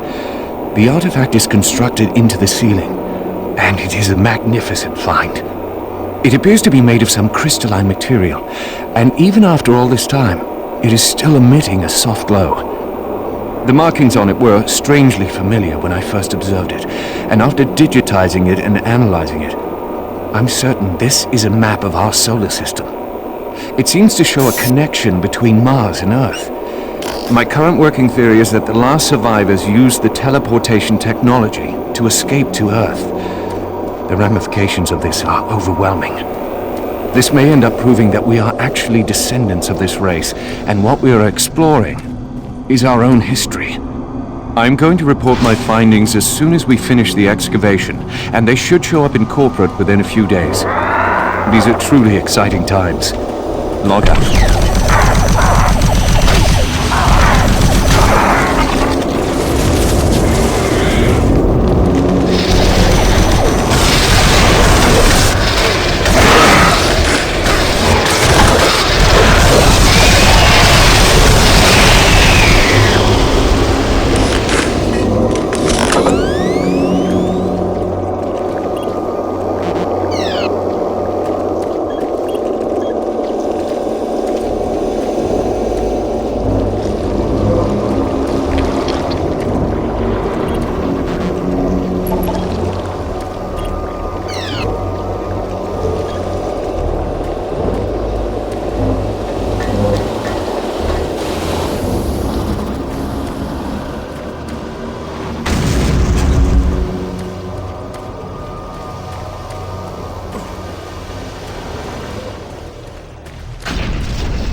There remains no evidence of any type of invasion at any of the sites. Our assumption is that...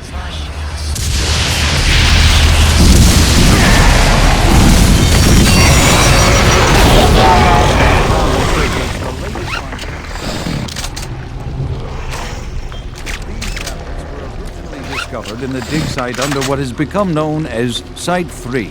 Subsequent examination... Are you sure you killed them? What? You have the Soul Cube, just like in the carvings I've been researching. If I'm correct, that cube is our only chance to stop this. No time to explain now. You need to get to the caverns quickly. Take my PDA. It's right there on the desk. It's got security codes for the area, and my research logs on it. It'll help. I can't go with you. I need to finish my work here. Good luck. I'm locking the door after you leave. Good luck.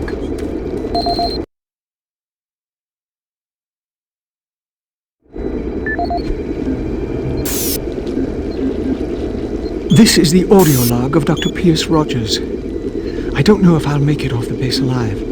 I don't have much time, so I'll sum up what I have quickly and upload the rest of my finding into the databank. I hope someone finds them. It was all on the stone tablets, all the answers. I can't believe we never saw it. It was as plain as day.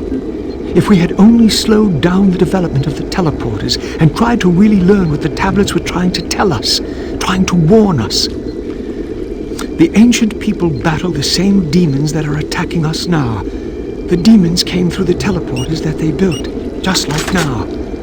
They created the Soul Cube and used it to stop the demons, to drive them back to hell. I don't know how, but that must be the answer. That is why that artifact was left behind, left for someone to find if something like that ever happens again. I can't reach Delta from here. I won't make it.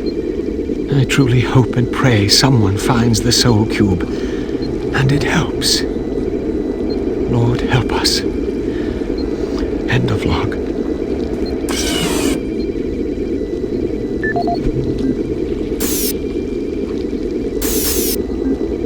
This is Dr. Pierce Rogers, lead archaeologist currently stationed on Mars. As the preliminary reports have suggested, we have made some amazing discoveries here on Mars.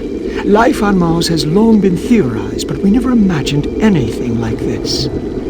The initial chamber was discovered in 2115. It leads into what is now known as Site 1. Site 1 is the largest of the sites, and we are still actively working there.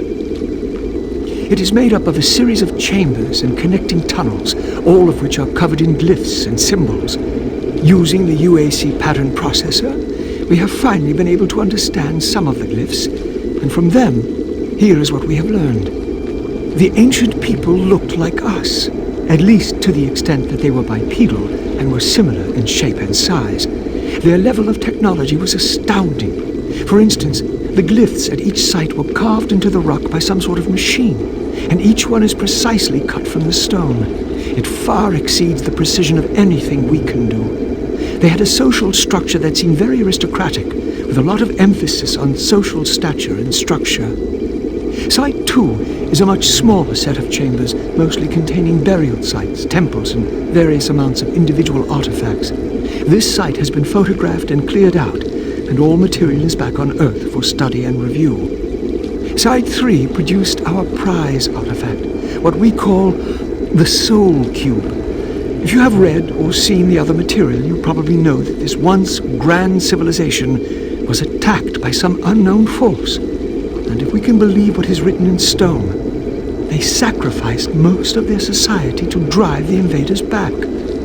There are additional reports filed on the Soul Cube with Central Administration. We also recovered several other device-type artifacts. They are not as ornate as the Soul Cube, but each appears unique. We are still learning how to interpret all of the glyphs, and hopefully, once we have that completed, the science teams can provide more detailed information on their technology. Now, these are truly unique and special times for archaeologists.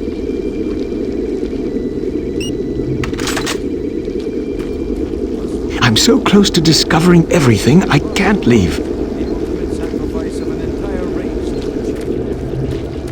Tablet details how the essence of each individual was captured.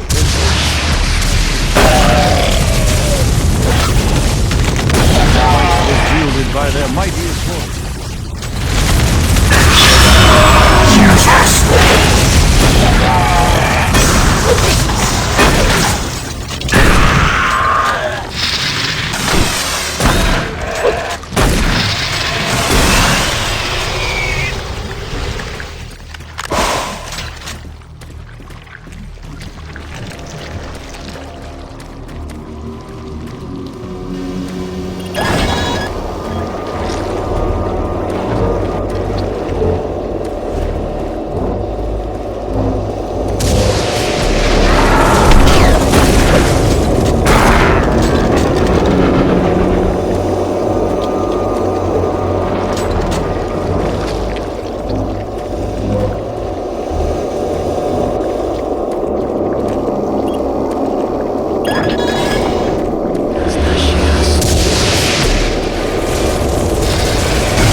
Cavern's entrance unlocked. Freight loader returning to station.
Service lift called to station.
there?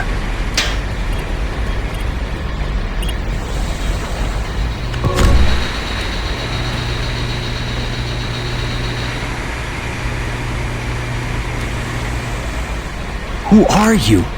What are you doing here? You're gonna attract attention and then they'll come. Get out of here now. Take that key card. It'll help you get to the surface. I'm not going anywhere until I know all those things are dead.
Audio report regarding dangerous working conditions in caverns below Delta. This is Bob Cody. Today is October 18th, 2145. My crew's been rewiring the generators as ordered for the last several days. We can't finish the work. We're stopping after today. This job ain't worth dying for. We'll be collecting our gear and tying down what we can. We call them howlers because that's how they start. First the howling gets louder, the screaming, then shaking earth, Mars quakes, throws everything around. Makes walking on the catwalks impossible and working with voltage stupid. The noise is as if some of the guys spooked, and I don't blame them. Nothing natural about what we've heard. If someone can figure out what's causing the howlers, I'll get the crew to finish the job. Till then, we'll be available for a new assignment tomorrow.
setting new standards in both archaeological discovery and analysis. The UAC is proud to showcase the latest findings on 4 unique and fascinating artifacts. These tablets were originally discovered in the dig site under what has become known as Site 3. Subsequent examination of the surrounding area and carbon dating of the tablets brought UAC researchers to the conclusion that the tablets belonged to a civilization that existed millennia ago and were placed in a holy burial ground of some sort. Utilizing the best minds in linguistics and UAC proprietary pattern recognition software, the tablets were exhaustively examined. What we found was fantastic. The first tablet provided us with a wealth of scientific data, specifically detailing the mathematical concepts behind teleportation. UAC researchers use this information as the cornerstone for building the Delta teleportation devices. The second and third tablets illustrate an epic story, a story of war, and how, faced with impossible odds, the ultimate sacrifice of an entire race to achieve victory. The fourth tablet details how the essence of each individual was captured and placed in the artifact we now refer to as the Soul Cube. This device was wielded by their mightiest warrior, and with it he banished the invading horde forever.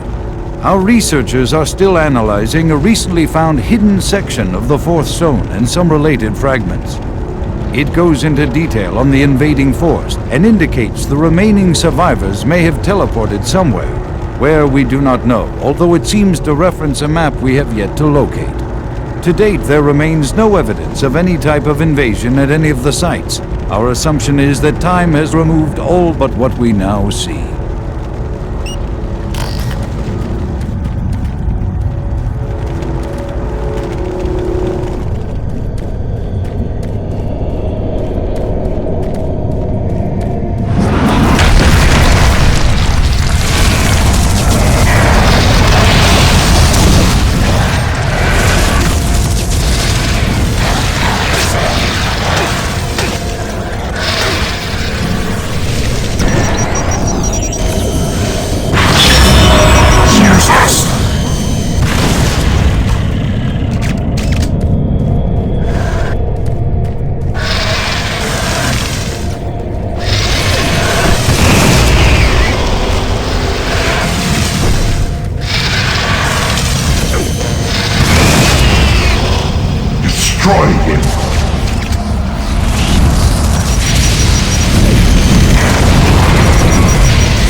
in both archaeological discovery and analysis, the UAC is proud to showcase the latest findings on 4 unique and fascinating artifacts.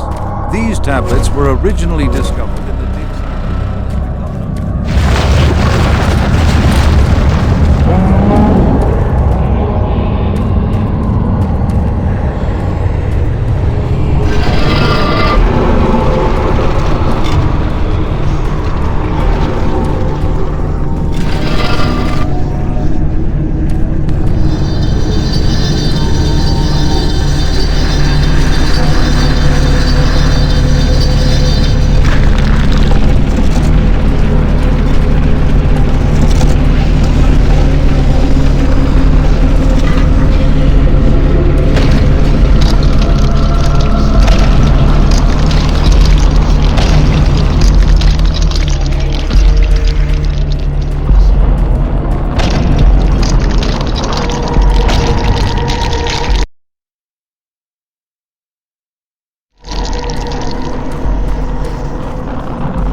Recon Zulu, this is Echo 1. Give me a visual status.